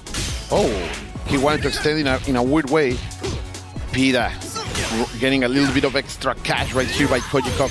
Let's see if he can do something nice using the guard, but of course he is getting into the fever mode, and you don't want that against Billy Kane because one block in overheat means a guard break. He finally cracks him open though with the dash pressure there. I was wondering, I'm like, are we gonna see a high dash at some point? Maybe a throw attempt, but Koji just eating on wake up there. Now he's in overheat, and Pita is going to deliver the right punish. Yet again, this happened the last game, like Koji win the first round, and Pita is chasing up and finding him. Yeah, it's looking rough right here. Neutral skip elbow. That's what I like to see. I mean, this is a matchup that Pita's a bit more versed in. Pose on him. Ugh. I love that right there, man. Andy, he's such a cornball sometimes, but he's got a little bit of swag. You know, I guess when you date Mai for a bit. For the first time. For the first time in his life, he got some swag. My man hit the midlife crisis, right, and started being cool. Yeah. He bought a motorcycle and everything. Interesting frame kill there. He went for the 6D with Billy. A tool you don't see too often. Ooh! High dodge through the ref blow. Proper options from Peter. This man is super studied in this matchup. Yeah, he knows those are lies. He knows that's not a true block string. He is more than ready. Don't lie to me. I only speak truth, Pida says, and he is going to get that game number 1 yet again, like I told you. Losing the first round, but chasing up and getting his prey. More importantly, too, the way he's closing out these games, right? They're not like close matchups where he's like desperation finishes, right? No, that ending sequence, look at this right here. I know you want to escape the wall. Setups. You're not getting that. Get locked down, the multi-hit fireball in the skies. One of the best ways to use that. Normally, look, there's a party in that stick. Woo! There's so many colors on it. I have to turn it off though, man. Are we going for the Czechian nightclub party? Yeah, with all the lights. The big music? I mean, we can, I don't know if we can talk about that during this broadcast because we've got matches to cover. Yeah, of course. We have to work. We have to work hard. Sorry. Partying another time right now. We're still at work here, and we hope you guys at home are having a good time with us here as we go into this final round. Pita versus Koji KOG. Making everything safe, leaving the key bomb over there. Pita not afraid of spending the bar, getting the upper option. Maintaining the pressure against Koji Kok, who is trying to escape and get some breathing time. Finally, he gets a little bit of a counter hit, but it's not that much. Pita was trying to do some advanced guard breaks, but it's not allowing him to go forward. He's pressing buttons. He's not respecting Koji Kok at all. Yeah, he's getting opened up for it. Insane. We got enough to kill. Doesn't even need the elbow. Goes right into super. Pita set point. He's playing so sure of himself right now, man. This is crazy. I don't mean to cut you off, but Koji Kog is someone I expected to make it, right? And still can. So I think this would be huge if Peter can represent his country here. Ooh, breaking the neck. And you have the Oki situation from side to side just to win the corner. Of course, Koji Kog with those big pokes staying out of their fantastic just defense in the air, but he's unable to confirm. There have been a little bit of a missed opportunity for Koji Kog, and it's being expensive for him. Yeah, it was too high up, right? I think he was expecting the wild punish ping, which gives you the additional hit stun to get a confirm from that high. But in that case, you want to go for landing 5B. You can get a link off of that. But you know what? That was last interaction. Right now, you are getting thrown all the way from Pita. No SPG yet. Of course, as soon as I say that, we get knocked into it. And this is where it gets scary. We see Pita using that rev blow super well, especially in the Billy strings to blow them up here. Both of them very close to the overhit. They have to be careful. Jumping C in order to get the maximum reach possible. And Koji Kog understanding the situation, being patient, telling Pita, you want the kill, you have to come to me. You have to open up. Work for it, slowing down the clock. Misses. What happened? Yeah, that was supposed to be super off of the 5A. He doesn't get it. Oh no, he's thinking about it. He is. Instead, he's going to hold a lot of damage. I don't think we go for level 3. Maybe we do. We have to exhaust every single bit of resources as optimal as Pita can get to go for the level 3 super. 9 seconds on the clock. Gonna freeze it. Put the shades in the ground, man. Disrespectful. Learn yourself before you approach me as Pita. Enough! It's enough, Pita, with the maximum upset in the bracket, taking Koji Kog out. I can't believe it. And the man going to the celebration. Yeah, you love to see it. The white moon is open right here, right now, on the stage. But my man deserves all the respect possible. Call the boss again. You are staying one more night, all the way to Friday. You love to see it. Tell your boss to tune in and see who's getting this work, right? I'm not at work right now, but I'm giving work to the players. Got to give it up to Pita, like you said, an upset, right? We know how good Pita is, but on this world-class stage, he has yet to project himself to that audience. So I hope for the new people watching at home, you guys are seeing in real time how strong this dude is. Unfortunately, though, that means that Koji KOG, one of the favorites of the tournament, someone who finds themselves constantly in these top 8s at these big world championship events, is done in group stages on day 1. And the dream of the last chance qualifier, man, it shows that in this game, everyone is a contender. And Pita is going to have the destruction rights over this key. Oh no, it's bad to see you go, Koji Kog. I love you. No, the sharpnel. Everybody cover. That's shattered like the Millennium item for a minute right there. Just destroyed completely. I would take the last bit of it and pour it into Koji's hands. You know what I'm saying? Now, why are you like that? Listen, man, it's visceral out here. I'm trying to win this. Yeah. The toxicity of a city. Oh, look at that. Fantastic stuff over here. But we will be right back with you guys after this very brief pause.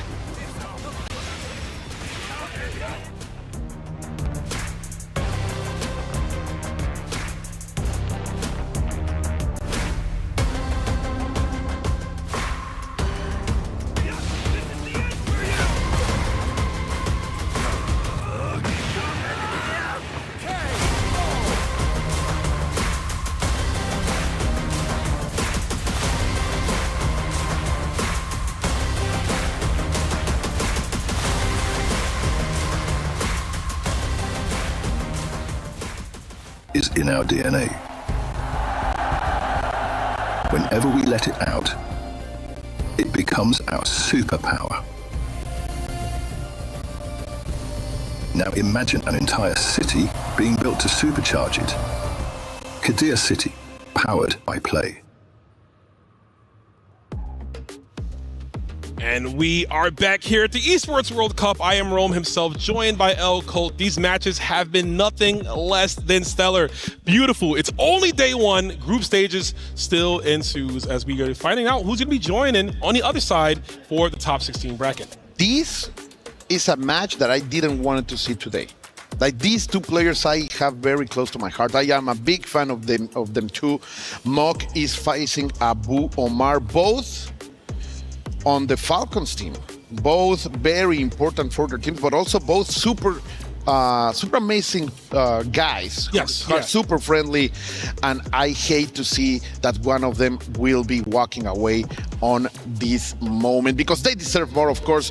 But here in the EWC, everything is earned, and you have to rise above to survive. Only one of them will be able to stay here. I mean, to borrow a phrase from a popular game, Garo, Mark of the Wolves, only winners here, no losers, bro. For here, the mighty rule. But one of these guys will be going home. Like you said, Team Falcons teammates. Someone's wings is getting clipped, and the other one's going to be soaring on with the rest of the crew. I love both these guys. I mean, we have the pleasure a lot of traveling, casting these events, and we get to see these guys often, right? So because we do, we've grown accustomed to them. Like you said, they're really nice guys, but someone's got to go home. You know what I mean? That's it. Them's the breaks here. They don't want to be in this position.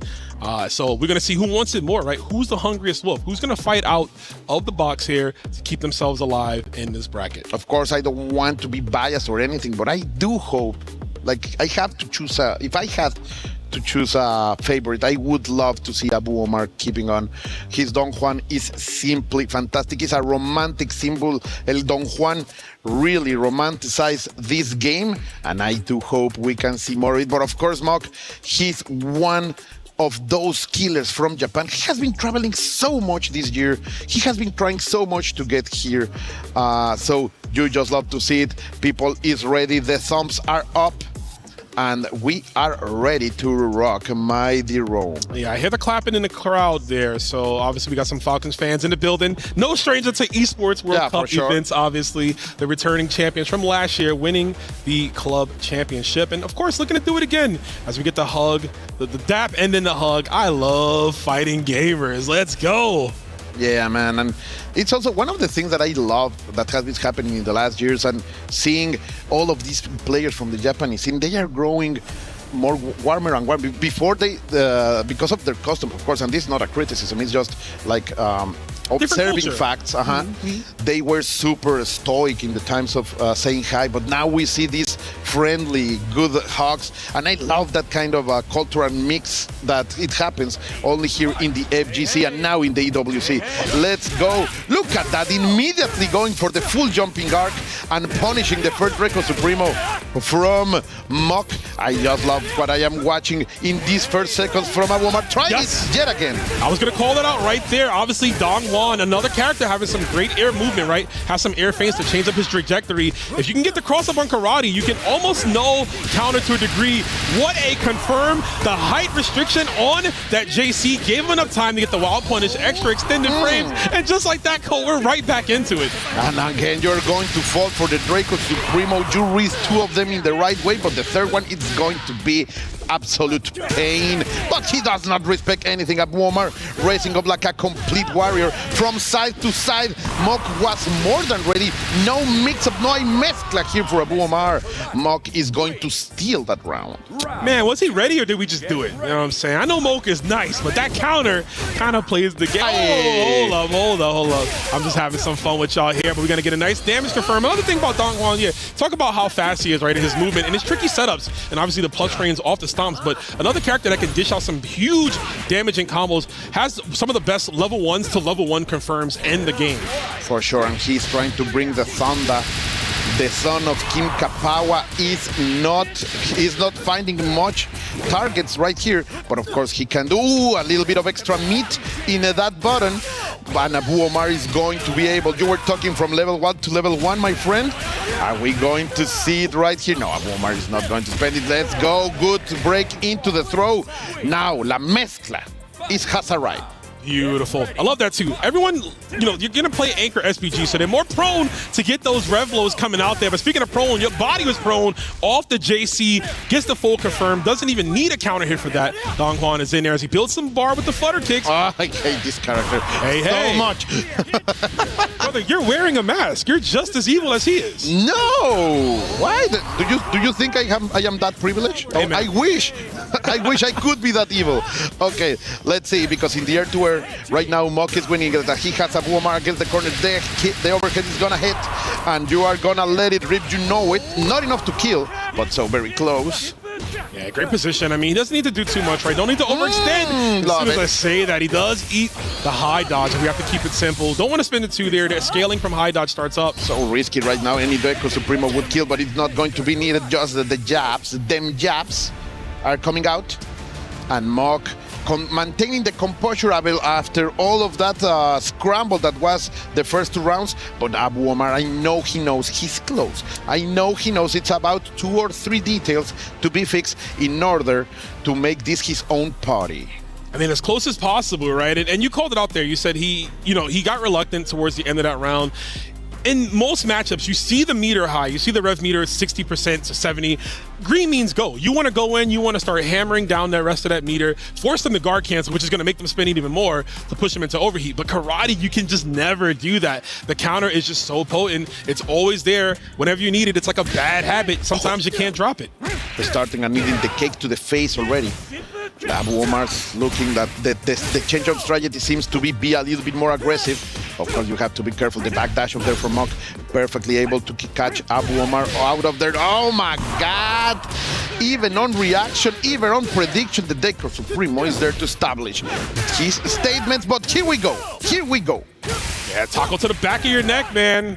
Hold this one, and this is so good. He tried to keep him locked in with a cross-up possibly, but Abu Omar gets the super confirm. Stays in front. Tricky stuff, but I got respect for both. Look at Dale ran up. I wish he had the little sound effect. Right with the car. Yeah, he had that sound effect on that one right there. That would have been good. Nope. That's what they say, but look at that. No! Why? He got a little too crazy. Flew too close to the sun, as they say, off the Don Julio. Tried to go for double overheads there. Unfortunately, though, Moke gonna let it rip, right? We saw the options come out, but yeah, Abu Omar had to self-confirm to himself, too. Said, if I just kept that combo short and not one for resets, I would have been good. Instead, we're holding the first super in the history of fighting games, the Ryuko Rumble. Yeah, making some history. Oh, he's just gonna wake up with bonus. I love it. As you were saying, Abu Omar has to be, if there is a character that teaches you not to overextend, is Mr. Karate. That's for sure. Oh, he's gonna stay on the same side. You love to see it. And this can be a lot of damage for Abu Omar. If he decides to spend, no, he's gonna keep it on the same side. The no mix-up, coming all the way to the top. And now, for sure, we're gonna bring the thunder. I think we dropped 2 here, right? I think we secured this round. Absolutely. Abu Omar back in the saddle. That's what you love to see. Of course, that was expensive. That's a lot of money, but it doesn't matter. You had the victory. You have the momentum. Of course, Mock has his wallet full. It's like quincena, payday, that's for sure. And right now, Abu Omar wants to keep the mix-ups coming. Ooh, he tried to go for it there, the taco. Almost breaking the legs. Hold up, the la chueca. Let me say it properly. Muy bien. The crooked kick. El taconcito, staying on the same side.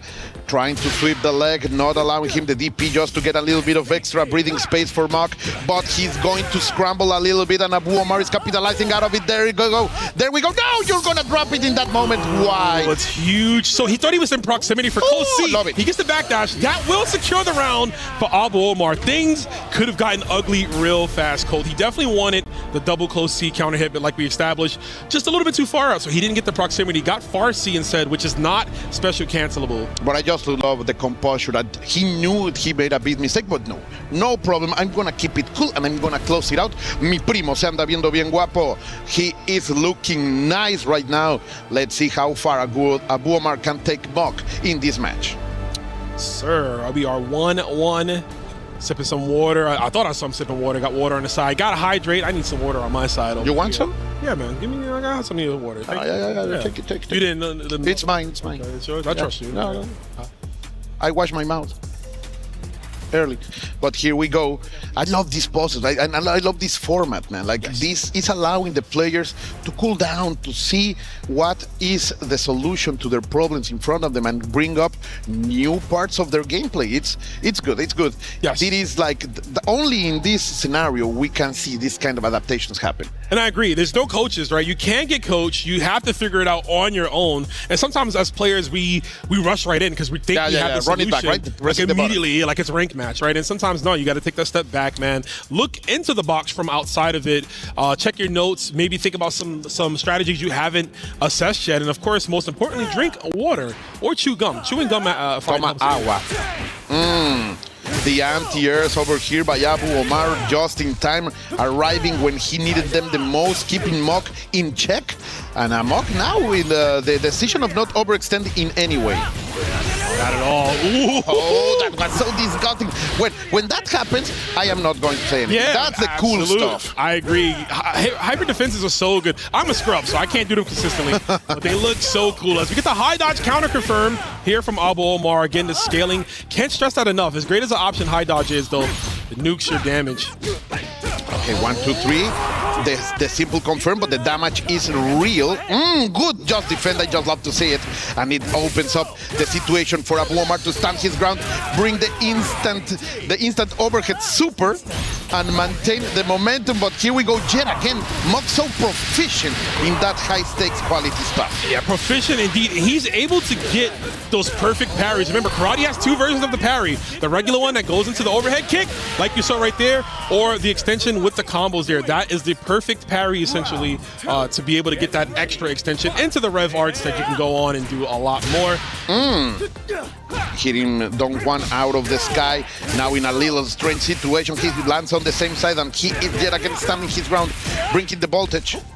Over here, when the people that enter this stage normally are already dead. Yeah, I was going to say, we definitely need some light in here because this is looking barren, almost foreboding, right, of a certain Hokuto Shinken warrior we'd hope to see next time, but we're going to eat this wake-up DP instead. No respect for Mok. My God. And again, the chase down. That's the second time in a row we've seen that, right? We've seen a string, the chase down 2B, catching possibly a throw attempt as we catch the back of his neck. Abu Omar drops the combo, though. Oh, but he's going to pick it up in a simple 1-2 into the super, but he has a perfect position. In Mok went for the cancel yet again. In this time it did not work, and we are tied for rounds right here. I don't like those signs from Mok, man. Like normally he is very stoic, but right now it's getting into him. Yeah, I mean the pressure, right? You can see, and probably missed the guard cancel right there. This is why he got opened up by the flutter kicks. And once you miss a guard cancel, you feel bad, right? But right now, Dong Juan is feeling bad. That health meter is going to be looking super dire after this one.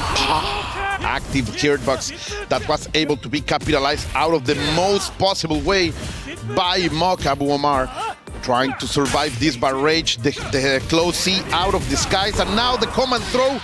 Knees to the faces. Oh, pressing buttons. I love that Abu Omar is not respecting even after this advantage has been taken. I have to call him a Barry Omar, right? The way he's pressing the buttons extra well here as we go right to the wall. Yet again, the double super locks him down. Doesn't put him in SPG, which is huge, right? Because you can land a big hit. No. There it is. Goes for the counter. Puts him in overheat. It's time to go in. If you're Abu Omar, break that guard right there. We have the setup into the rev blow.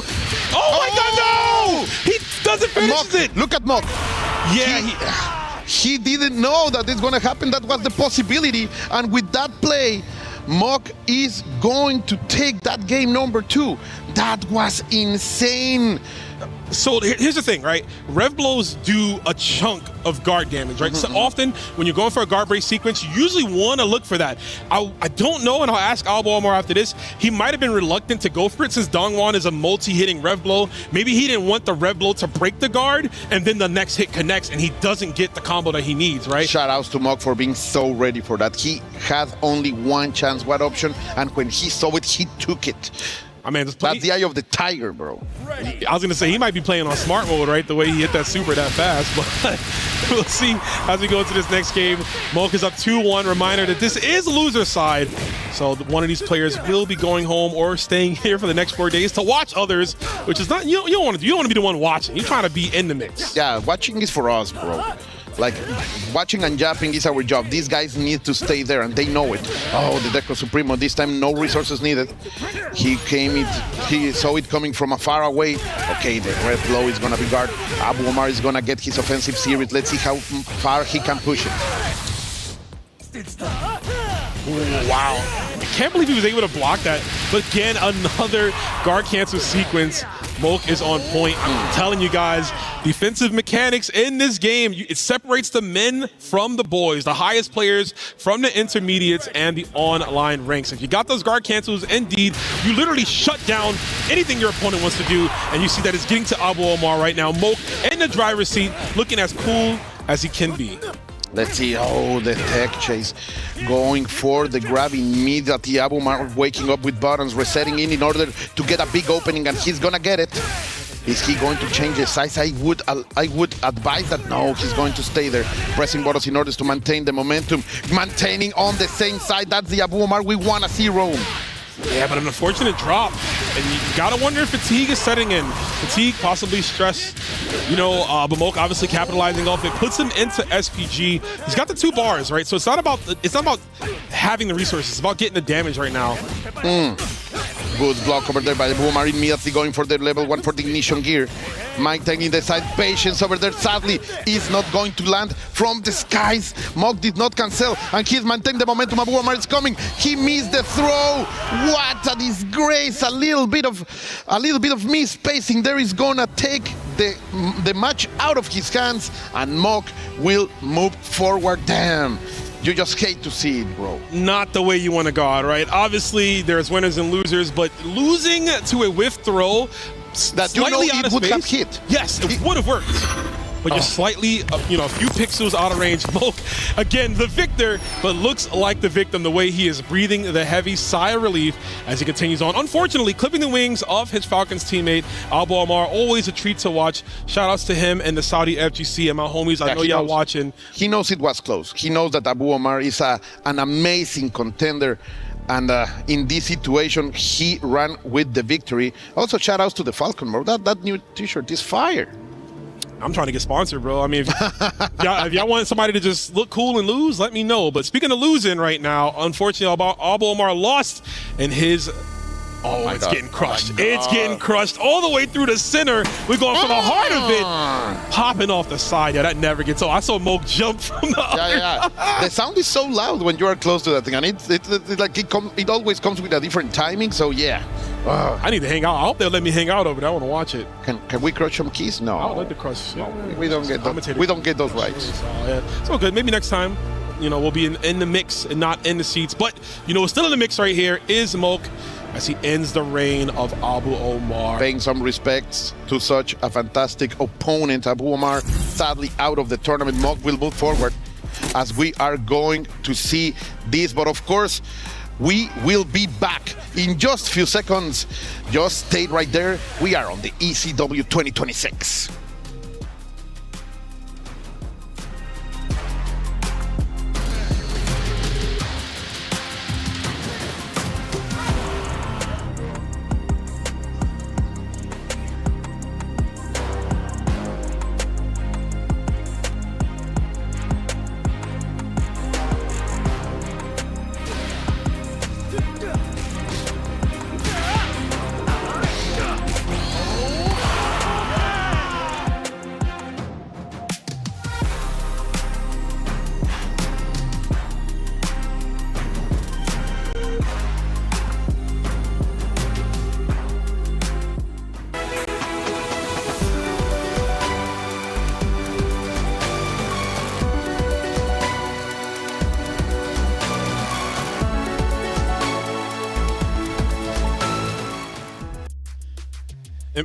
pushing the power, as you saw right there. We're pushing through this EWC, the group stages for B and C in particular. I'm Rome himself, again, joined by El Colt. We've been calling the action here, giving you the auditory glory and just having a grand old time here in Paris. I gotta get that down pack, man. I gotta, Damascus, I know you watch it, but I gotta hit you up for some lingo. But we're gonna get back into these next matches here. We've seen some players qualify already into the top 16, and we're gonna be rounding out the last bit of that to come your way. So sit tight with us, lock in. Hope you guys are having a good time. Wherever you are around the world, obviously there's different time zones, right? Everyone, I mean, I don't know my East Coast homies, it's like morning time. Some of y'all might be at work. You should be at work. Don't be watching this at work. Watch this on your lunch break. But I'm lying, you should watch it at work.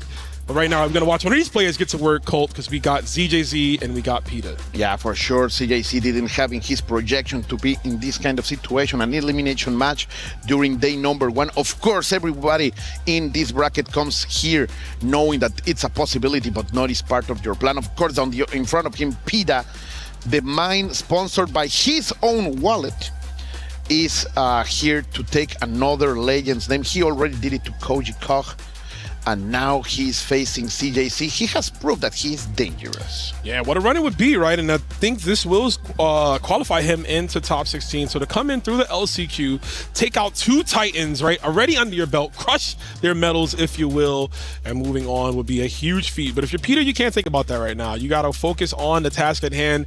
ZJZ is no slouch at all. This guy is always in it to win it. He's a player, I think, like I said, can be very stoic. You see it on his face, but he will get the job done in these matches here, as we're going to see possibly the Preacher pick. I think we're looking to that would be very interesting to see. Like, I love CJC normally recognized as a very defensive and patient player. Yeah. It's very interesting to me to see that he suddenly decided to go with the bottom matcher for excellence in this game. So I love to see him with a more active, more oppressive character like Preacher. And of course, in front of him, the character, especially Spida with Andy, showing God that the lane ninja can be super cool, and in his hands it is. Yeah, both have amazing mix-up tools, right? Obviously, you mentioned ZJZ, known for being lame, right? I always make the ZZZ joke, and he can get the job done with Preacher. Preacher doesn't have to overextend constantly, right? The fact that she has those extra moves, though, will always keep opponents on their toes, worried about getting a cross-up, eating the high-low off the EX roll, but she has those normals. So normals will deal with Andy. Andy, unfortunately, he's a little stubby, right? I mean, he's a short guy. He's like 5'5", I get it. So sometimes his arms are just too short to box with God, and God, in this case, is a scientist right there on Shout out to the short kicks, by the way. Yeah. We love you. I can't relate, but I definitely appreciate you guys. Yeah, sorry. We have to watch you from top. It's all right, man. The weather's feeling good out here, and I hope it's feeling great for you guys at home as we're going into this matchup here. Button checks are in, and we're going into random stage. This is kind of risky. Yeah, I was going to say, go out and select the stage. You never know what you're going to get. Yeah. Let's chill down. Let's chill down. The players are even agreeing on that. Here we go, the handshake. After all, yes, we are rivals, but of course, we are part of this magnificent community. It's just about knowing who is better. Who's better? Who's better today, right? You can be better than me yesterday, the day before yesterday. I don't care. But if tomorrow, I'm better... No, you can't be better than me tomorrow if I'm better than you today. Maybe not, of course not.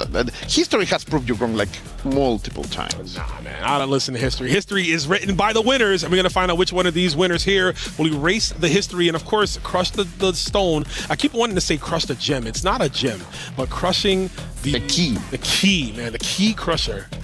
Crushing your key to success. Closing the door on you in your face. Kind of brutal, isn't it? Yeah, it is. Like this is how it's life, bro. Like, these are, after all, we are in the city of the wolf. These are predators. These are people who are hungry.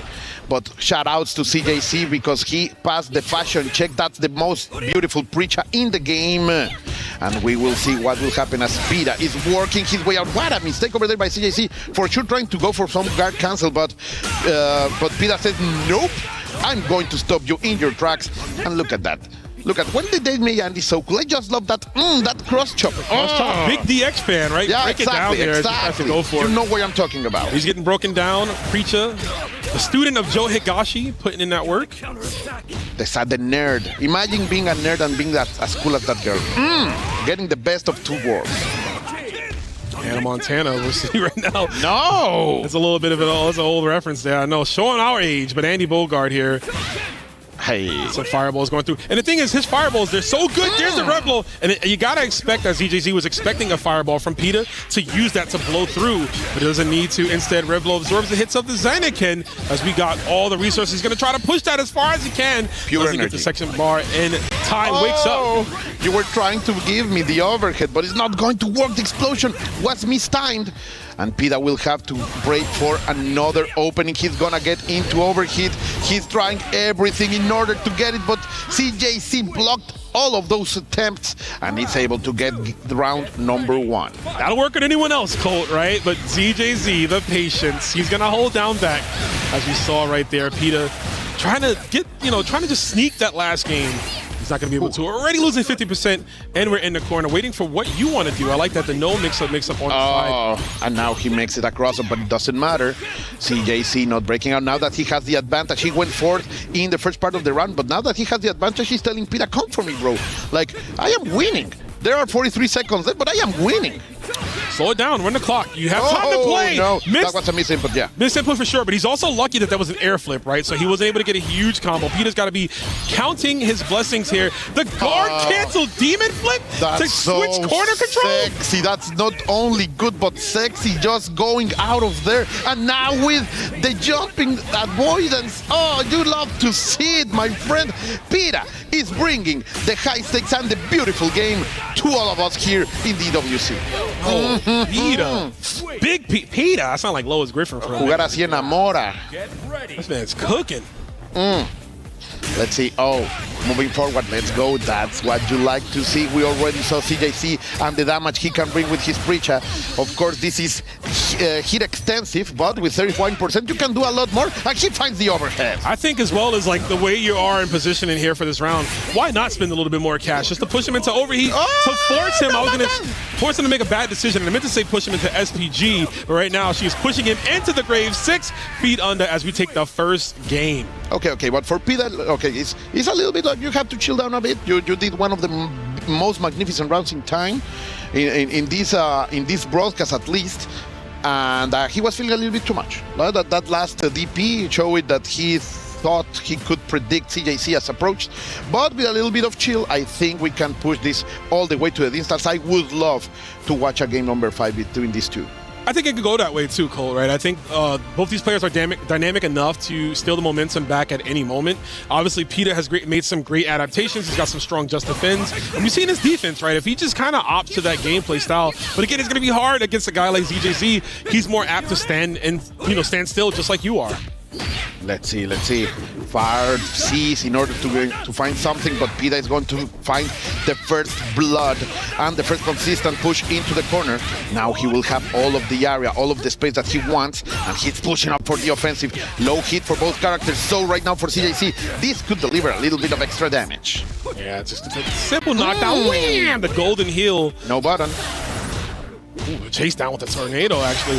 One of the more unique fireballs because of that, right? She gets that link from up close off the counter hit into the 5A, gives her a lot of stuff to work with, a lot of tool set. He's going to overload him. Yeah, put every mix out on the table. If I put all the cards on the table and overload you. Can you guess? What's coming? Oh, it doesn't matter. I'm not going to respect you. I'm going to mash some buttons and I'm going to make the most out of it. Are you going to spend the hit? Are you going to go for the secret arts? Yes, El Oculto is going to come out. Oh, girl, you're giving me that arm. He broke her glasses, man. She needs that to look. She needs that to study and to steal your moveset. PETA, though, not going to care at all. Spinning the bar, I do agree with it wholeheartedly right into the level 3. If she somehow lived, we had our resources back, right? So you can go for EX Demon Flip to start up some more pressure, make yourself safer. And Fireball, what a cross under, though. Landing on the D, the close D right there. And that's the efficient route right there. All the damage that it comes out of it. And then again, that DP out of the guard. You just love to see it. Maintaining CJC on the corner. Of course, that was hit extensive, but with those throws, he's going to be perfectly fine for another offensive series. Try to go for a meaty fireball. Cute stuff. PETA's busting out all the setups here. ZZ is poised to block every single one. Tries to catch her dash and then puts her in a great position. Demon Flip tries to punish.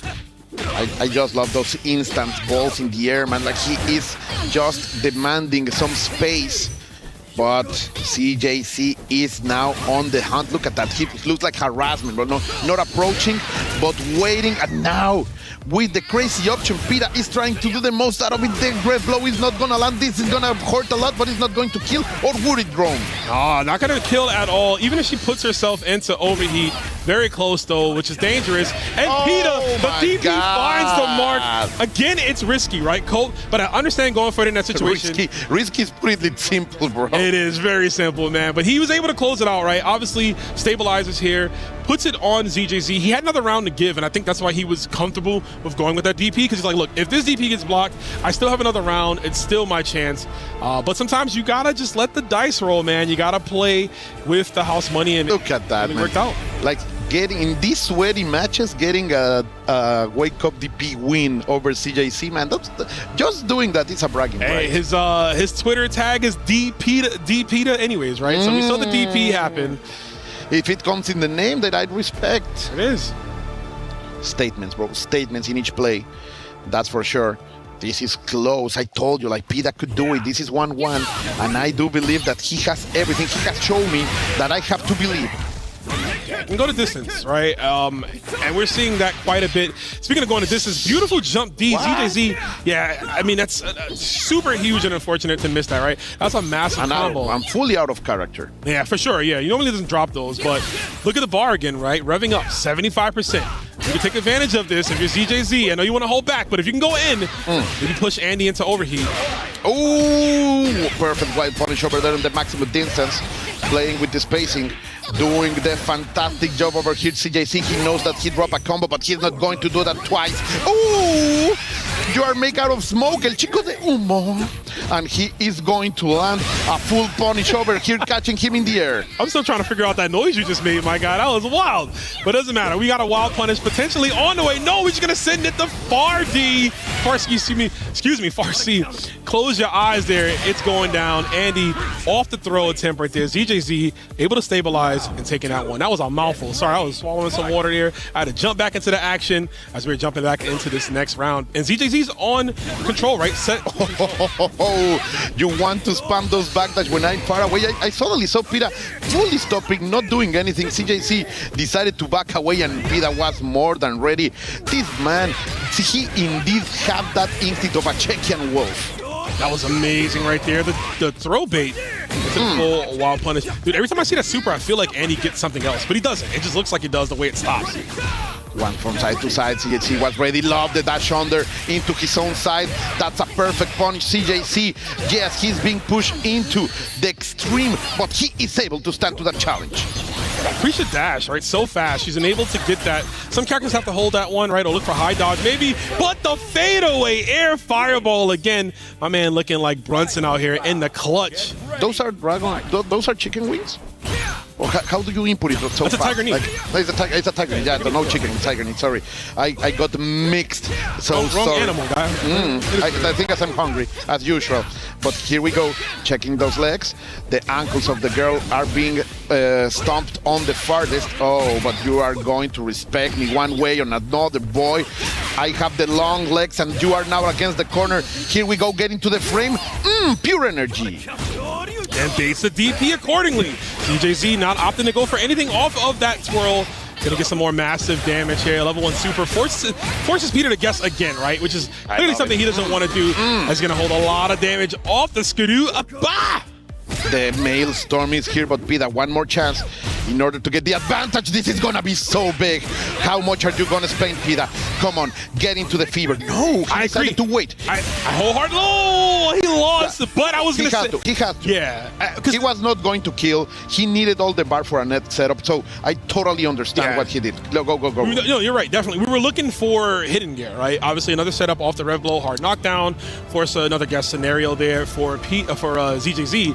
ZJZ just waited it out, man. He was looking for something. He gets the jump throw. I think that's supposed to be fireball just to lock her down again to the wall, but he finds the hop. Hops are so good They will blow up some normals that traditionally anti-air because of the arc on them. But of course, you got to be careful. Hopping does leave you susceptible to certain anti-airs as you cannot just defend.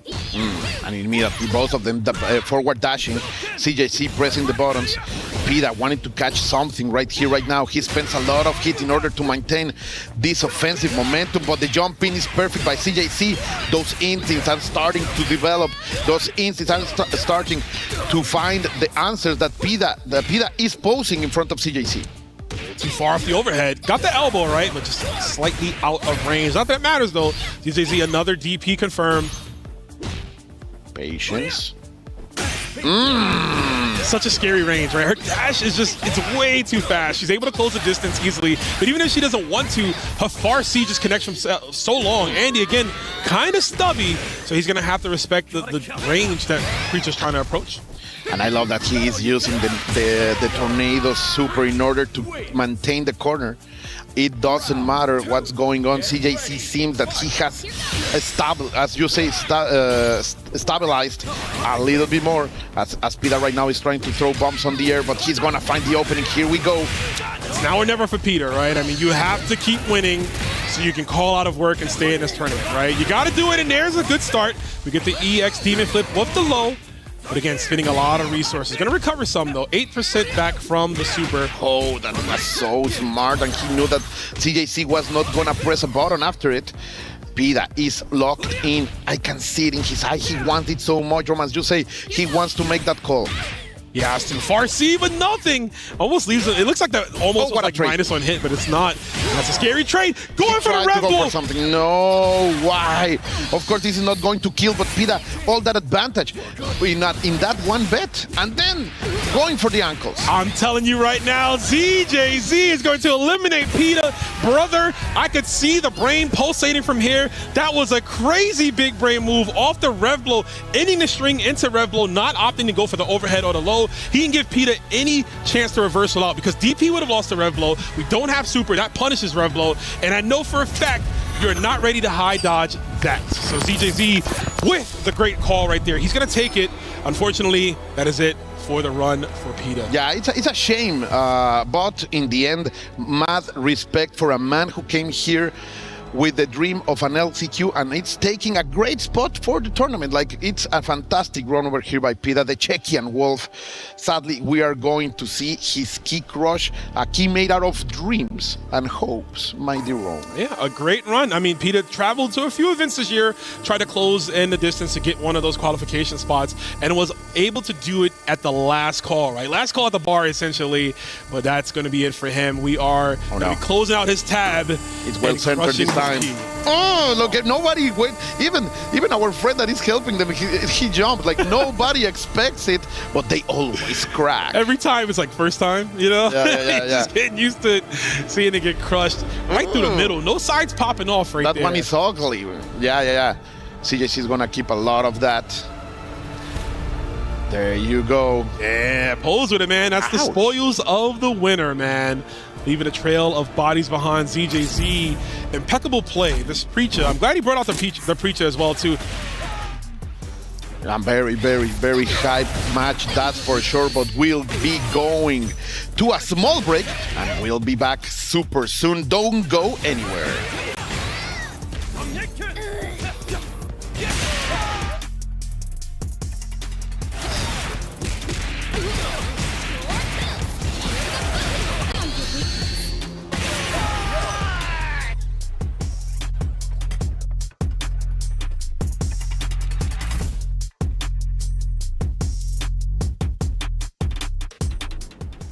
Is in our DNA. Whenever we let it out, it becomes our superpower.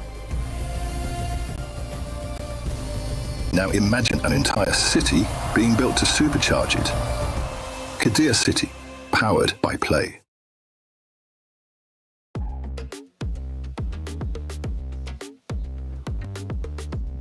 And we are back after those beautiful highlights right there. We just saw ZJZ qualify into the top 16 on the loser side, and we have one final match here out of Group C.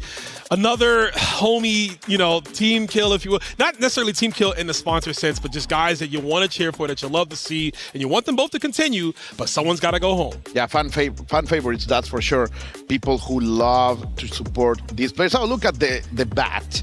You just love to see the old classic from the arcades right here being represented by no other than Dark Angel from Navi, a player who delivered the most points for the championship title last year for his team. Like no other member of Navi gave as much points as Dark Angel last year. So for sure he wants to do it. And he's not a stranger from this situation. Last year, his losers run began similar to this. So I know this is not what he wanted, but he has proved he has the mettle in order to face these challenges. Some players, I feel like they perform better on the adversity, right? Like if they're too comfortable in the winner's side, they feel like, okay, I'm doing well, things are okay. But the minute they know, oh crap, this could be it, the end of my run, that second gear kind of kicks in. Not saying that he is that kind of a player, but there are some people like that. But I also wanted to bring to attention, you mentioned Navi, him getting the most points for the club sponsorship for his team, whereas you're walking into the returning champions, right? Molk representing Team Falcons, looking to two-peat here.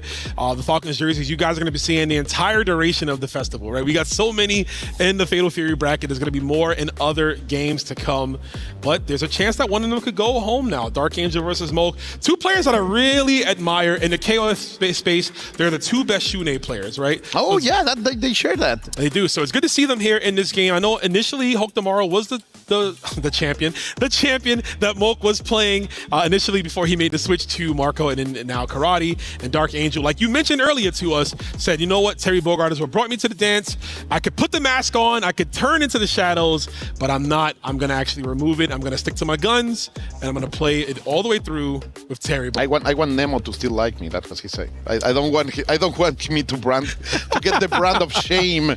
No, of course not. Like he's super committed to his characters.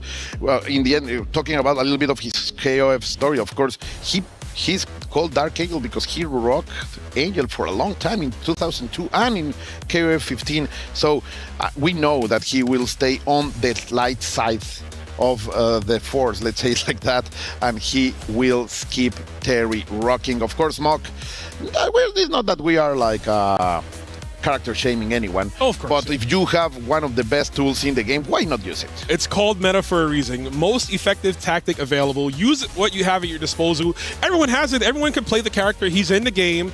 And there's a lot of money on the line. A lot of money, a lot of pride, and obviously representing your team. And we're going to see which one of these players will continue on here as we go into our final qualification match of the day. Guard cancel already setting the precedent here. And Mock came out swinging. Did you saw that initial forward dash? Like, he means business.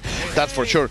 Trying to catch some with the dark shoot. Going to capitalize out of that anti-air wave. And now the round off is going to be gone into the power wave. But now Mock is not going to just let it go. I mean, it's still a winnable round, right? He has literally 0% rev meter cranked up, which means the next hit is going to work, and then Molk chokes it up right there. Huge drop. You can see the frustration immediately. I know what he said in Spanish. I don't want to repeat it, but I saw those lips, and I have seen many of my people say those same words. Look at that. Love. Those crack shoots in order to chase out of some things are so well placed by Dark Angel. Oh, look at that. I like that he's going for those round waves a lot too, right? Round wave leaves Terry Plus on block. Also off the wild punish, you get that super extension, sends them flying with the hey. Oh, no respect over there. Immediately going for the jab into a target combo for maximum damage, but look at that Karate. Just using the guard cancels in order to get out of any kind of trouble. Woo! I like that Molk. I mean, he's going to go down here, but I just want to call to attention Power Geyser. I like that he goes a lot for the air target combo. You'll see him do it as a fadeaway attempt to catch a dashing attempt, or maybe a jump, right? He has the jump, light kick into heavy kick that Karate does coming down, and if the heavy kick connects, it's a wild punish. He gets to extend on the way down. But I'm talking about a scenario scenario that didn't even happen. My man is the thinker right now. Hand on chin. He's got to figure this out because that huge drop in the first round off the rev blow. Yeah. It wasn't was the thing is, he has to forget that kind of stuff, right? Like, yes, you made a mistake, but you cannot be thinking about that when you are playing a game that requires split-second decisions, milliseconds.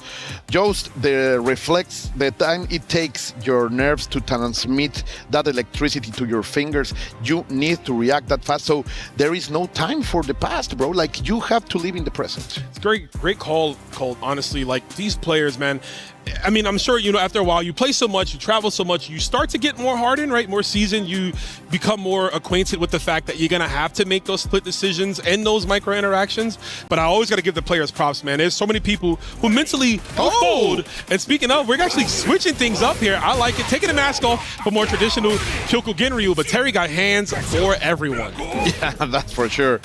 But now we are going to be able to place a more free City of the World, right? You are not shackled by the Draco Supremo. And let's see how Dark Angel adapting to that, because Mock brought his Marco Rodriguez, or Bat, to the battle. And of course, it's going to be very dangerous. Look at that in middle punish out of the guard cancel. You just love to see it. Dark Angel looked like he's more than ready. After all, he has faced lock-off so many times with this character. Yeah, he knows. I was going to say, those two, right? They've been battling for the ages right here. Dark Angel, he's so connected to this matchup. And another DP. Moke really can't get anything established here. And you can see the smile. That's almost like a bit of a, like, oh man, I know I'm at the end of my rope kind of look right on his face. Hopefully that's not the case, right? Moke's been here. He's been in these situations before. He can make the adaptations. But Dark Angel, now he's going to go all the way in, right? He doesn't have to worry about Draco Supremo's stance. He can go all gas, no brakes. All the pedal to the metal. Revving it up, right? Yeah. You have to get those gears moving. Power geyser, man. That's big more damage than normally. I know it was not scaled, but normally those ignition gears do not hit that hard. Yeah, I mean, it's Terry Bogard. It's also Far D, right? So there's a minimal scaling on that. I don't remember if that was a counter hit ping. If it was, we got the extra damage from that. Moke already looking to check it too. We're going back. Down. Man, oh man. Look at this though. Such a fast game. And this is the pace that we know Dark Angel was a counter, as you say. Yeah, we got to see it. Shout out to the production, right? Yeah. Proving you right. Yeah, sometimes. You have some friends back there. Appreciate y'all. Te amo mucho. Te caro. Let's see. Oh man. Moke needs all the love. We talk about Te amo mucho, man. We got to pass something to Moke, man. This guy is deep in thought, and understandably so. Dark Angel plays at such a fast pace. He never really gives you a chance to figure out what to do, right? And you were talking about that thing that connects them, like the fact that they are both Shunei mains, and that's the point where Dark Angel became started to play so oppressive, and that's a character that allows him so much creativity. And even here with a character that you will say it's a little bit basic according to some players, Dark Angel show you that it's not about that. If you feel that character is basic, it's because of you are the basic when Dark Angel can bring the advanced stuff even out of the shonen hero. Yeah, he's an artist is as great as their palette, right? And obviously we see him expressing himself. Like you mentioned, obviously the characters that he normally plays are mix-up heavy, and he brings that flavor to Terry, right? We see him, like I mentioned, he's the only Terry that goes for the crack shoot feint, right? He throws out, and I feel like it has 100% hit ratio. His opponents always fall for it, right? Obviously, the way he varies up his strings, ending with the round wave there, catching opponents trying to mash or jump out. Like, he brings that mix-up style flavor to the traditional zoner style, not zoner, like traditional, I forget the exact term, but just like, fireball, DP, Tatsu type character. There it is. Thank you. I was trying to think about it. My brain's a little scrambled there. Just like Mr. Karate's on the floor as we go back to him. And right now the pressure is on for Mock. No, the Draco Supremo, you are gonna get thrown into the corner. And of course, if you are playing karate and they are making you think about that, you are doing something wrong. But of course, the taconcito is gonna hit. You are going, la reversible is going to work out. And finally, Mock finds outstanding ground in this game number 3. Ooh, he tried to bite. Got hit, opened up by the counter hit. Doesn't block the second part of D. You gotta respect it, yeah. No, he's not. He's not gonna spend it, yeah. Wait. Ooh, the jump in, but now it's gonna be dead. Power Gazer just spent the bar match point for Dark Angel, but Mock with some uncharacteristic mistakes. Yeah, the pressure. Mentally, and I don't want to count him out, but I've seen this a billion times. Even the best players right there, even missing a huge counter hit punish we could have gotten there. Momentum immediately stolen back from Dark Angel. You can't press on that. That is plus, my guy. Power Geyser 1 SPG is here to keep Mock alive, but let's see Dark Angel, as you were saying, he is not letting the gas out. He's just pushing forward and forward. 1-2, the Fates are here. 1-2, the Deco Supremo to save Mock. Can he do it, Rome? Finally get one Draco Supremo in there. Is it enough to reverse off fortunes? Oh no, he goes for another one, gets the throw. Sexy. Yeah, I like that too. That was a little nice there. Hopefully it's enough. And another one. Draco Supremo stands. This is big damage. Cash it all out. We're going to get another round. Great comeback from Moke. It ain't over till it's over. Oh man, this is the attitude, the kind of stuff you want to see from these great players. Mock, with the sliver of life, just holding to his hopes, is able to bring it back with two magnificent punishes. That's the potential of karate. And now Dark Angel knows that he has to play safe. He knows he cannot be that risky, because Mock could win that momentum that could be so dangerous. You gave Moke an extra game, right? And now Moke might be more apt at dealing with fireballs. I was going to say that, but he is sitting on them joints, right? Coming down from the skies, landing on them, man. Messing up the loafers. You can't be doing that. Oh, that's so close. I love that jump in. Let's see, it's not going to be enough to kill, but Dark Angel is going to use everything right here to maintain the offensive. Going for the break into the throw. Yeah, the DP to stay alive. DP busts out and said, tries to go for a JD. There's the target combo again. Run up throw. Where are we going? Oh my god, jumping back and forth. Now he went for the command throw. This can be a lot of damage, Rome. And of course, getting the momentum. He already did a miracle, and he's gonna repeat the session.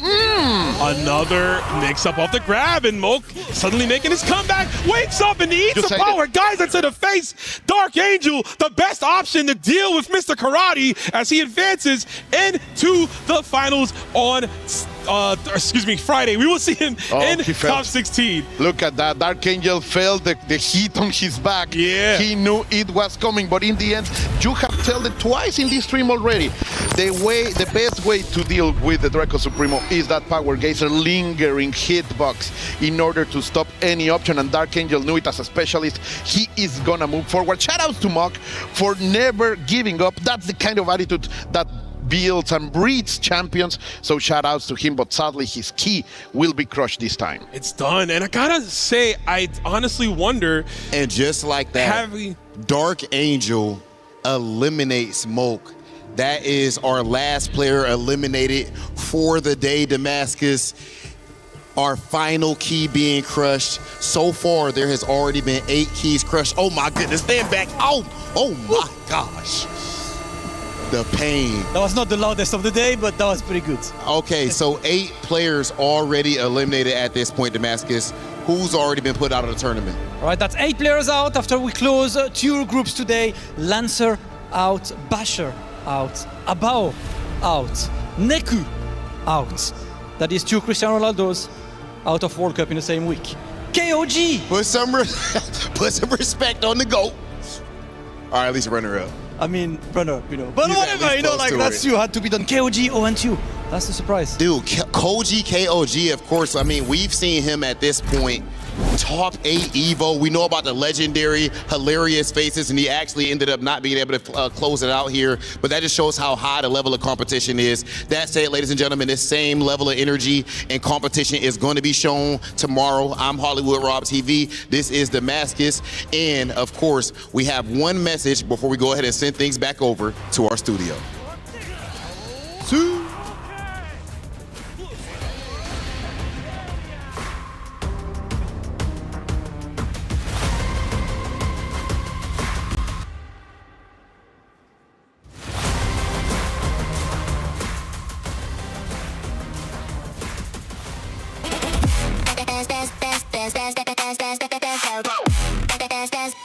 We book Esports World Cup.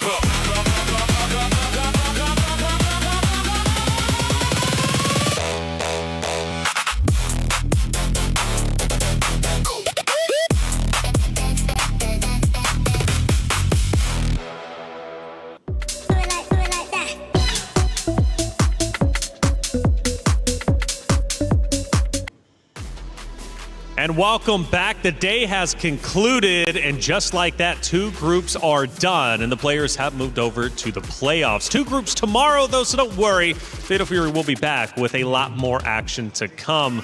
I'm Taylor Reflections Noble, Logan Sama, Vicious. We're back, boys, and what a day it was. And well, we officially have 8 guys fully out of the event. And also the Falcons fully done. A big hit to the Club Championship run, as the Falcons will no longer have an opportunity to earn Club Championship points in Fatal Fury. Yeah, I mean, there were 2 Falcons in that group. They're going to have to wait tomorrow for another opportunity. Of course, they've still got the star player in that, but that is going to come back tomorrow. Today, as you correctly pointed, we did lose both the Falcons players. That's and right. It was a team kill, of course. Tough, isn't it? Yeah. Yeah, well, you know what? Sometimes that's happens. It is what it is. You got to cannibalize sometimes your own teammate, only to then lose right after. But that's the way this tournament ends up going. Let's take a look at our top 5 plays of the day, because we had a lot of stellar moments. And, well, we'll start off, obviously, right at the very beginning. And clearly, you know, when you're watching stuff like this, man, Vicious, these competitors are so very talented, it's hard to pick the top moments. It really is. And there are so many moments where they're just so locked in, it's hard to actually see the personalities come out. But when it does, it's definitely within moments where you get big damage either to your opponent or scored against yourself. And there have definitely been those types of moments with either Mr. Karate or even in this instance as well, as we saw ZJZ trying to stuff out Nemo, and Nemo finally getting that sigh of relief. It's been very difficult to track, to be honest with you. It's been a lot of crazy moments throughout the entirety of groups B and C. Absolutely. Nemo put up a wonderful fight throughout the day, and Nemo unfortunately will at least have to wait a little bit more, as he'll have to play, I believe, in playoffs, in just a couple of days. But you've got to give respect where respect is due. PETA put up a tremendous fight. You know, coming from the LCQs, there was a moment where it looked as if he wasn't going to be eliminated. Yeah, I mean, he definitely stepped up. He looked great, but that lower bracket run was brutal for him. You know, he had to face one legend in Kochikok. An incredible result for him, 3-0, but guess what your reward for that was? You're going to have to go up against another icon in the SNK franchise in ZJZ, and it just proved too much for him. On the other hand as well, I wanted to say, as we get into like Mock and Abu Omar, one of the things I actually got to talk about with Yipes, you know, Abu Omar had said this: if he falls against any of the Mr. Karates during this tournament, he's going to switch over to Kevin Ryan for the big counter pick. It didn't happen. I was actually quite surprised. We thought we were going to get a big surprise out of him, but it was in fact going to be the Dong Hwan that actually fell short against another Mr. Karate. Abu Omar put up a tremendous fight throughout the day. Ultimately, he ended up falling to his very teammate on the opposite side of Mock. It was a great series nonetheless. Abu Omar had nothing but smiles, but you know it hurt in the end. See flashes of PETA once again trying to fight for his tournament life. Ultimately, he would end up falling, and his tournament life comes to an end. But at least he got an additional day he wasn't counting for. Yeah, absolutely. You know, he's definitely made the most of his opportunity here. Unfortunately, we won't be seeing him progress into the playoffs. But hopefully he got the full week off from his boss so he can stay and enjoy the remaining 3 days of incredible Fatal Fury City of the Wolves action that we're going to be bringing from here in Paris. That's it. I would love to see him some more, you know, pick his brain a little bit about how the events ultimately ended up going. And I'm curious who he's going to be supporting, because, again, there's so much more to get through. 3 more days of action to come. And boys, it has been a tremendous day for sure. What are your final words as we get out of here? Logan, I'll go back to you. What do you want to say? I really was anticipating seeing Nemo play. He's been putting so much effort and focus into Fatal Fury, like many of the multi-game players have. And I have to say, I was very impressed. Nemo looks very, very much on point. We haven't spoken about him lots so far today, but he cruised through into the playoffs, and I'm really looking forward to seeing more from him. An impressive performance, I would say. Absolutely. And Vicious, you called the action today. You were up here on the desk. You did a little bit of everything, as the other talents did as well. What's your final words as we get out of here? I'm going to keep it a buck. I want to see which of the Mr. Karates survive the onslaught, right? We have a handful of them throughout the entire tournament, but you're going to have to wait and see how it goes out tomorrow into Phase 2. It's going to be very exciting to see. And also the rest of pool play. I cannot wait to see how the Pool of Death manages its way out into Phase 2. That's it. 2 more groups to fight for, and those 2 groups are going to be coming up tomorrow, Groups A and D, something you do not want to miss out on. This is just the start. 3 more days of Fatal Fury action to come. Hey, we'll We'll be back tomorrow. We would love to see you. Hit that sub button if you haven't already, because the Fatal Fury action is never going to end.